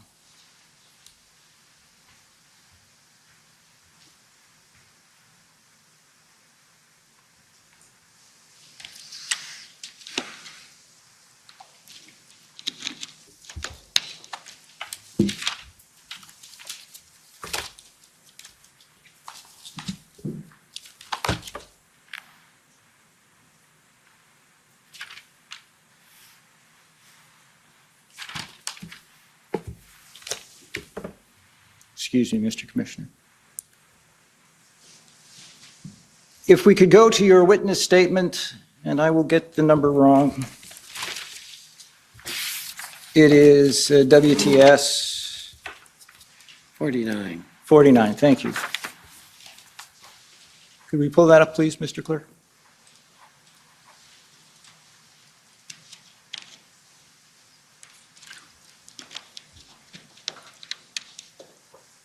Could you go, please, sir, to the bottom of page 5 of that statement?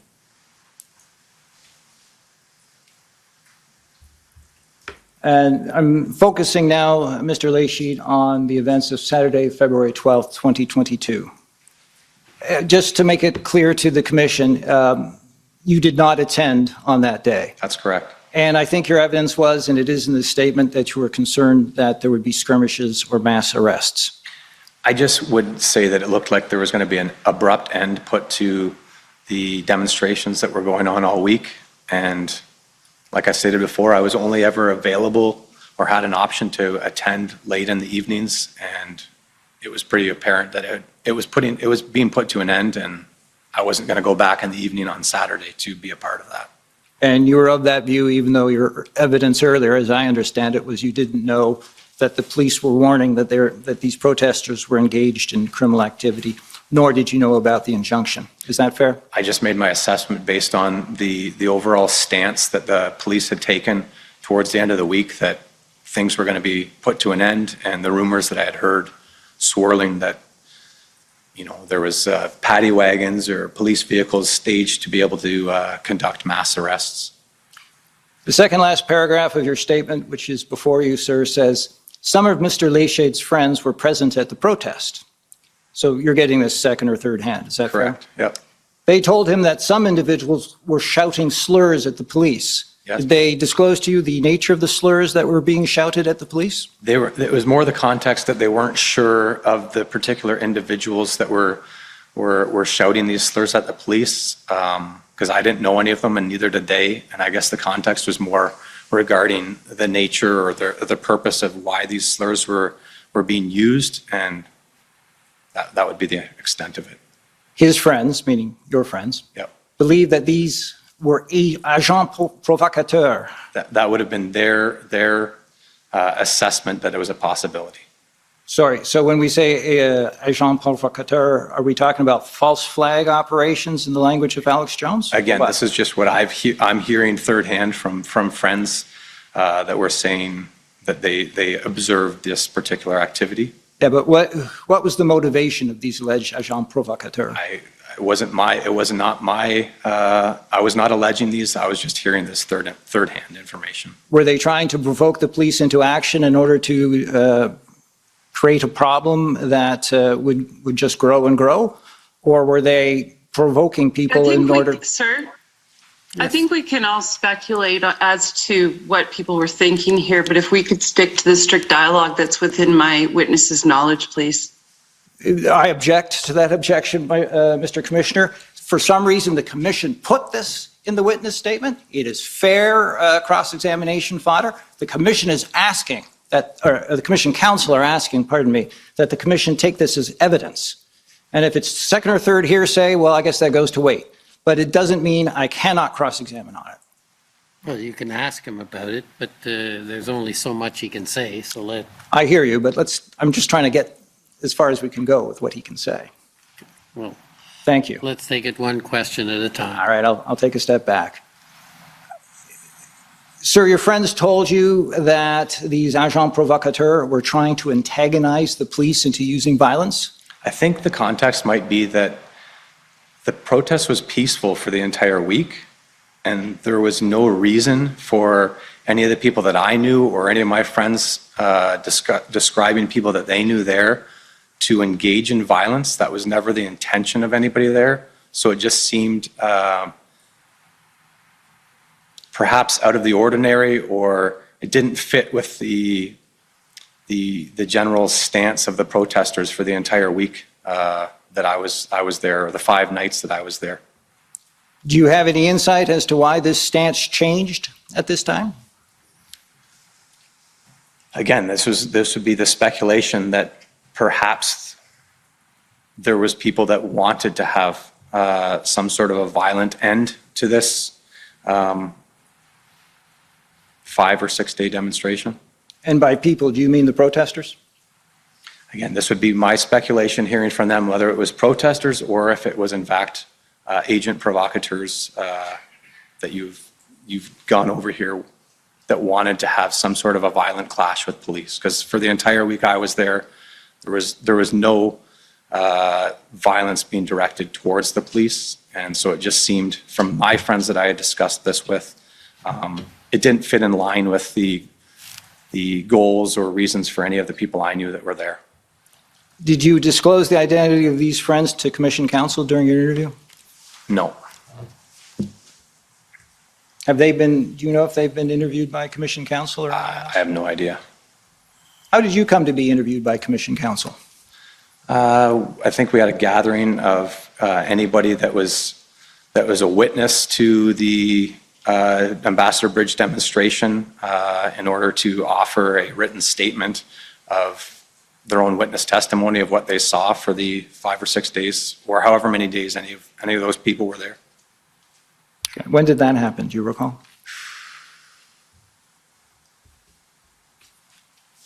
Sometime in the summertime, I believe, late summer perhaps. Thank you. Those are my questions. Thank you. Okay, thank you. Next is the City of Windsor. Jennifer King, Counsel for the City of Windsor. We have no questions. Thank you. The Citizens for Freedom, JCCF. Antoine Daye for Citizens for Freedom. We'll cede our time to counsel for Mr. Lachide. Cede to whom? His lawyer. Okay, thank you. City of Ottawa. Ann Tardif for the City of Ottawa. We have no questions. Thank you. Counsel for former Chief Slowly. Nicholas DeStefano for former Chief Slowly. We have no questions. Thanks. OPP. Commissioner, this is Janine Cabersi for the OPP. I have no questions for Mr. Lachide. Thank you. Convoy organizers.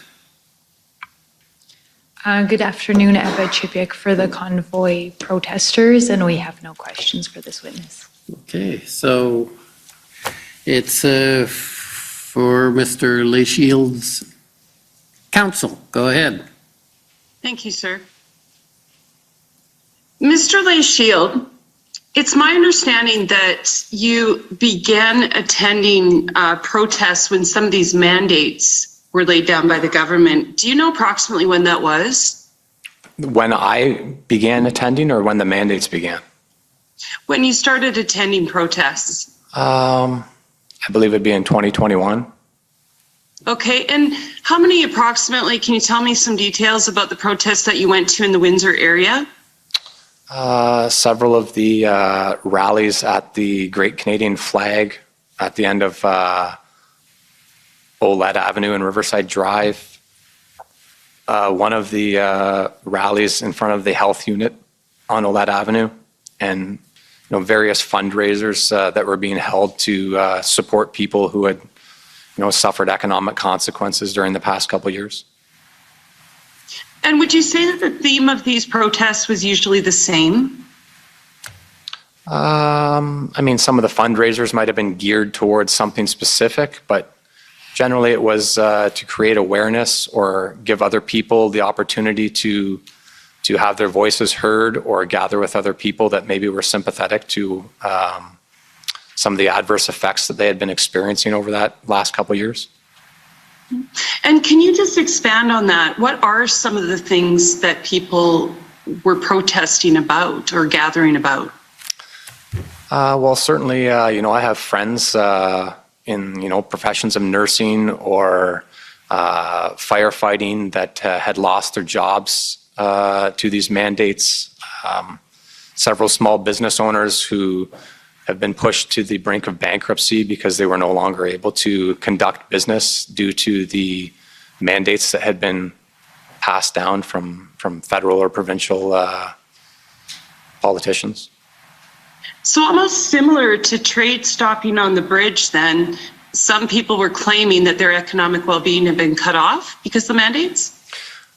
Certainly, I would be there to support individuals that I knew who were negatively impacted over the last couple of years. Mm-hmm. So there's a financial element to it as well for some of these people. Oh, absolutely. There's a grave financial impact to several people that I know in small businesses and other lines of work. Now, I noticed that Windsor hosted some protests, if you want to call them that, gatherings, and they had some high media profiles there. I understand that Chris Sky was there on August 28, 2021. Approximately how many people attended that, do you think? Just your approximate. I'd guess somewhere between maybe 1,500 to 2,000, perhaps. Was it well publicized? From the standpoint of like social media, or are we talking legacy media? That's social media, because it wouldn't be on the mainstream, correct? Correct. Yeah, it would be shared around the various social media platforms. Okay. And is that the same way that the protest on, I believe it was September 18th, 2021, there are about 1,000 silent first responders. Was that the same type of deal? Was it promoted the same way? Yep. Yeah, I would say it was promoted on social media. It was at the same place, and there would likely be 1,000 or so other protesters or gatherers to support the silent protests that the EMS and Windsor Fire Department were conducting. So if I was not from Windsor and I was just taking a walk that day touring the town, if I went by, say, the Chris Sky protest, or I went past the 1,000 protesters for the first responders, would I pick up what it was about? If you stuck around, I guess, to listen to the various speakers that would be giving their speeches those particular days. Okay. So do you believe that the mayor was aware that these speeches were going on when Chris Sky was in town, or when the 1,000 protesters came out to support the first responders? I'm not sure where you're going with this, the mayor, whether he knew about the Chris Sky. Sorry. If I could be helped to understand how this is going to help the commission. I'm trying to establish the level of communication between the mayor and these protests over time, such to the point that it culminated in the bridge being blocked. Not sure that helps the commission, but go ahead. Okay. So let me go with a more direct line here. Did the mayor ever come out to any of the protests that you were present at to try to understand why people were gathering? No. Okay. And did the protesters ever reach out, to your knowledge, to the mayor to communicate and say, this is why we're unhappy? I'd be speculating, but yeah, I believe there was some people who had written emails or made social media posts to the mayor, Drew Dilkins of Windsor at the time.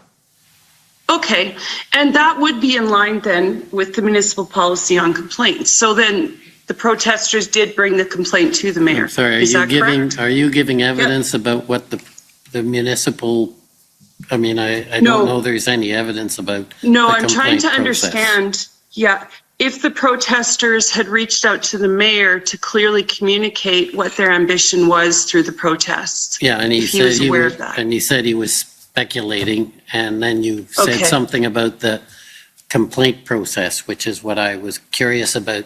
I don't believe there's Sorry. evidence about that. No, just to make sure the protesters acted fairly in trying to resolve the complaint first with the mayor, with the town, before they set up their protests. It might help So- if you establish they're the same protesters that were doing it, which may well Okay. be, but I don't know. Mhm. So the group that was participating in these protests, the three that we had discussed, there was Chris Guy, the Silent Responders, and then By the Flag. Were those all the same group? Were they just kind of growing? Was it the community of Windsor? I mean, there was various groups that were helping to organize these events and bring in different speakers. But yeah, largely the same people that were organizing or having these gatherings.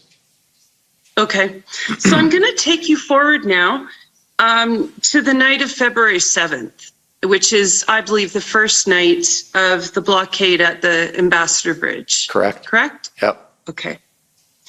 So when you say that this was a group that was, growing through time and there were familiar faces there, did you recognize any of the people that initially blocked the road where you were? No, I had To never. the Ambassador Bridge? No, I had never seen them before.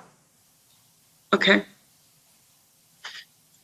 And what would you say, were there emergency lanes that were left open?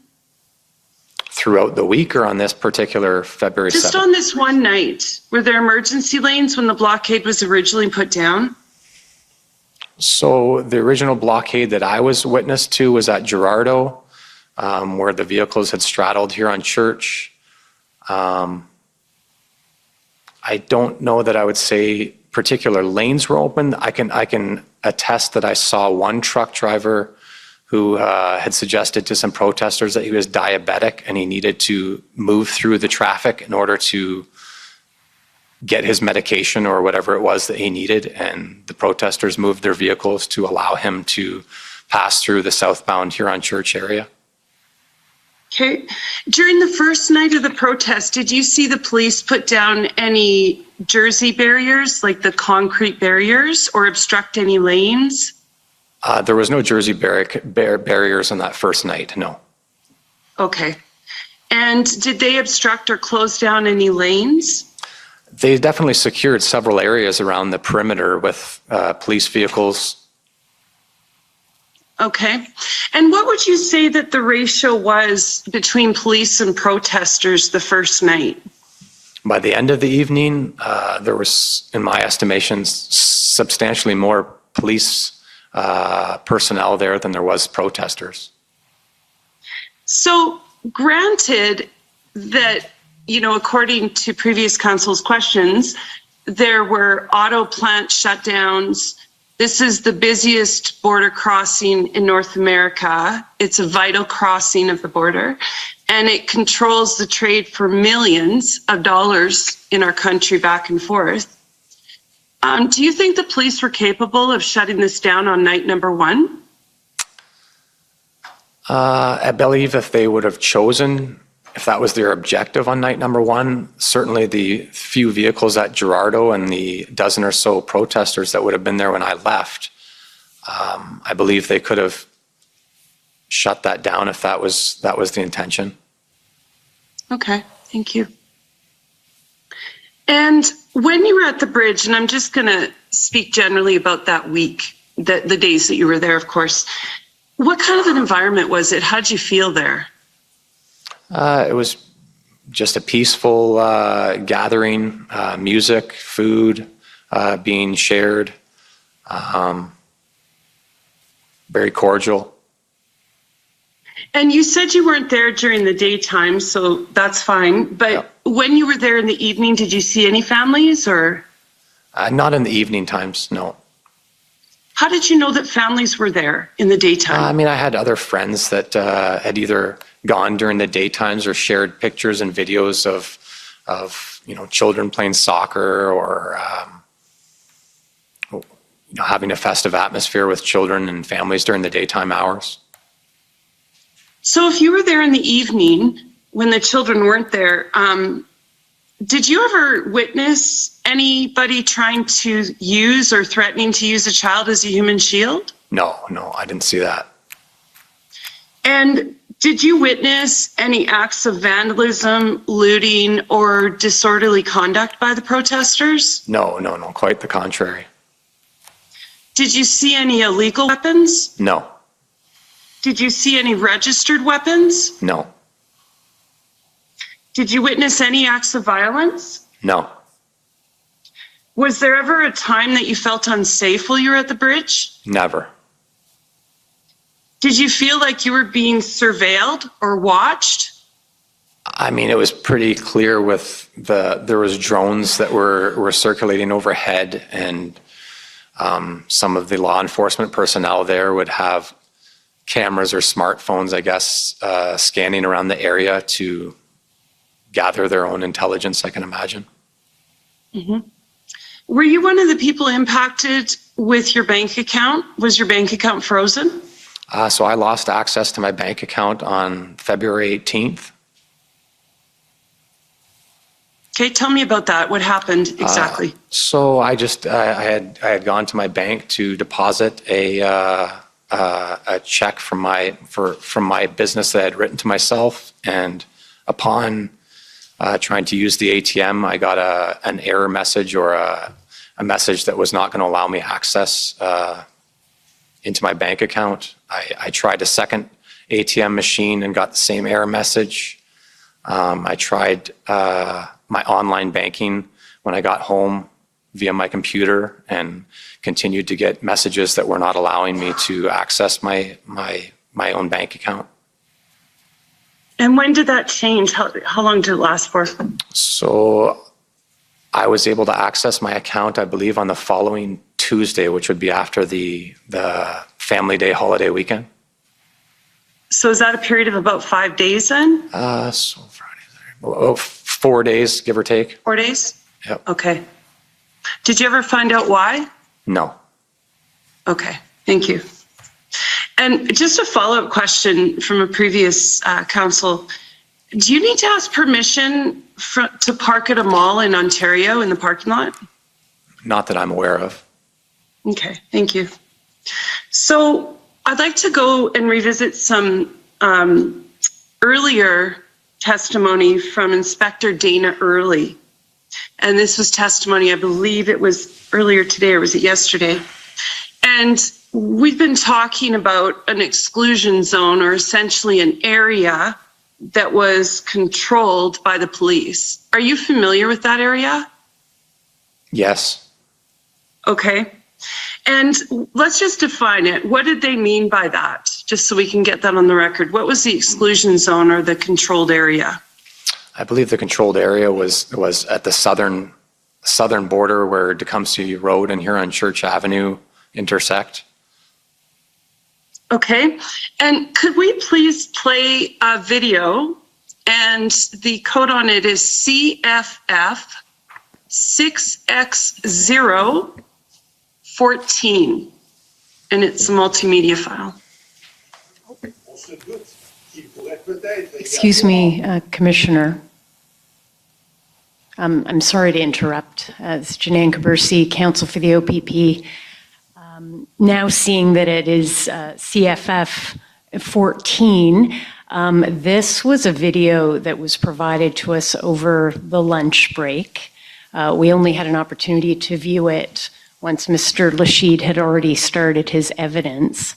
We have no context for it. We see in his witness summary that he indicates that he did not attend the protest starting on the February 12th with the action. So I just wonder how it is that this witness has any connection to this video or can speak to it. So that's a concern, and I'd like your views on. If I can join in that objection, it's clear that this video is during the day. Mr. Lacey has said on the road. So I do not see how to speak to this. Okay, well, maybe you can help us on why this video is being played for this witness. Because I'd like to define where the exclusion zone was and how the crowd was behaving, how the police were interacting. Well, I'm sorry. I did receive 2,000 pages of disclosure about 24 hours ago. So this was the one thing that we asked that be submitted. I did provide it to council. Okay, well, maybe you could start by asking him how he knew what the exclusion zone was and go into that, but not sure showing a video is going to assist. What's the date of this video? And we don't know who took it. And it's obviously during a period he wasn't there. So I'm not sure how that can all be done. Well, I think it's identifiable to this incident, and I believe it provides geographical information that perhaps could contradict previous testimony. Well, I'm not sure. Do we know when this video was taken? And I believe it was, and so when was it taken? I believe it was taken on the 13th. Okay, and you could start by asking him if he was there on the 13th when this video was taken. He was not, no. Well, I think the video should have been put to someone who could speak to it. The video, the thing is that there was double the evidence sent out the other night. So we went through it all, and this was the response to the 2,000 pages I received, because it puts the exclusion zone into context and it contradicts previous testimony. Yeah, but you're counsel to this witness. Yeah. You're not a party. So I'm having some trouble with this. So I'm sorry. If you can ask him how he knows the exclusion zone, and he can explain what it is, but I'm not going to allow the video to go to this person. Okay. Tell us about the perimeter when you did a perimeter walk around. Tell me what you saw. The police earlier, I'm going to clarify this first. The police earlier had stated that they were clearing certain areas, and there were areas that were under their control. And the question I have, and the reason I want this video forward, is because I want to know, is the southeast corner of Tecumseh and Huron Church Road part of the exclusion area to your knowledge? To my knowledge, the exclusion zone ended at the intersection of Huron Church and Tecumseh Road East. Okay.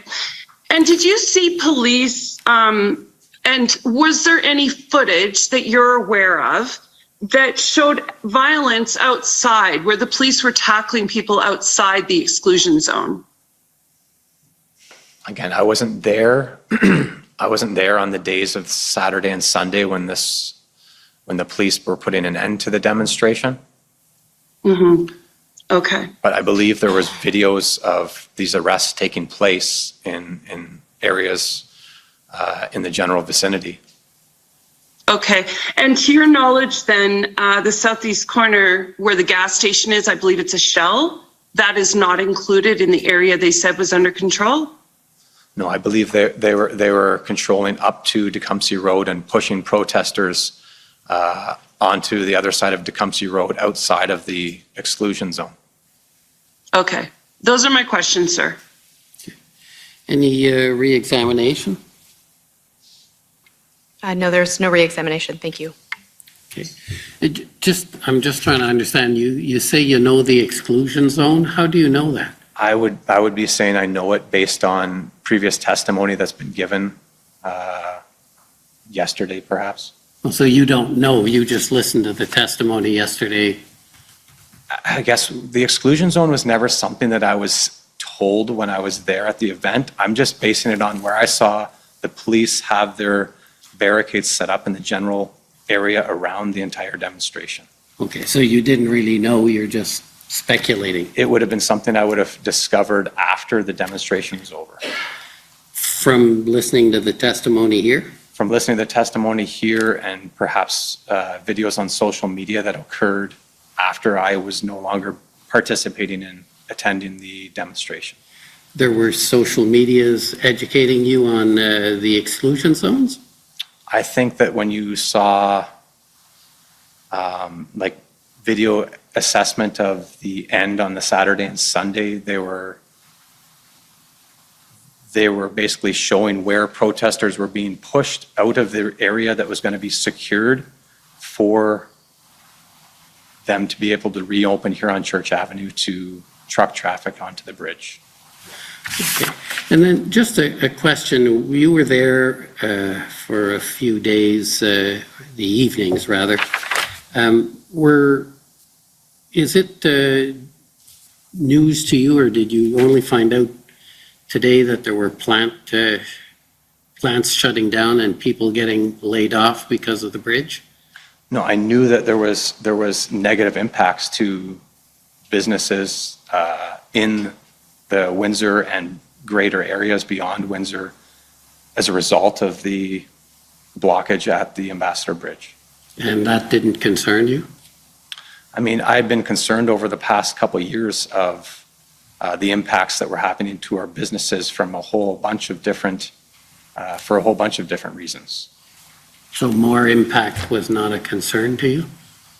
I mean, I'm concerned for anybody's businesses that are negatively impacted, but to gauge whether one is more severe than another, that wasn't something that I really considered. Thank you. Thank you for your testimony. You're free to go. Thank you. I think we'll take the morning break now. Thank you, Council, for your assistance. So we'll take the morning break, or the afternoon break. I keep saying the morning break, I'm sorry. Obviously, I only work half days. So we'll come back in 15 minutes. The commission is in recess for 15 minutes. La commission levée pour 15 minutes.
Order à l'ordre.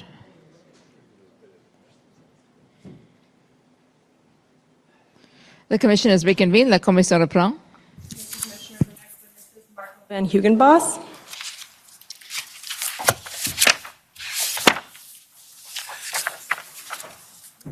Afternoon.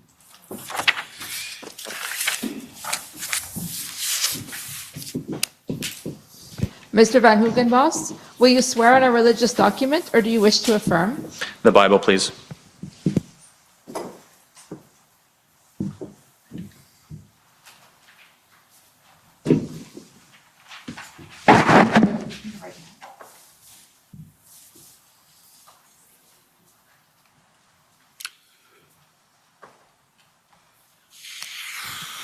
For the record, please state your full name and spell it out. Marco Van Hugenbos, MarcoVanHugenBos. Do you swear that the evidence to be given by you to this commission shall be the truth, the whole truth, and nothing but the truth? So help you God. I do. Thank you.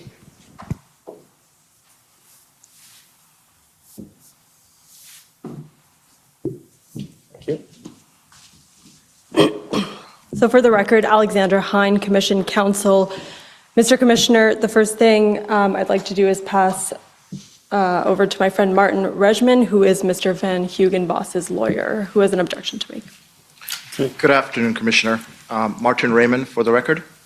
Mr. Van Hugenbos has recently been charged in relation to matters that he may be asked questions about in these proceedings, namely the events in Coutts, Alberta that took place between January 29th and February 15th of this year, 2022. On Friday, November 4th, 2022, Mr. Van Hugenbos elected to be tried by a jury of peers. Mr. Van Hugenbos was summoned to testify this afternoon. His testimony is compelled and subject to nationwide publication. Mr. Van Hugenbos invokes the protection afforded to him under the Canada Evidence Act, specifically Section 5.2, as well as the related provisions of the Alberta Evidence Act to protect his interests against any self-incrimination. He also benefits from and seeks the protection of Section 13 of the Canadian Charter of Rights and Freedoms in his anticipated testimony. For the record, he objects to answer each and every question on the grounds that his answers may incriminate him or may or could be used to establish any liability in criminal or civil proceedings. He is compelled to provide answers, and we can proceed with the questions. Thank you. Go ahead. So, Mr. Clerk, I'll start with asking you to pull up Mr. Van Hugenbos's Statement of Anticipated Evidence, which is SAE 703.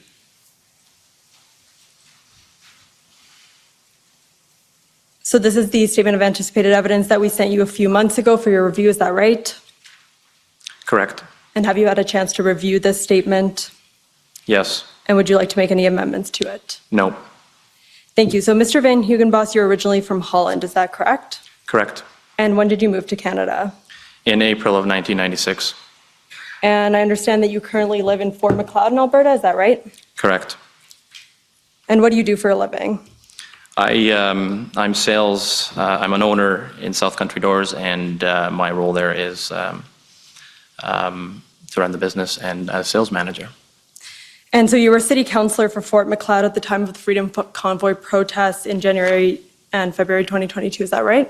Correct, and I still am. And so I understand that you participated in the protest activities that occurred in Coutts, Alberta, is that right? Correct. In your Statement of Anticipated Evidence, you said that the protest commenced as a slow roll convoy on January 29th and that you joined on that day, is that right? Yes. What motivated you to join? The provincial mandates the prior years and the federal border mandate as the cherry on the top that broke the camel's back in regards to the residents of Alberta and their views on COVID, and that there was so much frustration that we expressed that through slow rolls and similar activities. When you say the border mandates, you mean the trucker vaccination requirements? Correct. Okay. And Different slow rolls converged in Lethbridge, I understand, on January 29th, and you were planning on driving from there to Coutts. Is that right? Yes, there was a staging area at the Flying J, and smaller convoys or individual convoys came from all parts of southern Alberta and possibly further. And so you met up with this convoy in Lethbridge in your own vehicle? Yes, That was a semi-truck, pickup truck? that was a pickup truck. And you also said in your statement of anticipated evidence that participants generally understood through social media posts that the plan was to converge on Highway 4 and then drive down to Coutts. And which social media posts were you specifically talking about? I was aware of a social media page that was being shared on Facebook. Okay, so Mr. Clerk, if we could pull up ALB 401677.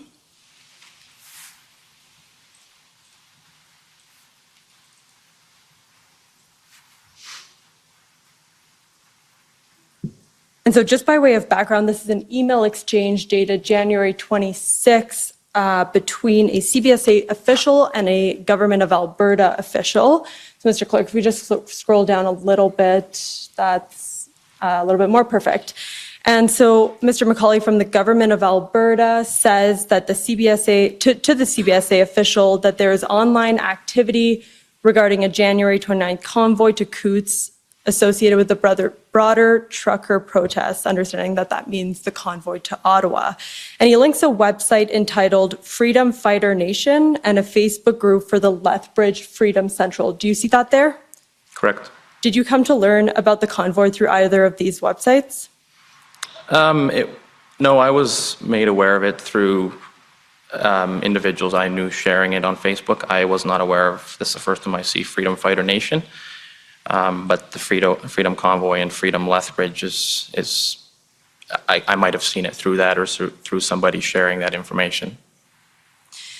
Great. And if we can just scroll down to page 2, I'm just going to show you a flyer, and this was shared by, I believe, Lethbridge Freedom Central. So when you were seeing some of your friends sharing on Facebook about this event, were you seeing this flyer? No, this is the first time I've seen this one, but I imagine there was different versions out there. Okay. And was it your understanding that the plan was just to slow roll down to Coutts from Lethbridge and then go home, or was the plan always to blockade the port of entry? There was, the slow roll was definitely the focus, but I believe through the accumulation of, I believe the previous slide had 5,000 vehicles or whatever the amount was, we knew it would result in a logistical nightmare. And that may have been the intention, to create an inconvenience. So when you say you knew when there were 5,000 vehicles, how were you aware that there were 5,000 vehicles on the highway? Sorry, I go back to the previous slide. That was the report from CBSA and the RCMP that speaks to the amount. That I'm just going to use whatever that amount was. Okay, and I think for the record, actually, the CBSA in their institutional report said there were 1,000 vehicles. Sorry, 1,000 vehicles. Yeah, thank you. And we're going to stay on this document, Mr. Clerk, if we could just go down to page 3. So this is a flyer that was posted on one of the websites linked by the CBSA official. And it says, lockdown Coutts border, trucks and vehicles all over Alberta planning to head for Coutts starting January 29th. Staying there until all mandates and restrictions are lifted. Do you see that? I do. It also says, calling all semis, trucks, SUVs, cars, meeting point Flying J Lethbridge, which you referenced earlier, 5 a.m., border shutdown on this day that Albertans hold the line to take back our given freedoms. Do not budge, do not move, do not surrender. Did you ever see this flyer? This is the first time I've seen this. So was it your personal intention to block the border and not give up until all the mandates and restrictions were lifted, as is stated in this flyer? It was never my intention to block the border. It was always our intention to create an inconvenience at the border in the afternoon of January the 29th. But you would agree, based on this flyer, that it was some people's intention at least? Based on this flyer, I could see that there were people who would have these intentions. Okay, so you drove down to Coutts on January 29th, and because you're the first the first witness to speak to Coutts, and not everyone like us, is from Alberta. We're just going to pull up the Coutts protest map, which is an interactive map. And I'm just going to show, for the public and the commissioner's benefit, the route from Lethbridge down Highway 4 all the way to Coutts. So do you see that there? Correct. And is this the route that you took? Yes. Other than I wouldn't have started at A, I would have started in Fort McLeod. Okay, right. But you converged in Lethbridge and then the general convoy drove down to Coutts. Yes. Okay, so we expect to hear evidence from the mayor of Coutts that he observed the RCMP escorting the convoy to the eventual location of the blockade, the intersection with Highway 500, 1.3 kilometers before the border crossing. Would you agree with that? If that's what happened, I would agree with that. I was not at the front of the convoy, so I did not see the RCMP escort us. Okay, so you're not aware that the RCMP was escorting the convoy at all? I was aware of the presence of RCMP because they were there. The traffic was heading south, and occasionally we'd see RCMP fly by or RCMP going north. So the presence of RCMP was noted, but I was not aware we received an escort to the border. Okay. And if, Mr. Clerk, we could then click on Coutts U-turn and unclick directions. Thank you. And then we'll just zoom into Coutts, and this for the benefit of the public and the commissioner, just to see sort of what the Coutts village and the port of entry look like. So I understand that some vehicles, when they got down to Coutts, and if we could just zoom in a little bit more, made a U-turn at the point that's the blue point on the corner of Highway 500 and Highway 4. Is that right? Correct. That is the intersection that you can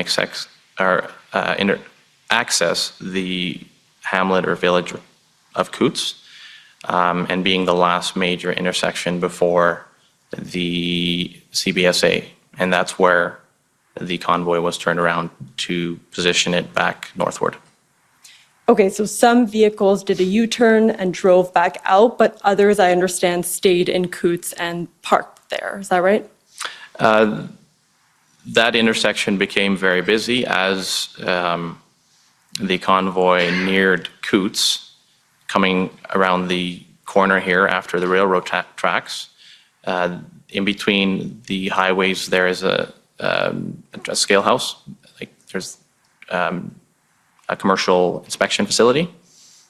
And when you say a scale house, you mean to weigh trucks that are going through the port of entry, is that correct? And trucks going south and trucks coming north. Right. They opened the scale, further slowing and restricting traffic, which in and of itself caused quite the backup. But after the scale, individuals could turn around and further up, once they were back in Milk River or close to, they could rejoin the convoy and continue to loop back and forth.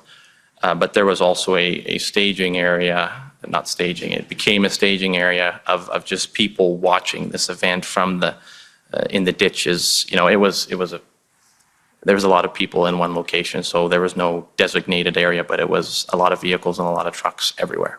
And the staging area that you referenced, is that sort of on or around the yellow point, which I understand designates where the protesters were predominantly located? That would be the green point. The green point. So that's the Smuggler's Saloon. Correct. And behind the Smugglers is a very unofficial truck stop, but it's just a wide open gravel parking lot. And for the benefit of everyone here, could you just describe where some of the semi-trucks that were part of the convoy ended up in relation to the yellow and green point? So between sort of where I guess that's the northbound lane and the Smuggler's Saloon. At what particular time? When on January 29th, we're still on January 29th. During the movement of traffic or after traffic After traffic had arrived. Well, there was, I believe the backup was halfway to Milk River on both sides. Like Saturday night, a lot of the 1,000 hadn't left. These were semis, and they stayed for the night due to the backup created by the border, or not the border, sorry, the intersection and everything around the intersection. And so were there semis, pickups sort of piled up right there that was causing this, this traffic jam from Coots to Milk River? Yes. What did that look like? It looked like semis and semis parked through the intersection, preventing the flow of traffic. And where were you at this time? I would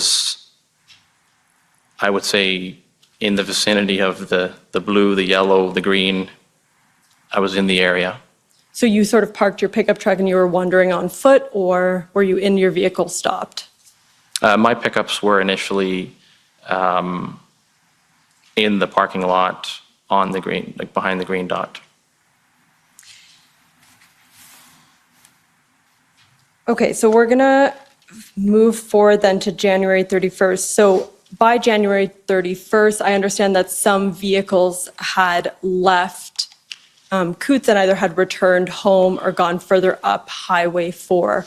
And I'm getting this information from the CBSA's institutional report that said that there were 176 vehicles sort of left around that time. Does that accord with your recollection? Yeah, possibly, yeah. Okay, so the rest of the 1,000 vehicles had pretty much gone home. Correct. It was never the intention to remain. Well, right, but we did establish earlier that it might have been some people's intentions to remain, some of those people making up the 176 vehicles that stayed behind, right? So, Mr. Clerk, if we could pull up PB NSC CAN 401473.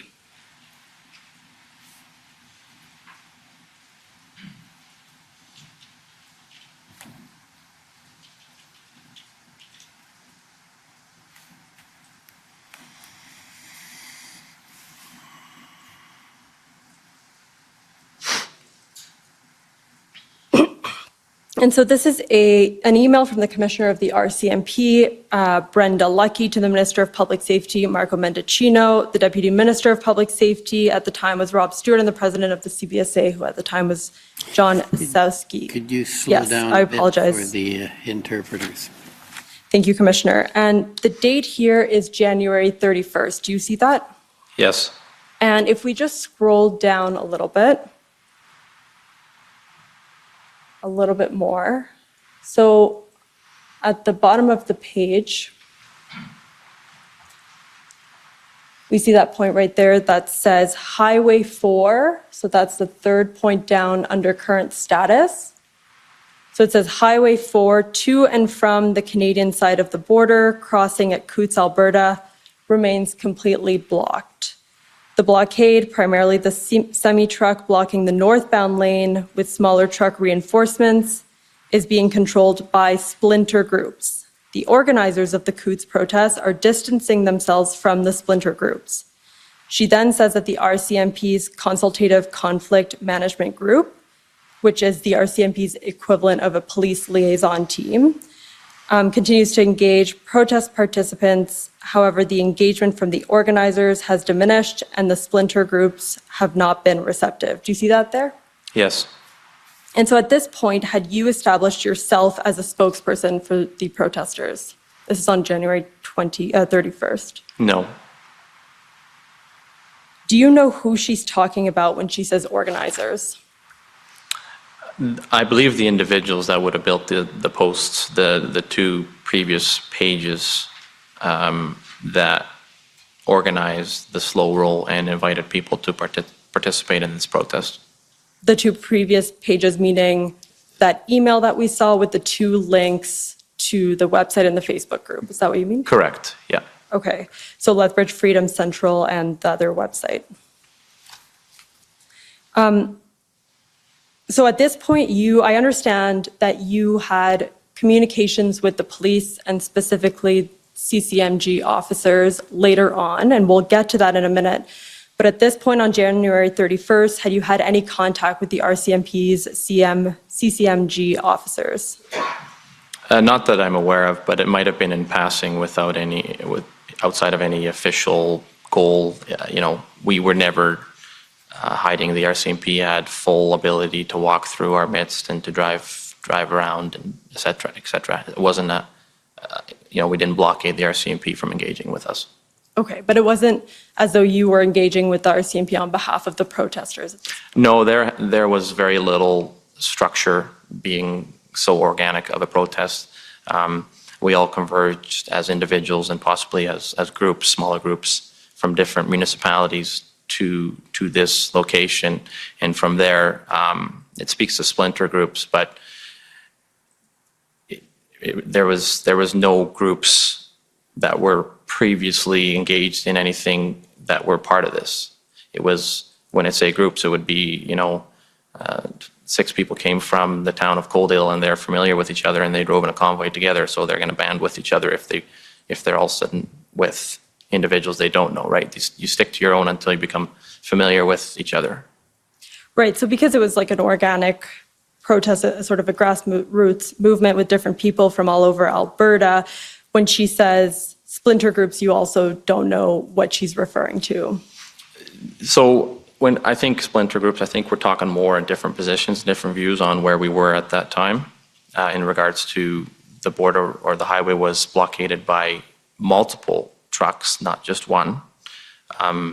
They may have had the perception that if one truck moved, traffic could flow, but essentially it was a combination of vehicles that created the inconvenience at that intersection. Okay, so let's then move to the next day, which is February 1st and also February 2nd. So at this point, had the RCMP set up checkpoints on Highway 4 as well as Highway 500, which is the highway that we saw earlier with the map? I don't believe the checkpoints were set up at that time. Okay. Do you know when the RCMP set up those checkpoints? I believe they set up the checkpoints later in the day on February the 1st. Okay, later in the day on February 1st. Yes, traffic was able to free flow back and forth. People came, people left on the Sunday, which is the 30th, 31st. Yeah. Sorry, I believe they set up checkpoints later in the day on the 31st, not the 1st. Okay. On the Monday. Okay, so Mr. Clerk, I'll just ask that you zoom out on this map, just so that everyone can see when we say checkpoints, we're referring to the points in red. Mr. Van Hugenbos, does this accord with your recollection of where the checkpoints established by the RCMP were? This is some, there was more. Every dirt road leading to Highway 4 would have had a checkpoint. So these may be the majority of the gravel roads, but there were more entrances and exits that were being monitored by the RCMP or stakeholders in this. So. Okay, so there were some protesters still in Coots, and if we zoom in, Mr. Clerk, to the point at the top near Milk River, where there's a yellow and a red. So this is a checkpoint by the RCMP in red. Were you ever aware of this checkpoint? So the red became so these checkpoints were all established when this red checkpoint on the highway was created, because the traffic, the most convenient way to Coots was on the highway going, the speed limit, 110 kilometers an hour. But if you were to hit that checkpoint, any Albertan from this area would take a side road and take 5 minutes and make their way to Coots through a back road, etc. That's when all the additional checkpoints in the previous slide were established. So the goal of this red checkpoint was to prevent the Coots blockade from being built up with more trucks and more protesters. Okay, so was your recollection that this was sort of one of the first or the main checkpoints that was established? I believe they would have all been established at the same time. There would have been an RCMP objective to prevent the public from having easy access to Coots. What about one of the main checkpoints? It is definitely the main checkpoint. It is the main checkpoint. Okay, thank you. And you just alluded to this, but this checkpoint had the effect of having sort of a buildup of traffic that led to a second location of protesters, which is identified by the yellow point. If you could please sort of walk us through how that happened and what that looked like from your perspective. So, as previously mentioned, the slow roll and its possible intentions by different participants of the slow roll and protest resulted in the blockade. And once the weekend was over and it was still there, I wouldn't say it hit the news right away, but it became, through social media platforms, through alternative media, and possibly even through MSM, it became something newsworthy, and it attracted individuals. It attracted individuals. So these individuals would come to Coots and essentially bolster the ranks of the protesters, et cetera. It just grew and grew. The RCMP, their intentions was to prevent this. As a result, this Milk River blockade is what it's called, or Milk River protest was formed. And the amount of individuals that converged on this site was initially vehicles from the surrounding areas within an hour or two, parked in their trucks, parked in their cars, parked in their whatever they were using to get there, all pointing south, looking to get to Coots, with the RCMP in the way of their ability to do that. Very quickly, camp was set up, and it became something similar to Coots, but in support of Coots. You know, it was always the intention to get to Coots, right? That was their goal. Right. So there was a Milk River protest, Milk River blockade around that checkpoint, which is checkpoint 10 for the record. And there was a secondary location in Coots, but the idea is that the Milk River protesters were there because they wanted to get to Coots to join. Correct. With you. Okay, and you were personally located in Coots at this time, is that right?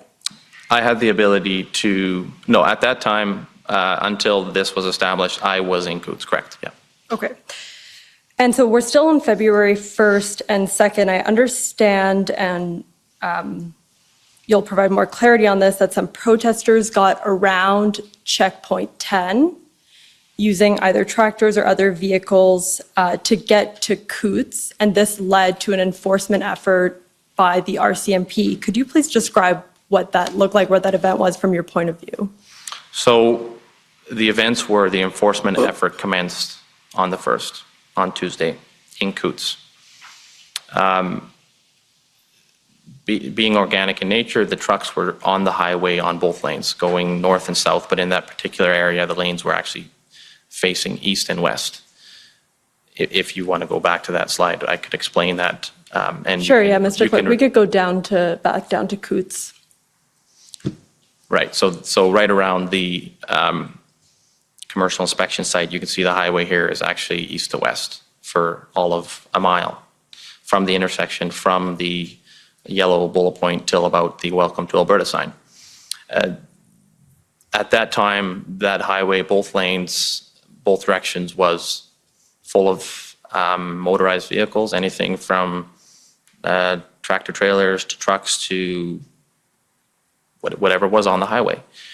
And the RCMP staged close to the railroad with, I would say, 100 officers, and started to commence enforcement in the form of knocking on the vehicles. The truckers or the protesters were in their vehicles and asking them to leave or face arrest. So one by one, it was a pretty obvious decision for most. You know, it was time to leave. They were able to work their way down one lane, truck by truck, without us giving us any ability to respond or do anything about it, right? We were watching it from our vehicles, and we seen the RCMP come closer. This was all being streamed on many social media platforms, Facebook, TikTok, I think Telegram, and others. So you have these individuals at the Milk River blockade who are looking to get to Coots, who have been, and we're talking, it was a balmy weekend, 10 degrees in January, but Monday morning, the weather turned sour, and it was minus 30 that first week. So you're talking about individuals who are looking to get to Coots, who are camped out in their vehicles in extreme temperatures. They are seeing enforcement action, and a lot of these individuals were farmers, like there was a lot of equipment there. These were neighbors, these were people we knew or were acquaintances to others at Coots since the 29th. So they see this happening on their screens, and without us being aware, we've seen the video after, they proceeded to essentially hit the ditch or go around the police barricade, which was on, I believe it was parked on the pavement, and they had been civil in regards to obeying that blockade. But once they seen the RCMP enforcing in Coots, obviously it starts with one or two and the rest followed, but most of that blockade was able to traverse that. Most of the supporters were able to traverse the blockade and make their way down the highway, both lanes, toward Coots. And there was, I don't know if there's videos as evidence, but there was multiple videos shared of that event as well. When you say the Milk River protesters could see the enforcement action that the RCMP was doing in Coots, which prompted them to try and sort of go around the barricade to join up, you mean through social media, right? Mm-hmm. They didn't have line of sight themselves. No, there was no line of sight. It would have been, they came to our assistance is essentially the term. And that's because the Milk River blockade was about 20 kilometers north of the Coots port of entry, is that right? Correct. Okay, so I understand that then on February 2nd, this sort of all came to a head and there was a bit of a standoff, you could call it, between the protesters and the RCMP, is that right? Correct. So as I was in my truck driving around in this area of the highway that's heading east to west, just looking at the situation and thinking, this will be over in hours. And all of a sudden, we see through, and it was a blizzard. We see these trucks and these pickups and these tractors come through the blizzard from nowhere, and the protesters were able to coordinate a barricade instead of trucks on a highway that they could work 1, 2, 3.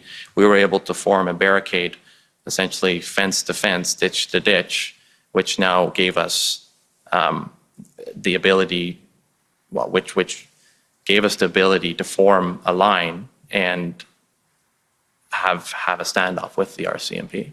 And what did that look like? It was a peaceful standoff. The RCMP and the protesters never came within, I would say, 50 meters of each other.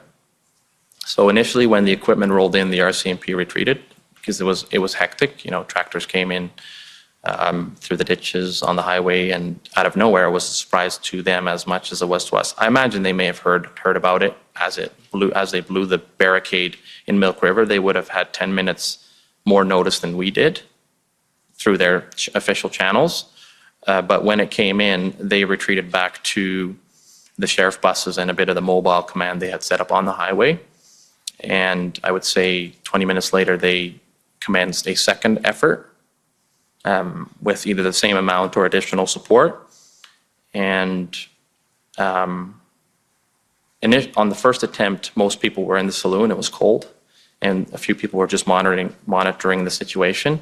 On the second attempt, the protesters came outside, and we stood in front of the equipment, we formed a line, and we sang "O Canada," and we just held it was a face-off. It was at a point where this was where we would all be arrested and systematically removed, or the alternative, which is what happened, and the RCMP retreated on their second attempt. And that's where the enforcement action stopped. Right, and part of the resolution of this, I understand, is that two RCMP sergeants I believe Sergeants Tulloch and Switzer, who are CCMG officers, came to the smuggler saloon to speak with the protesters and see if they could sort of negotiate a resolution. Is that right? Correct. So Greg and Troy, sorry, that's their first names. I'll stick to that because there was two groups. So there was And just for clarity, when you say Greg and Troy, you mean Greg Tulloch and Troy Switzer? Correct. Right. They had been, I believe they were part of the initial slow roll.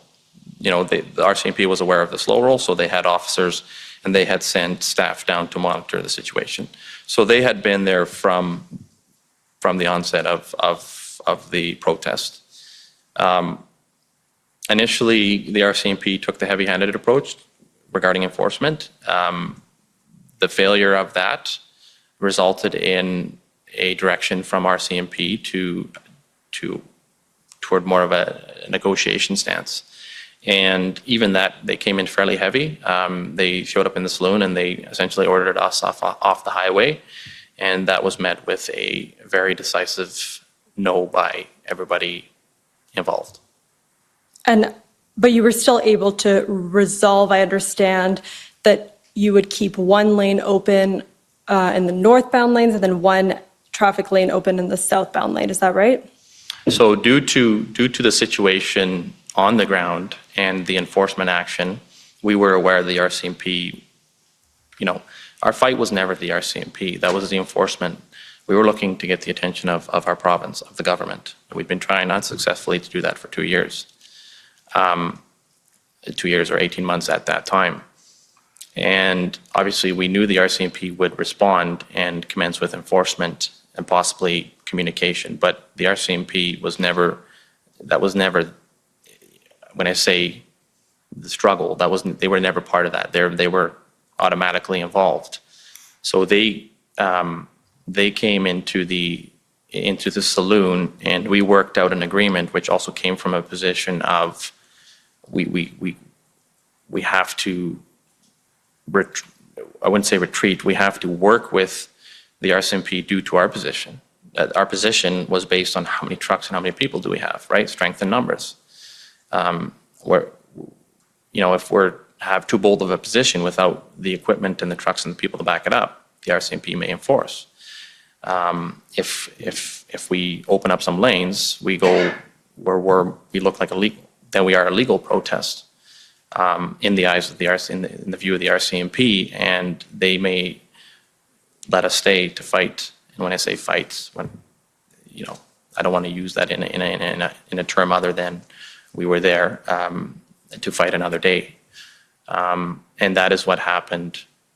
I believe either late in the evening of the 1st or the morning of the 2nd, we, through communication with the RCMP and obviously the concerns of the village of Coots by having most of their access restricted, there were 3 things. There was something that happened before. There was unintended truckers that were blockaded behind our trucks that were looking to go south, reefers, and they had spent the weekend and we had let them go. You mean commercial vehicles that were not protesters? Correct. Okay.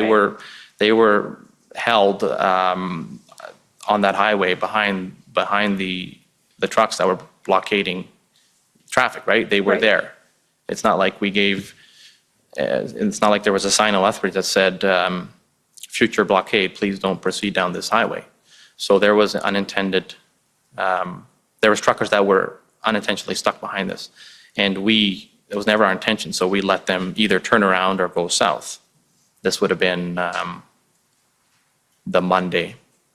This would have been before the enforcement action. We would have already cleared out the trucks. Okay, so like January 31st. Exactly. So I just wanted to make that note. It's not necessarily relevant, but it matters that we were never there to cause grief to unintended participants. Back to the lanes opening up, we were in discussions with residents, school board, et cetera, to allow the buses free flow, to allow traffic, the residents in and out, all of that. Plus, we were in no position to hold the highway shut. So we opened up a lane on each side. Okay, and I understand that from then, that point forward, you sort of became the main point of contact for the RCMP, is that right? That was never that was never officially, you're the point of contact. I think that comes back to more who I am, my character, my position as a town councillor, my ability to articulate well. All of that put me in a position where I was most, I would say, skilled. I've never been trained for this, but in this case, most skilled to deal with the RCMP and any other conflict. And would you say you had a good relationship with the RCMP officers that you spoke to? The RCMP would attest to this, but we had a phenomenal working relationship. We agreed. We agreed on many things, and we disagreed on others, but we never stopped communicating. And you texted, you called, was it through email? How did you communicate? It would have been through text and call. And I understand that some officers also came to the Smuggler's Saloon, which had sort of been established as the headquarters by that point, to sort of do check-ins with you. Is that right? Most of the interaction happened away from the Smuggler's Saloon. The in-person interaction. The in-person interactions, I do know I would look for them away from the saloon, but they always looked for me in the saloon, which I always knew it gave them the ability to walk through the saloon and make notes and check up on us without, as a hitting two birds with one stone. They're coming to talk to me, but they're also checking out the situation inside the building, which we never restricted them. We were never hiding anything. They stood around the fires with us. They were offered meals, etc. I don't know what protocol is, whether they declined or whether they accepted, but there was no official meeting point. It was very organic, and the best conversations happened on the side of the road, in the vehicle when it was colder, or on the back of the tailgate when it was warmer. And so I understand, we'll just touch on this very briefly, that there was only one time where communications between you and the RCMP officers failed, and that was on February 12th when you were out of contact, or you didn't have cell service, and some excavators were damaged by the police by accident. Is that right? Correct. So now we're jumping ahead to the second week. The first week was definitely a struggle. And we'll come back to the first week, but just for the purpose of the excavator event, if you could just speak to that. Yeah, so just a little bit of lead up to the event. It was always a matter of position in regards to us and in regards to the RCMP. We had to respond to the RCMP in such a manner that they wouldn't enforce, or felt the need that all ability to resolve the situation through communication had failed, so they would enforce, but at the same time maintain enough of a position to stay that eventually we caught the attention of the provincial government. And it was a tricky business to maintain that position where the one side wants you off the highway yesterday, and we had to stay on that highway just long enough to possibly enter in not necessarily negotiations, but to open up lines of communication with the provincial government. So we brought in trucks, we brought in tractors, and when we say we, people brought tractors. It was very organic. We never said no to anybody that wanted to come and support us. People came from anywhere in southern Alberta, or Western Canada. Ottawa was obviously the initial draw, and the event here was to support Ottawa.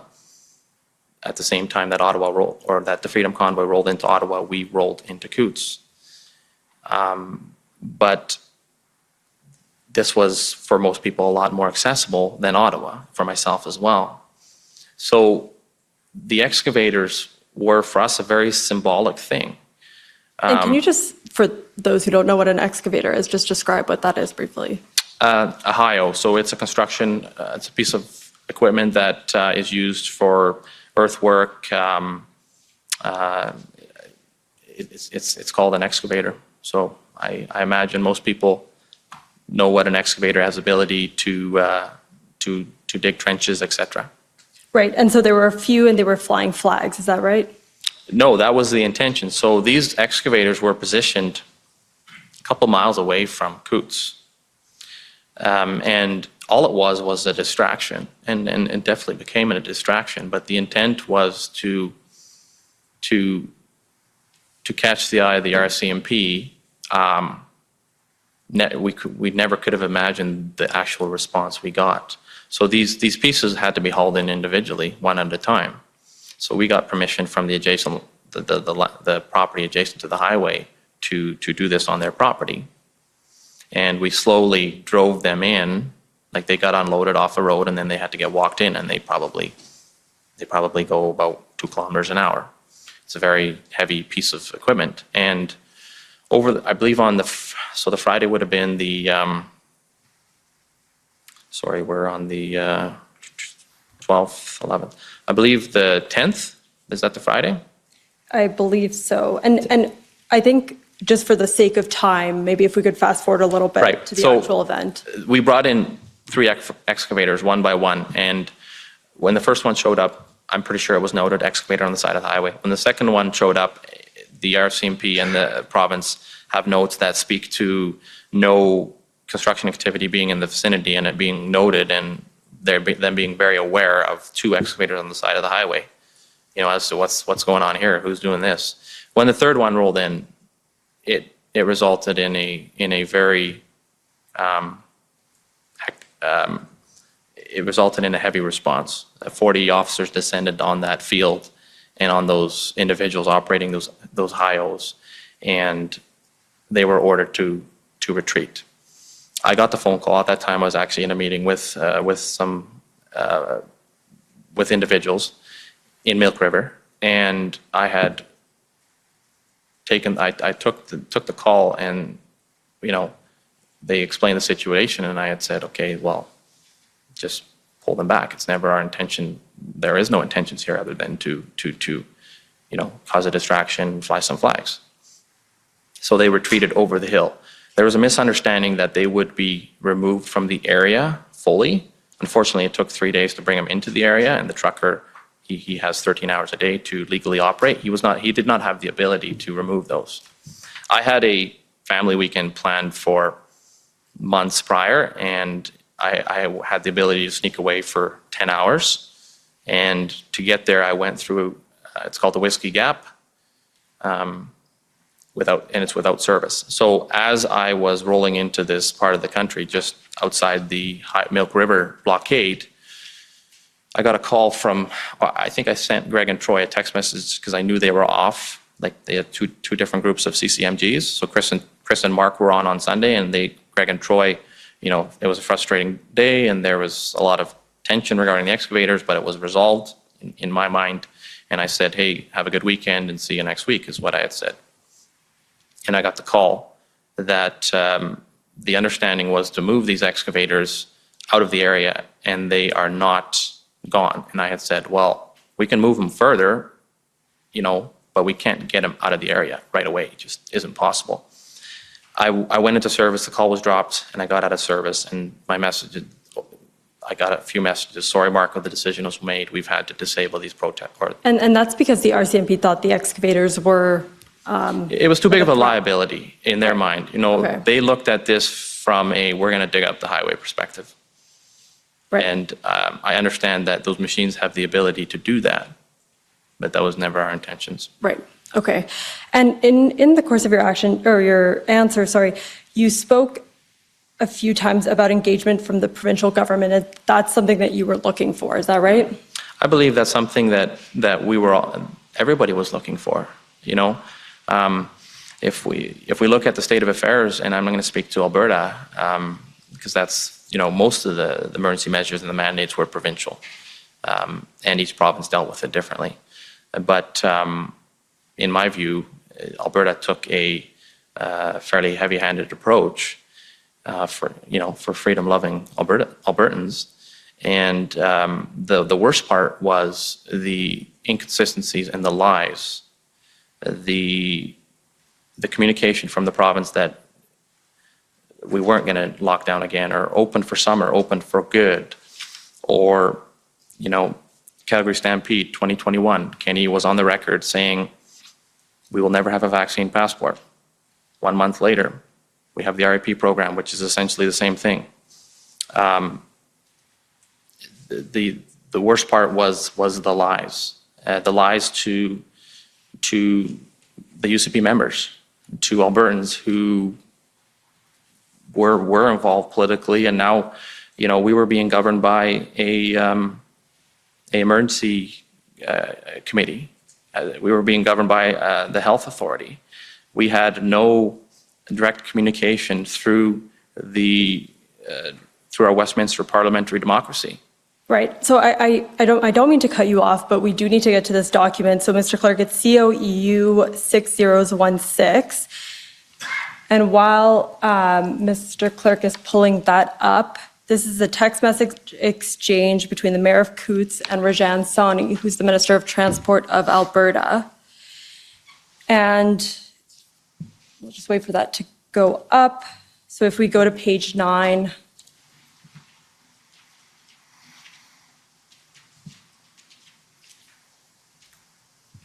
A little bit further down. All right, so it says that MP Motts, and I understand that to be Glenn Motts, Member of Parliament, Mayor, and then it's redacted, and I being the Mayor of Coutts, so the blue bubble are from the Mayor of Coutts, met with RCMP Command, then paid a visit to the truckers for a few minutes.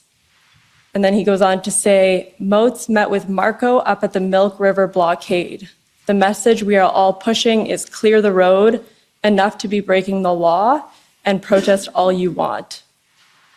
Consistent messaging is very important. Still missing a provincial government voice. So did you meet with MP Glenn Motts in Milk River at some point? Correct. And did you discuss federal mandates? We discussed, absolutely, we would have discussed federal mandates. Glenn Motts is the MP for Medicine Hat and area.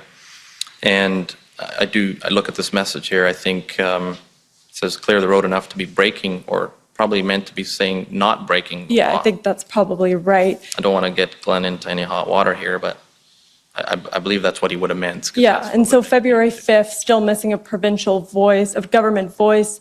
Then we have an answer by the Minister of Transportation, Rajan Sawhney, who says, hi, Jim, are there any MLAs out there? And then, Mr. Clerk, if we could just scroll down. Haven't seen any, although Grant says he has been off and on all week. So I take this to mean Grant Hunter, who's an MLA in Alberta. Is that correct? Correct. Grant was there on the first Sunday, which is public knowledge.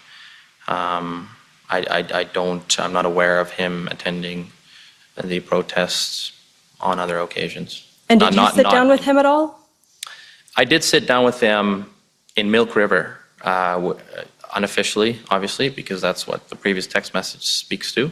We had communication with individual MLAs, individual MPs, mainly opposition MPs, right? Alberta is mainly CPC. And that was about the mandates. That would have been about, on a provincial level, the provincial mandates in regards to the MLAs, and obviously the federal mandate, specifically the travel mandates and the border mandates with the MPs. And so I guess when I say you're talking about mandates, was the idea that you were asking them whether they could do anything to sort of lift the mandates, which would have resulted in the protest resolving itself? Yeah, so we were looking for lifting the mandates. We were looking for communication a lot of people said we're looking for the mandates to be lifted. It's 12:55 and the mandates are not lifted, and it's 12:56 and they're lifted. I always knew that was never a possibility. I know how government works, and I understand that it would be a process, and that there has to be a lot of things to happen and a plan in place, etc. Communicated to the public and through the health authorities to put us on a track to lifting the mandates. Unfortunately, those conversations never even got started. They never got started with anybody in an official capacity that represented any level of government.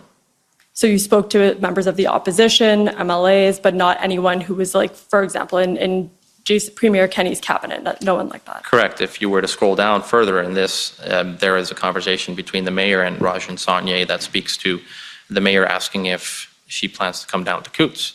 And she mentions, I'm working on it. I have to get permission from the RCMP, which they would have got, and the boss. Now, Right. when we say the boss, I'm pretty sure we all know we're talking about Jason Kenney. Right. So that goes back to show you the situation we were dealing with in Alberta at this time. We no longer had a voice as Albertans.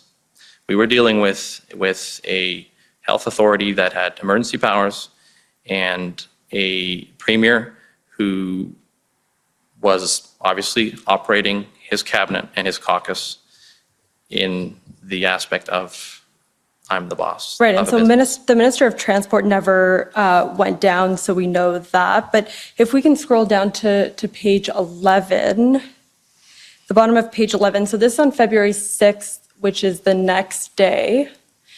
And the mayor of Coutts says to the Minister of Transportation, I'm trying to find out who protesters spoke with and said what. Grant said it wasn't him. Very clear he means no mandate, as he clarifies in the next text, that would allow him to do that. So it seems to suggest that someone else from the provincial government, other than Grant Hunters, had spoken to the protesters in an official capacity on February 6th. So you're saying that did not happen?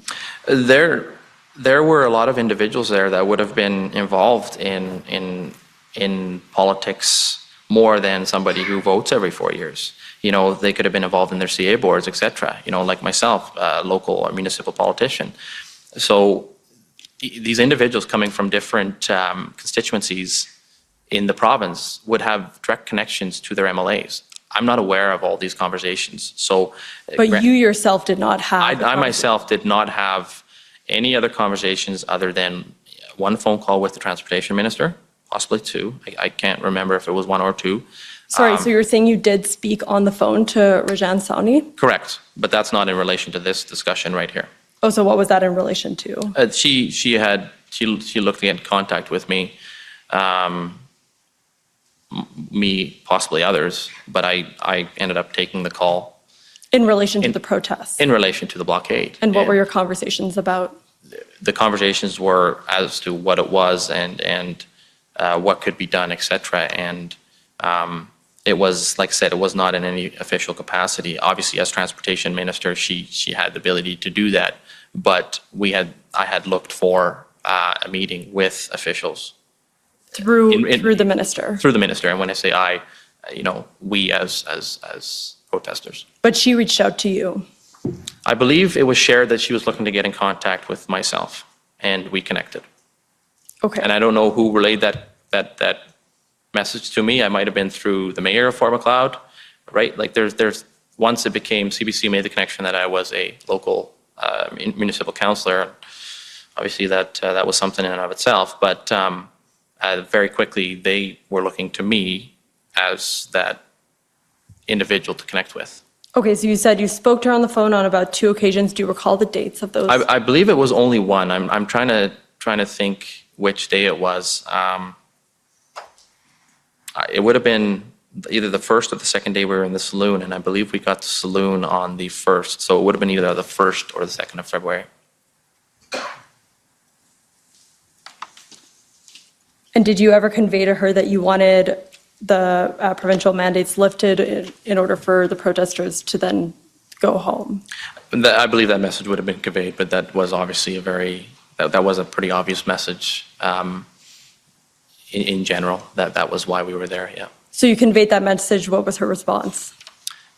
Well, she didn't have the ability to speak to that, right? That still was a PIC or an EMCC committee meeting. Did she say that she would speak to Premier Kenney in an unofficial capacity or through unofficial channels or anything like that? I don't remember the details of the conversation. I do remember it being more of an introduction call, and obviously introduction, I don't believe there was follow-up calls, but sorry, you said there were follow-up. No, I don't believe there were. Okay. This is like it just spoke to who she was, who I was, details of the blockade, but and the message we were looking to share with the province, demands, all of that. I wouldn't say demands, just frustrations in general, and how can we move forward? But that never went anywhere. Like I said, I might have had a follow-up conversation, but it would have never went anywhere. You say that it never went anywhere, but Premier Kenny did make an announcement on February 8th that the provincial government was announcing a plan for a gradual easing of the pandemic-related public health measures. Is that right? Correct, and based on our response to his message, it was not the message we were looking for. And what was his message and what was the message you were looking for? The message that Kenny gave was, it was a phased approach with a lot of maybes. And there was no surety of anything in that message.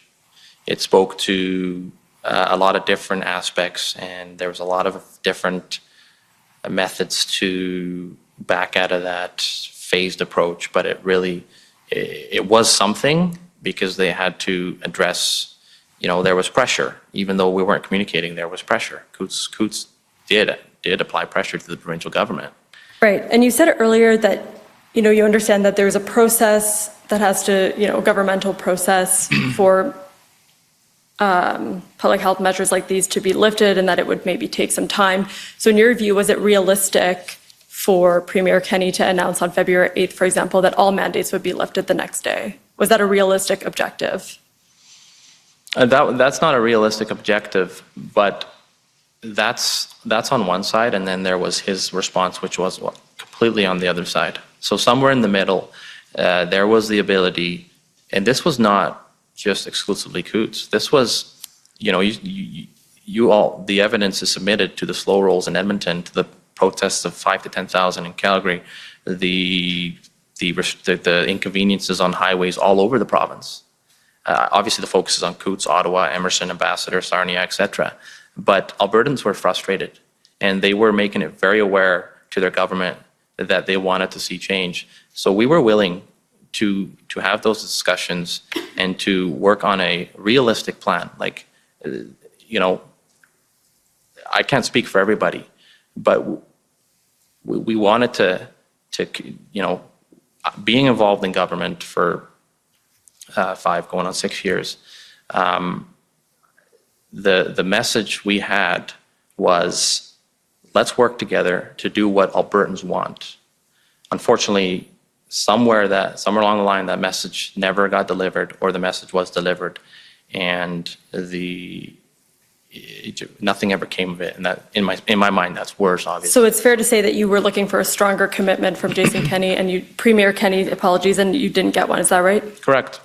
Okay, and we're almost out of time here, so I'm just going to ask you some quick questions about the events of February 13th and 14th. So I understand that an RCMP tactical unit came in on February 13th, and there were also some arrests on that day in relation to guns and ammunition that were seized at a house in Coots. Is that right?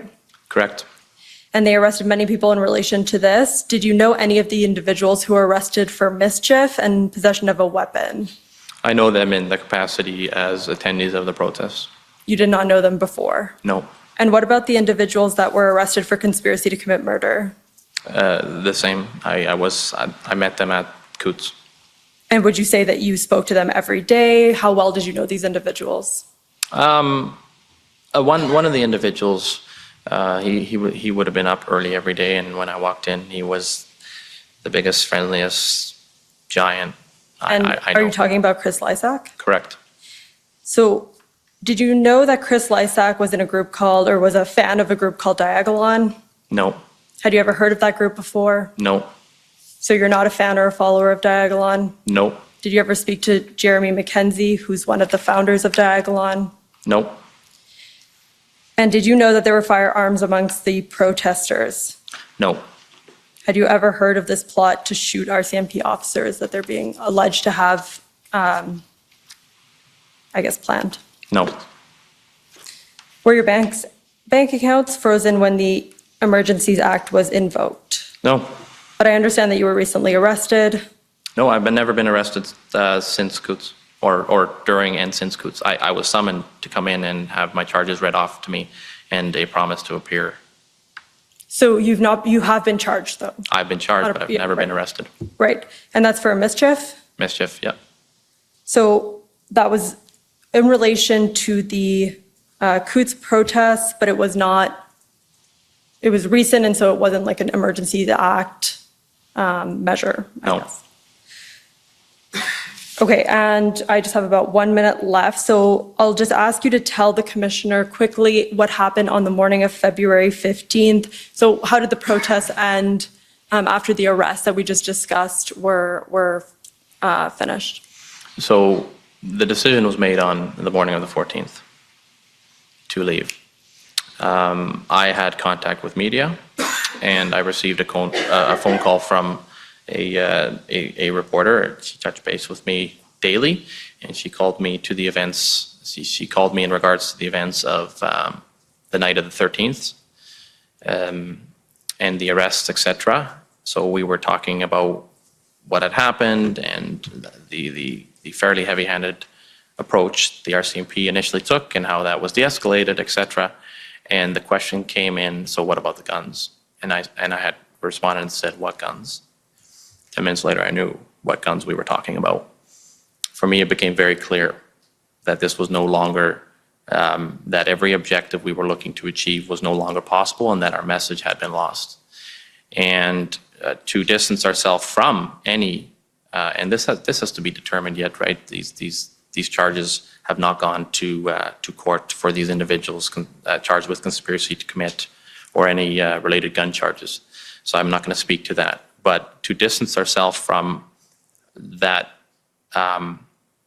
even the perception at that time and anything to do with that, we made the decision to leave. And I remember calling that meeting and having that discussion. And obviously it was unfortunate. It was not us. It was obviously individuals who were among us that had different, and like I said, this is to be proven. I can't speak to that, but alleged to have different views than us. And I remember having that discussion, and there was pushback initially, and I had said, I am leaving, and a majority of the individuals will leave with me, but I would like to leave together. And I remember I had said, Google Coots. You know, I was keeping an eye on mainstream media, etc. I was aware of Ottawa and such, but I wasn't aware of everything. But I remember saying Google Coots. And any of the messages, any of the videos, any of the positivity around what we were doing, in my view, was lost. It was guns, guns, guns. And to not be associated with that or even that viewpoint, we arranged to leave. They agreed upon, I think by the 12th of noon, or sorry, noon on the 12th. I think it would have been the 15th. Noon of the 14th. 15th. No, the 15th is when, no. We had asked that we would clear the blockade immediately, but to leave as if we were never there, we had to arrange, you know, we had mountains of firewood, for example. We had food. We had, you know, the food, something to write home about, but the food and just to make sure everything was cleaned up properly, we had negotiated that we would leave at 9 o'clock on the 15th. But the RCMP can attest that before noon or around noon on the 14th, Right. the highway was no longer impeded. Okay, and the timing of that is important, so I thank Absolutely you it for is. clarifying that. So noon on the 14th, you communicate to the RCMP, you agreed to leave. but you Those told discussions them- happened in the morning, and by noon we Right. had, But you told them, listen, we need some more time to clean everything up and to leave as a group, and we'll leave by tomorrow morning. right, so we had gone to the RCMP after we had talked to the DOJ, like Department of Justice. We had requested a Zoom with them. So we had the discussion, and then we had gone to the protest, because it was never my decision, it was always a group decision. We were leaving, or we were going, or we were staying. And I do remember having to address the group with that, and based on the situation and the information floating around, it was a pretty, you know, I didn't have to tell anybody to be quiet when I started to address the crowd. And there was some opposition. You know, we still had individuals coming in that were full of fight. You know, Like, they wanted to be part of this, and they had showed up 15 minutes ago. And we were 18 days. We were pretty battered. So it was also a way to end this. There was no plan, so there was never a plan to end this. And this was, for us, a strategic retreat, victory parade, whatever you want to call it. It is what it is. But we negotiated. By noon, we had talked to the RCMP as we'd like to leave. Supper's cooking. We're going to invite people over legally one more time to do what we did. The tractors will be off the highway immediately, and we'll commence cleanup efforts. Initially, the RCMPs, they phoned it in. Their response was very heavy. They said, you need to leave immediately, and we want you gone in an hour. And I remember thinking, this is just crazy, and I walked away, essentially. And they went back in their vehicles, and 5 minutes later, they came back and says, okay, 9 o'clock, tractors last. You know, it was just last little bit of a, power struggle, or whatever it was. I thought, whatever, we'll do tractors last, and it didn't matter to me. It didn't matter to us. But the decision to leave was made before noon on the 14th, and I believe at 9:45 on the 15th, we were leaving. Thank you. So those are all my questions. Is there anything that you'd like to tell the commissioner that we haven't covered together? Well, we've covered a lot. I want to speak to what Coots was. It was a gathering of truckers, mainly farmers. Eventually, farmers bolstered the ranks.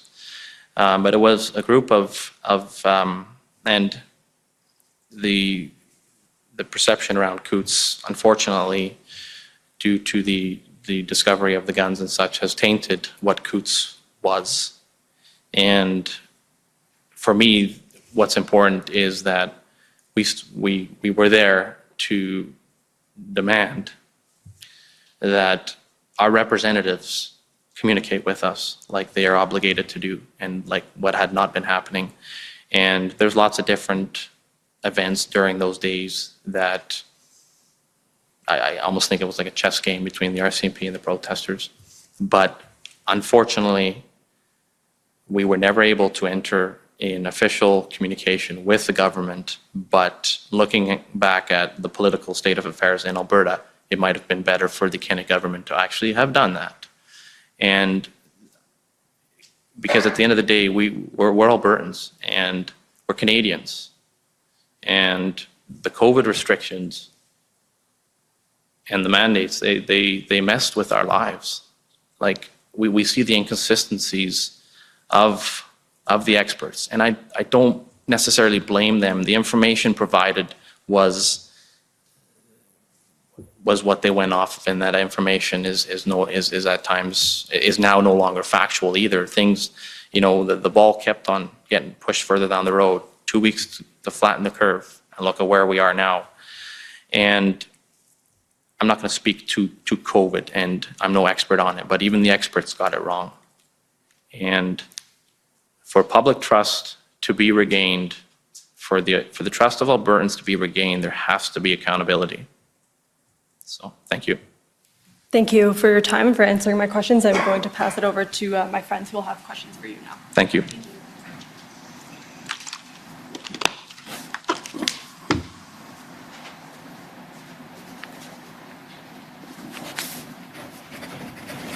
Okay, the first up is the Government of Alberta, please. Good afternoon. For the record, my name is Stephanie Bose. I'm appearing today on behalf of the Government of Alberta. Most of my questions have already been answered, but I would like to cover off a few areas with you today. You've talked a little bit about your role as an unofficial spokesperson for the protesters at Coots. And were there any other unofficial spokespeople at the same time that you were acting in that role? There was individuals. The media, in the beginning, once there was some organization, the event was organic, but once there was some organization established in regards to food and logistics and things like that, right? You have 200 some people in a place, you got to establish some kind of structure. Once that was established and once it became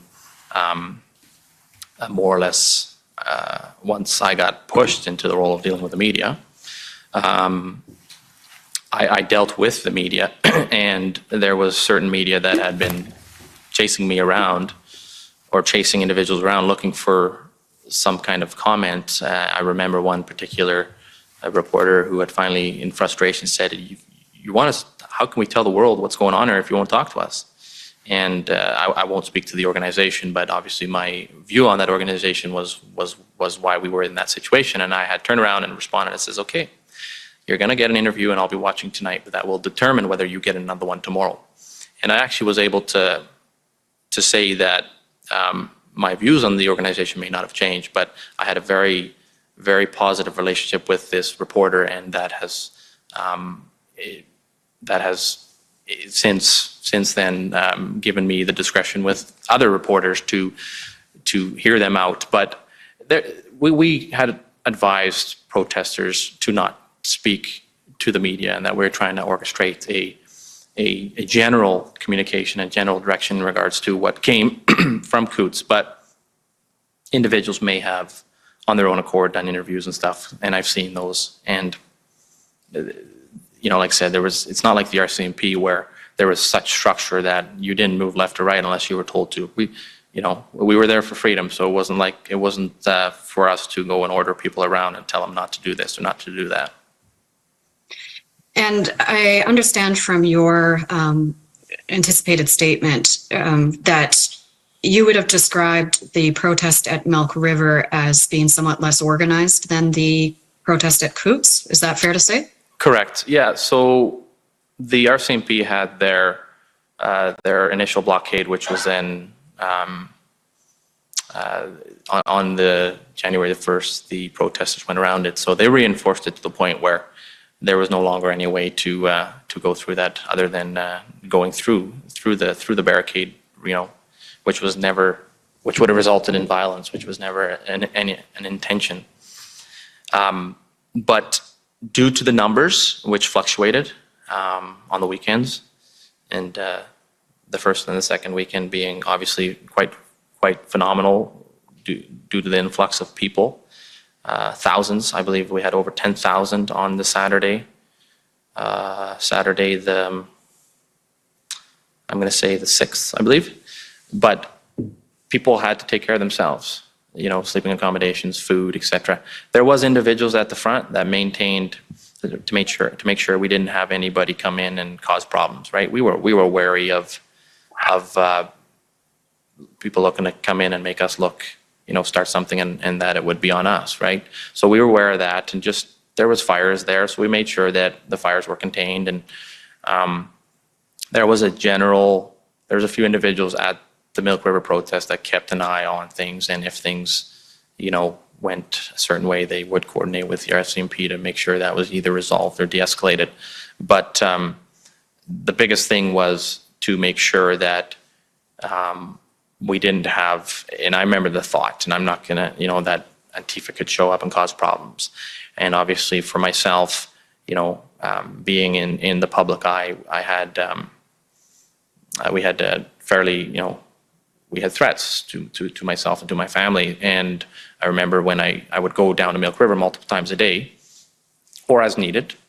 And it came to a point where I wasn't alone. I would be accompanied by an individual or two just for due to the worries of the protesters about my well-being. So it was less organized, but, I wouldn't, there was a lot of structure there too at the front, but on the weekends it was, you took care of yourself, like we call them the weekend warriors, they showed up in droves. It was the place to be in Alberta at the time, right? So. And so that's one of my other questions, was the composition of the protests would change depending on what day of the week it was and who was coming to the protest site, correct? Correct, yeah. Now, in your statement of anticipated evidence, and you've spoken about this a little bit today, you say that if the government of Alberta had agreed to negotiate with spokespersons, the Coots protest could have been dispersed. And I'll take it that you still believe that at this point in time, correct? Absolutely. And just to be clear, do you mean just the protest at Coots, or are you including the protest that was occurring at Checkpoint 10 near Milk River? Well, you know the events, right? When we left, they left. So they were there for us. When we were gone, their goal was no longer achievable. You acknowledge, though, that you didn't have control over any particular group of people at the protest, correct? There was less control over Milk River, but there were still individuals who definitely kept an eye on the situation, and it was mainly the weekends that were just the most concerning in regards to public safety, and that was something I spent hours working with the RCMP. I spent every day working with the RCMP to maintain public safety. That was something neither of us wanted, that somebody got hurt by accident. There were people who were at these protests that were protesting provincial health restrictions, correct? And there were certainly people there that were protesting any federal health restrictions, correct? I believe everybody who was there was protesting provincial restrictions, and some may also have been protesting federal restrictions. And I'll ask the clerk if you could please pull up document PB.CAN.401333. Sorry, that's 1333.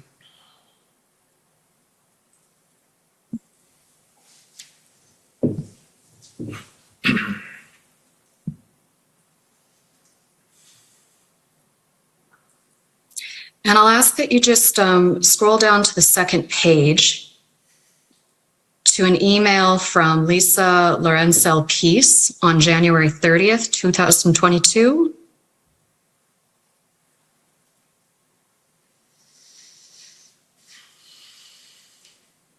I think you'll have to scroll a little bit farther. There it is there. And you'll see CBSA intelligence provided the following, and a couple of points down there: rumors of another 800 protesters coming with heavy equipment because they want Trudeau there. Do you agree that there were people there who were looking to address Prime Minister Trudeau with this protest? I could see that being something individuals wanted. Trudeau is not popular in Alberta.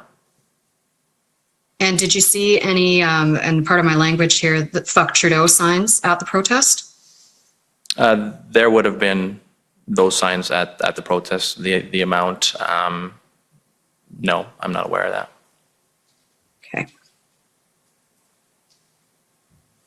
Now, I understand that you spoke to Western Standard News during the protest. Is that correct? Correct. And on February 3rd, you told Western Standard News that the protesters involved in the Klutz blockade would depart at 7 a.m. on Friday, February 4th, for a slow roll convoy to Edmonton to meet with Premier Kenney. Is that correct? Coffee with Kenney? Yes. Correct. And that wasn't an agreement you had at that time with Premier Kenney. The plan was to go to Edmonton to try to meet with him. Is that correct? That would have been an ultimate success if we would have actually been able to meet with him. It was just it was a headline. You know, we're going. You know, there was a bit of sarcasm in that headline that we're going to Edmonton, which was not something I agreed with. Actually, I agreed with going to Edmonton. I disagreed with leaving Coutts. But the article spoke to those events, and there were individuals that did, and I believe from all corners of the province they came and caused logistical challenges in the downtown and on the Anthony Henday. Did you tell the RCMP the same thing, that the Coutts protesters would be leaving and slow rolling to Edmonton? No. Go ahead. This media publication came out before before I went and talked to the protesters as a whole. Like I said, the decision to leave or to stay was a group decision, and unfortunately, this article, we did have a plan through pressures that were applied on us by individuals, businesses, Cattlemen's Association, and their representatives to leave Coots, and once that decision was made as a side group, a smaller group involving these representatives, etc. The decision went to the crowd. The crowd unanimously, I remember that moment, unanimously and with a lot of emotion was like, no.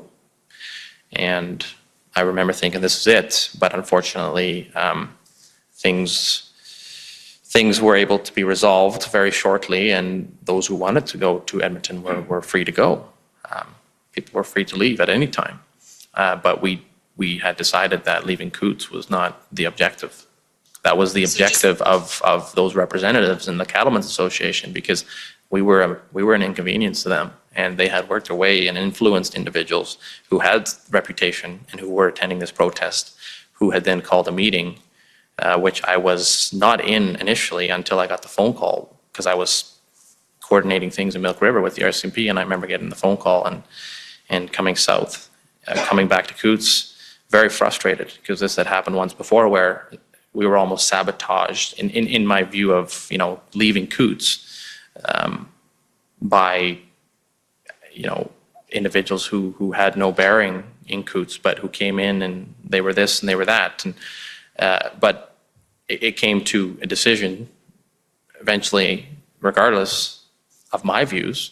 And because, like I said, this wasn't my thing. It wasn't about me. I was playing a role as spokesman, and I had to deliver that message to the crowd, and it was not well received, and we did not leave for Edmonton.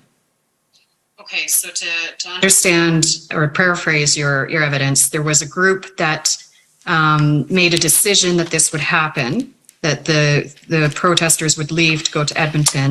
You spoke to Western Standard News and told them the same thing, and then later you spoke to the group of protesters on a larger basis, and the decision was, no, we're not going to go to Edmonton. Is that correct? Correct. So my view of a decision like that was something that had to be, so we decided to bring it back to the crowd, that it even made its way there.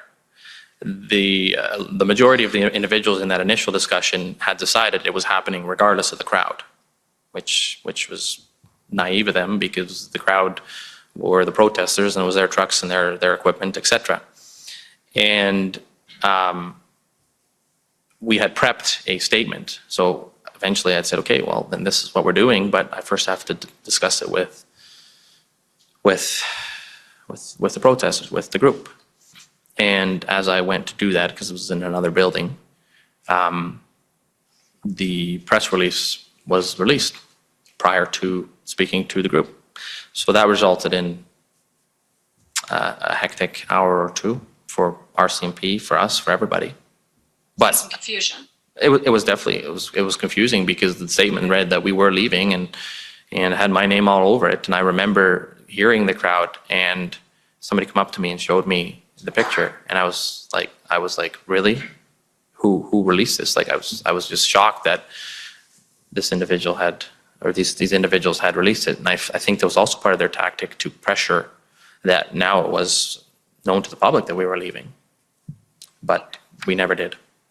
Now, I'd like to talk to you about the announcement by the Government of Alberta on February 8th, and I'll ask the clerk to please go to document ALB 401768.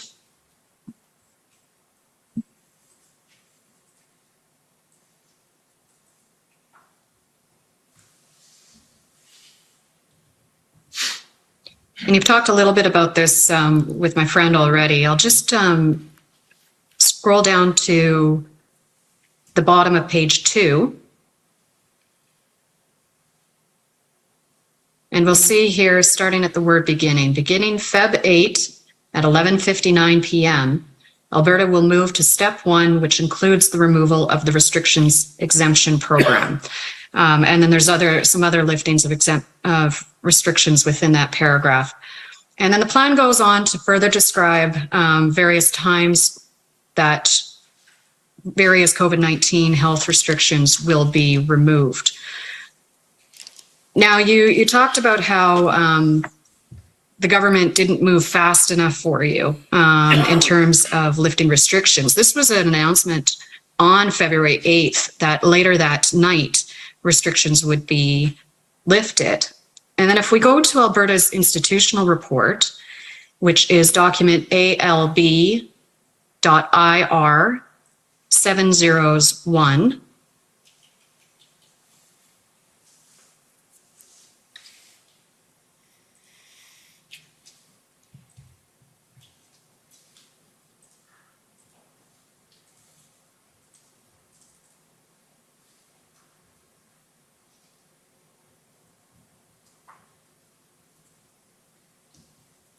paragraph 19 on page 7 of this report.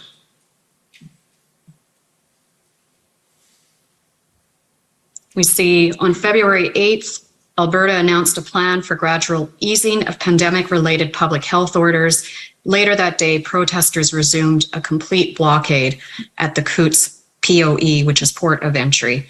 You acknowledge that despite Alberta's announcement about easing restrictions, the blockade resumed that day, correct? Correct. And we're still looking at paragraph 19. I'd also like to talk about the legal protest site that was made available by Alberta. Were you aware of the alternate protest site that was being provided? Yes, I viewed the property. Did you encourage protesters to use the alternate protest site instead of blocking the highway?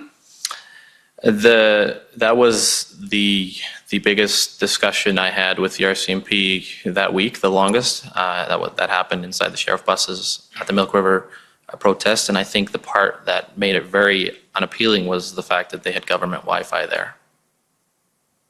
So you refused the protest site on the basis of government Wi-Fi? That was I believe that was the part that was completely ridiculous in regards to we got government Wi-Fi there. The biggest issue was the intent was to be on the highway. For the Milk River, this was not Coutts. This was 100% in relation to the Milk River blockade. You're aware of that, correct? Because I understand what you're saying. Yes. I think that was just sloppy language on my part. Okay. So but in any event, the protesters didn't shift over to protesting at that site, correct? No, it was never communicated to the protesters. I remember sitting in the bus with both groups of CCMGs, and I think even the officer in charge of the Milk River protests, and I questioned them as to how I was supposed to convince the protesters to move off the highway into this field. It just wasn't realistic. Like, there was no way that was going to happen. You didn't believe you could convince them to make that change? Correct. Okay, thank you. Those are all my questions today. Okay, thank you. Next, call on the Government of Canada.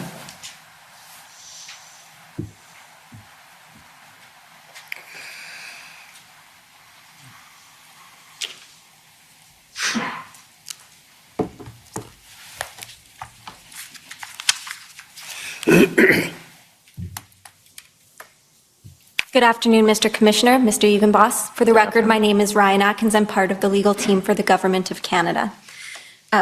We heard that you're a town councillor for the town of Fort Macleod in southern Alberta. Correct. And on March 28th, 2022, you were given a letter of reprimand from the mayor of Fort Macleod, is that right? Correct. And that's in relation to the events and your participation in the convoy at Coutts? Correct. We also heard about the criminal charges that were laid against you. Are those charges still outstanding? Yes. Now, we've heard that there are two distinct protest sites. There was the one in Coutts itself near the way station and another one just south of Milk River by the checkpoint. Yes. And I just want to understand where you were at various points of time. I think you said that you met Emily Motts at Milk River. Did you mean the protest site or the town? Glenn Motts. We met in front of the sheriff buses at the Milk River blockade. Okay, was that on the southern side of the police barricade, or did you actually traverse the police barricade? The north side, he was not allowed as a individual participating, I would say. He was there to come talk to me, but he was not allowed on the other side of those buses. And that was on Saturday the 5th? I believe that was on Saturday. Yeah, it was a pretty crazy place. Was that the same weekend that you were able to get out of the protest site for a family weekend? No, that was the second weekend. Okay, so on 2 different weekends you were able to get out? No, so in regards to my ability to traverse, I guess with the perk of being the media spokesperson allowed me to come and go as I needed to. So the police were allowing you to go back and forth? Sorry, you have to articulate. Yes, sorry. And I think you said that you went down to Milk River, that is the protest site, a couple times a day? Correct. And you also spent time at the saloon in Coots? Yes. You mentioned that you brought your pickup truck to the protest and that initially it was parked in the parking lot by the saloon. Was that your evidence? My truck has probably been parked in 100 different locations in Milk River and in Coots. And during the period of time that we're talking about from January 29th to February 15th, it didn't remain in that parking lot? No. Was it ever parked on the highway? Yes. Okay. And that's including during the time when all lanes of the highway were blocked, correct? Correct. Now, at the beginning of the blockade on January 29th, the RCMP asked that the protesters not block all lanes of the highway. Were you aware of that? I didn't hear that communication, but I was aware and I could understand that request. And the reason you understand that request is because blocking all lanes could create a dangerous situation for residents in Coots. Correct. Because blocking all lanes would restrict or impede emergency response vehicles, for example. That would be perceived. We actually did have emergency response and the lanes were cleared enough to allow that to proceed. Eventually, right? At that specific time when that emergency vehicle showed up. Okay. And you indicated that it wasn't your intention to completely block the highway, you personally. Correct. And in fact, I believe on January 31st, you made a statement to the media saying that we had to shift gears because we were hurting people who were supporting us, correct? January the 31st, can you provide some more context in regards to that comment? So you're reported on January 31st as saying that we want to stop hurting those who are supporting us. You don't recall making that statement? I believe it. Yes. I'm just asking the witness if he recalls making that, if he doesn't recall making that statement, he doesn't recall. I do recall making that statement, and the thought process behind that statement is this was a border blockade to southern Alberta. I live in southern Alberta. It didn't affect Edmonton as much as it would southern Alberta. It didn't affect Ottawa as much as it affected southern Alberta. So we were driven as protesters, as residents of Alberta, to a place where we were willing to sacrifice our own livelihoods and more for the sake of getting in contact with our governing body. You'd agree with me that not all of the people who were being, upon whom that sacrifice was being imposed supported what you were doing, correct? Correct. Okay.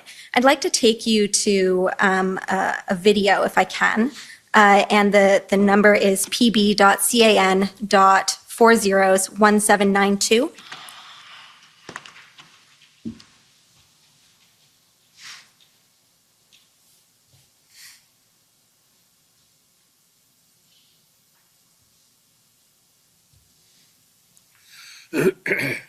And if we could just cue it up to 5 minutes, 18 seconds, please.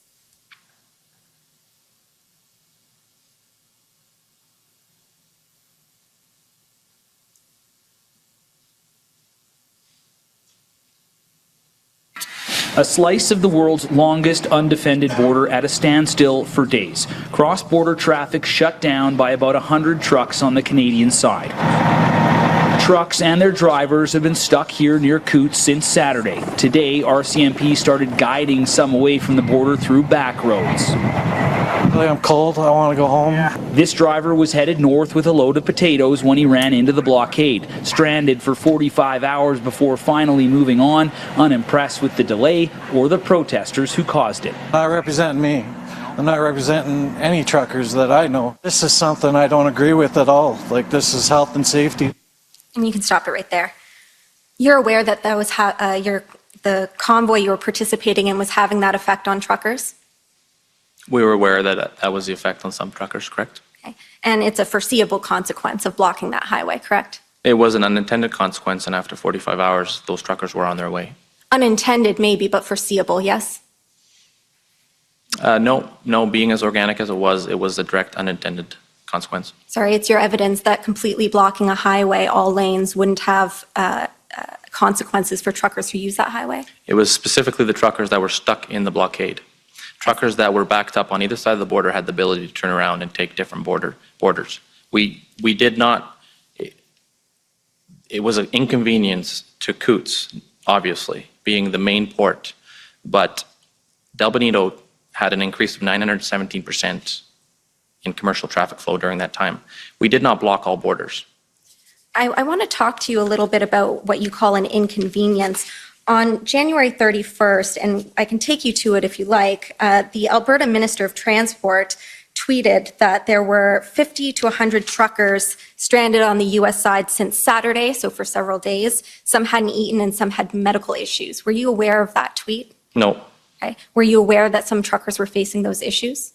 I was aware there were truckers on the American side, but these truckers were hoping for a speedy resolution, which could have been achievable by the Alberta Transportation Minister Department and the government in general. Unfortunately, that never happened, and these truckers were stranded longer, and eventually they did turn around and take other ports of entry. But that was a decision. They were not forced to stay there of their own accord. Okay, okay, I'll leave that there. You also agree with me, I think, that Highway 4 is an important corridor for the people of Coots, Correct. and they use it to access essential services in Milk River. Correct. If we could just press play on the video where we left off at 6 minutes, 2 seconds.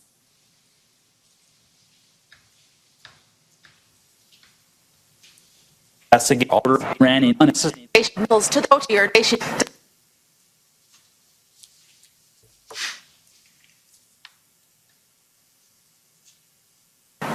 Donna, I can tell you that the situation here looks a lot different than it did earlier today. Protesters have moved their vehicles to the shoulders, opening up a lane of traffic in both directions, though RCMP say that travel is still not recommended quite yet. Still, it is a very hopeful sign here after a very tense few days. This is what we're trying to get through. Oh my God! Cell phone video captures the moment of impact. Coots resident Tara Chamber had just left town to get groceries when she was hit. It was terrifying, absolutely terrifying. The crash happened Tuesday afternoon as RCMP moved in to try and dismantle the illegal blockade at the Coots border crossing. Police warned protesters that if they did not leave peacefully, arrests would follow. A few did leave, but then we had a bunch of vehicles and farm machinery that were to the north at a roadblock that was set up on Highway 4 to the north. Those vehicles breached the roadblock, and they did that by driving at quite high speeds. it was one of those vehicles that hit Tara Chamber's car. Police say her husband was then assaulted before the driver left the scene. All we were doing was going to go get groceries. And they're trying to say that this is a peaceful protest? It's not very peaceful to me. What started as... So watching that video, you would agree with me, I take it, that the convoy posed a significant risk for the physical safety of people in Coots? This interaction was the only time that there was vehicles between the Milk River blockade and the Coots blockade, and we addressed that earlier in regards to them circumventing the initial RCMP blockade on the February the 1st. As a result of that, both lanes, and I wasn't there, but as a result of that, both lanes were going southbound, as the video stated. The individual that was heading northbound got into a motor vehicle accident with an individual that was heading southbound. The individual heading southbound was a resident of Coots, was actually a previous, I think they were known to each other. I believe there was an altercation at the time, which was very unfortunate. Upon hearing this and the damages to the vehicle, et cetera, and the inconvenience, as protesters, we leased them a vehicle while their vehicle was repaired, and we paid for all the damages to that vehicle. But my question was, you agree with me that what we just saw in that video was an unsafe situation? Absolutely, that was an unsafe situation. Can we tee up document pb.can.401803 and just bring it to 3 minutes, 18 seconds and just kind of freeze frame there, please?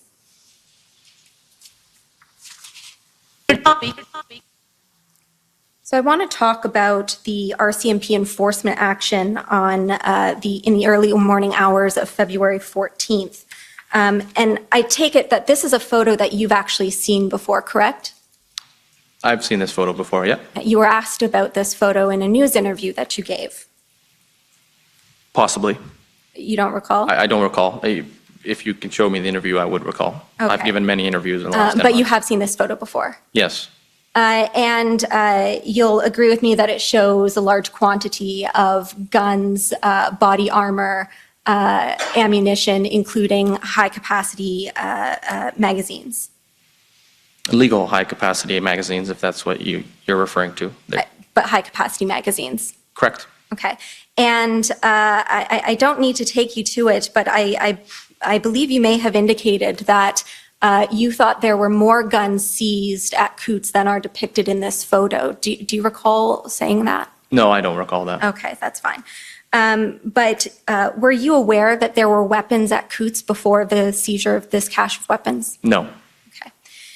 You told the media that the decision to leave was made after the arrests on the 14th, correct? Correct. And I believe you also said that it was made after the infiltration of extreme elements in the protest group. Based on the information I was presented at the time, that was my statement regarding that. And the information that you were presented at the time involved the presence of diagolon symbols or supporters? Correct. And I know you didn't know about diagolon before, but you learned about it at that time. I learned about it after, based on, I've never in person seen this, based on the information presented to me, so. And you didn't want to stay after that because you didn't want to be associated with extremists. Correct. Were you at the Smuggler's Saloon on February 3rd when Pastor Art Pulowski gave a speech? He walked in and I walked out. Okay, so you didn't stay for his speech. It wasn't a direct, I was speaking to the crowd in regards to that decision to, by those individuals that had come in to leave for Edmonton, Coffee with Kenny. That happened just before Pastor Arthur Pulowski came in.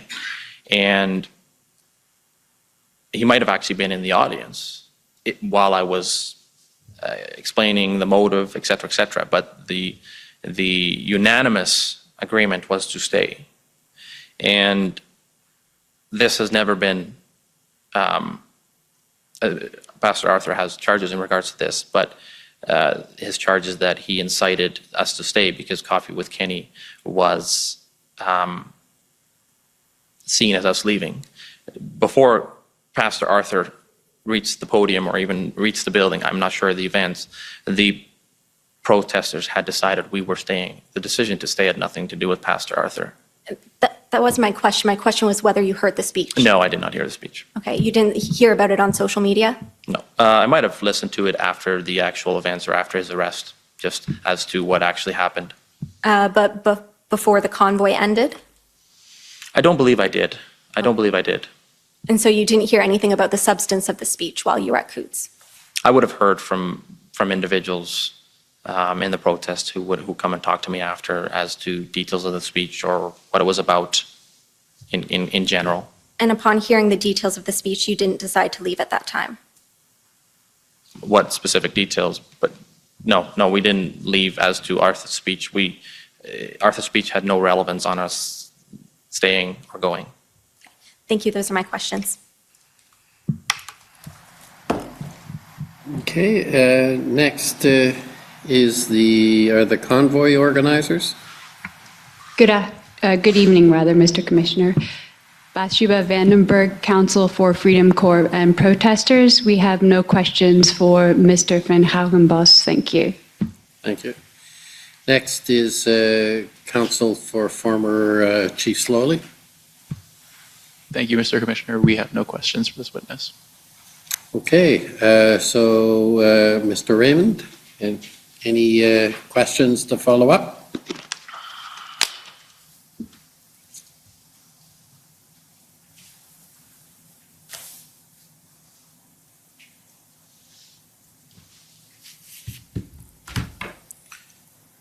Mr. Van Hougenbos, Council for Canada, my friend, she showed you a clip where a vehicle was struck. Now, that wasn't the only accident in Coutts, correct? The RCMP were involved in an accident because they ignored a stop sign? Correct. And as a consequence of that accident, do you know if anybody was arrested for this alleged assault? No.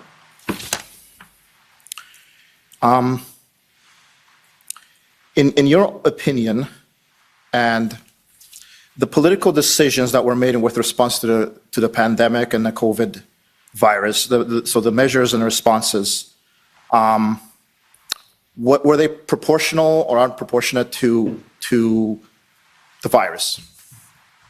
The mandates and emergency measures? Yes. They were not proportional to the response. And so you would agree with me that the response and the measures trampled various protected rights? Correct. They caused economic damage? Absolutely. There were social, health, and psychological implications and issues? Still are.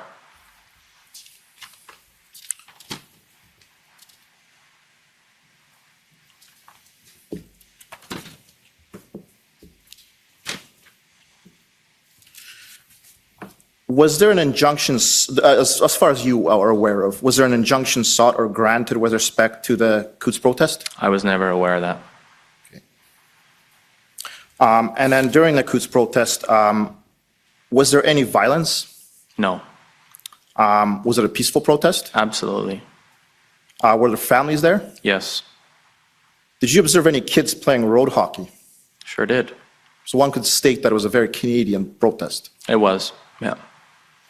Now, with respect to this alleged security team, to the best of your knowledge, was there an official security team? There was never any details or discussions around security. There was never any individuals who had the role of security other than, my security because of the threats made against me while I was at the Milk River blockade, just as I would say in an official capacity, personal security detail.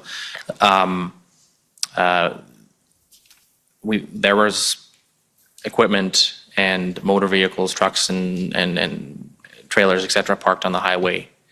But the RCMP and anybody who wanted to had the ability to mingle with us, communicate with us, access us anywhere, use our facilities, dine with us, eat meals with us. There was no security needed.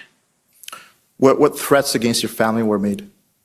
So I wore, the temperatures were extreme. I wore a hat and coats that had my company logo on it. And we have a website where requests for proposals can be submitted by individuals. And that was used by individuals anonymously to put in a fake number, fake name, fake email, and then, have at her based on their views of something I was participating in.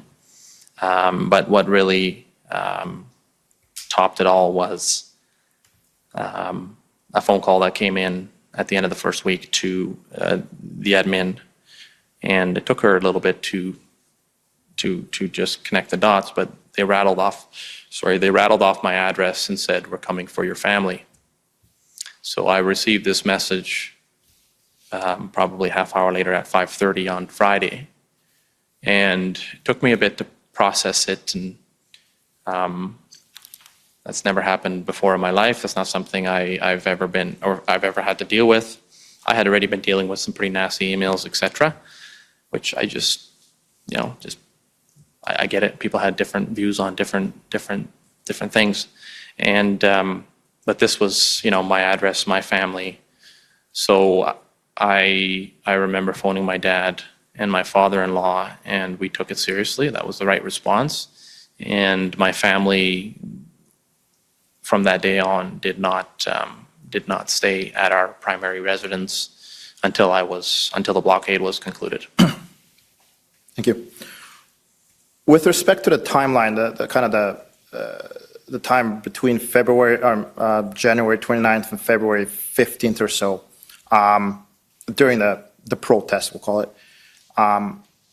there were some arrests on February 13th and then into the early morning of February 14th. Were there any other arrests in Coutts or in around Milk River? No, that you were aware of? Not that I'm aware of. I do believe there was somebody who was removed from the protest, but not arrested. It was just, we had requested this individual be removed. He was causing a disturbance, and we were, as a protest, we were very strict on some things, and that involved in Coutts, where we had the ability to do that, right? Where we had the influence, where there was no drinking in public. There was no, speeding or any of that. We try to maintain a orderly event in those days. Mr. Clerk, if we could pull up the document pb.nsc.can 409207.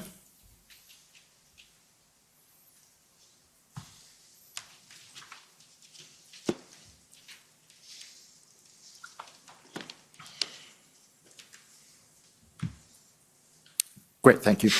Mr. Van Hugenbos, right here, it's an email. I'm not sure who John Ferguson is, but it's regarding Coutts.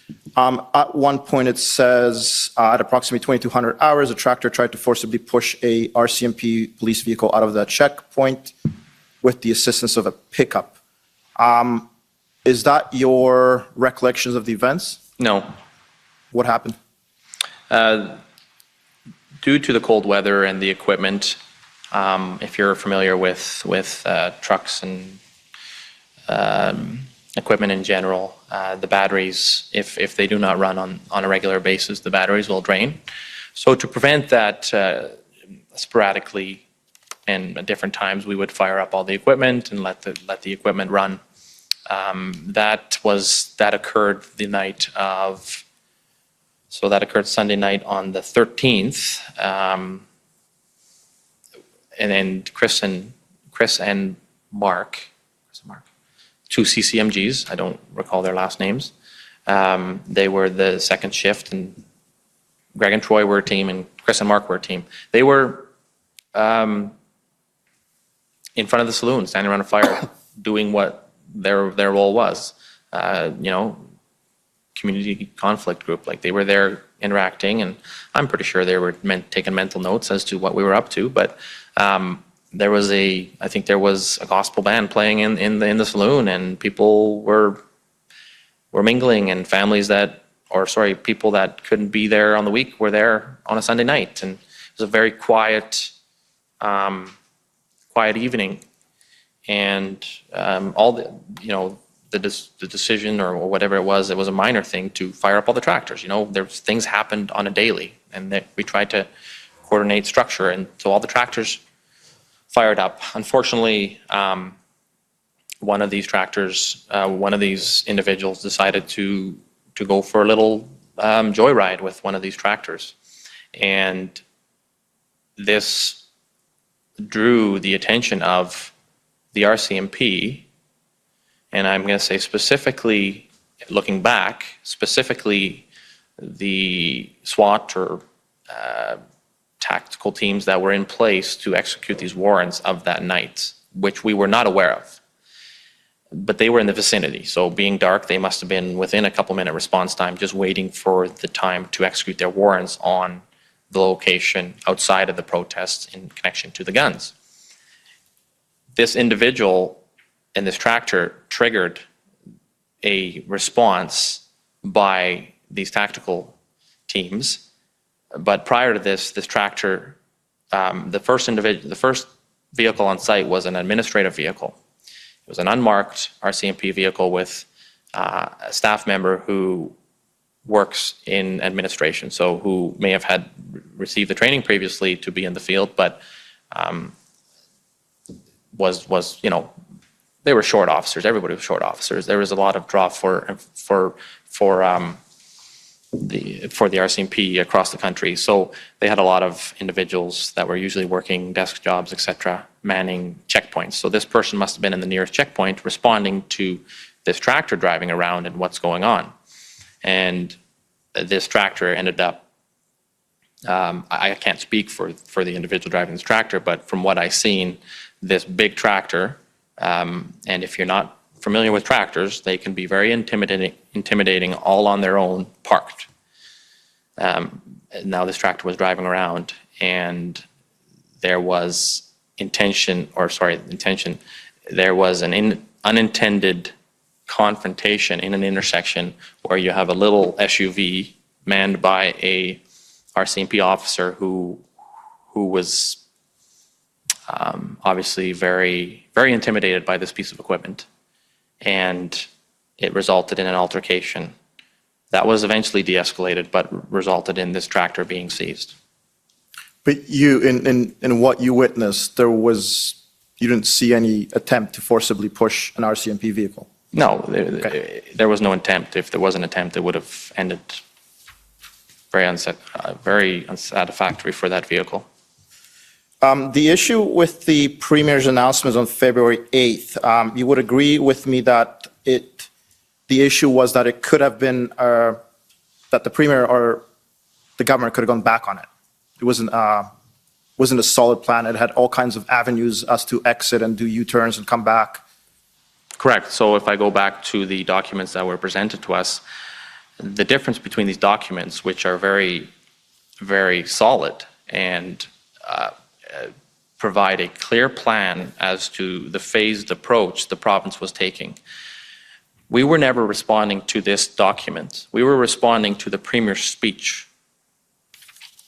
This document was not available to us at that time. The Premier's speech was a speech that in no way even mentioned the situation in Coutts, and we were not looking for recognition, but it nowhere mentioned, and what it did mention was a lot of maybes, which if we had the speech, we could bring it up. So we responded to the Premier's wording, the tone, and everything around his address. We did not respond to a document that showed a phased approach. This document, in and of itself, is actually a fairly reasonable document, but that was not what we were responding to. Am I out of time, Commissioner? You're out of time, so you're going to have to wrap up. Okay, I've got two more questions. Truckers were labeled heroes for nearly 2 years, and then with a stroke of because they were deemed to be risking their lives for nearly 2 years, with a stroke of a pen, those that were unvaccinated became essentially persona non grata, so the truckers they weren't allowed essentially to some of them couldn't cross the Question here? I mean, Yes. Would you agree with the statement that that suddenly for many years for almost 2 years, they were labeled heroes, and then suddenly they were not allowed to work? Correct, and that was the frustration. They were the heroes of the pandemic. The truckers, when the drive-thrus were closed, when they had no ability to use washrooms, when they had no access to restaurants, the truckers were the heroes of the pandemic. And then, with the stroke of a pen, and obviously there was discussion around that, truckers had to make a decision. And my last question is, with respect to the implementation of the Emergency Act, and the measures taken by the federal government, do you believe that it was because they were embarrassed by the various protests and various Yeah, basically the various protests. Absolutely. And not specifically Coots. I do believe in regards to, if Coots were the only protest happening, we would have got the full attention of the federal government. But Ottawa and Ambassador Bridge were the draw. Alberta and how Coots was affecting Alberta is something the Alberta government was aware of. But in the evidence provided, there is an exchange between Bill Blair and Rick McIver. And there's 6 or 7 days where there is no response to a request by Rick McIver for assistance by the federal government to removing or assisting in removing the blockade. Until the minister texts Rick McIver and essentially says, oh, by the way, we invoked the Emergencies Act, which obviously set off a pretty heated exchange between the two.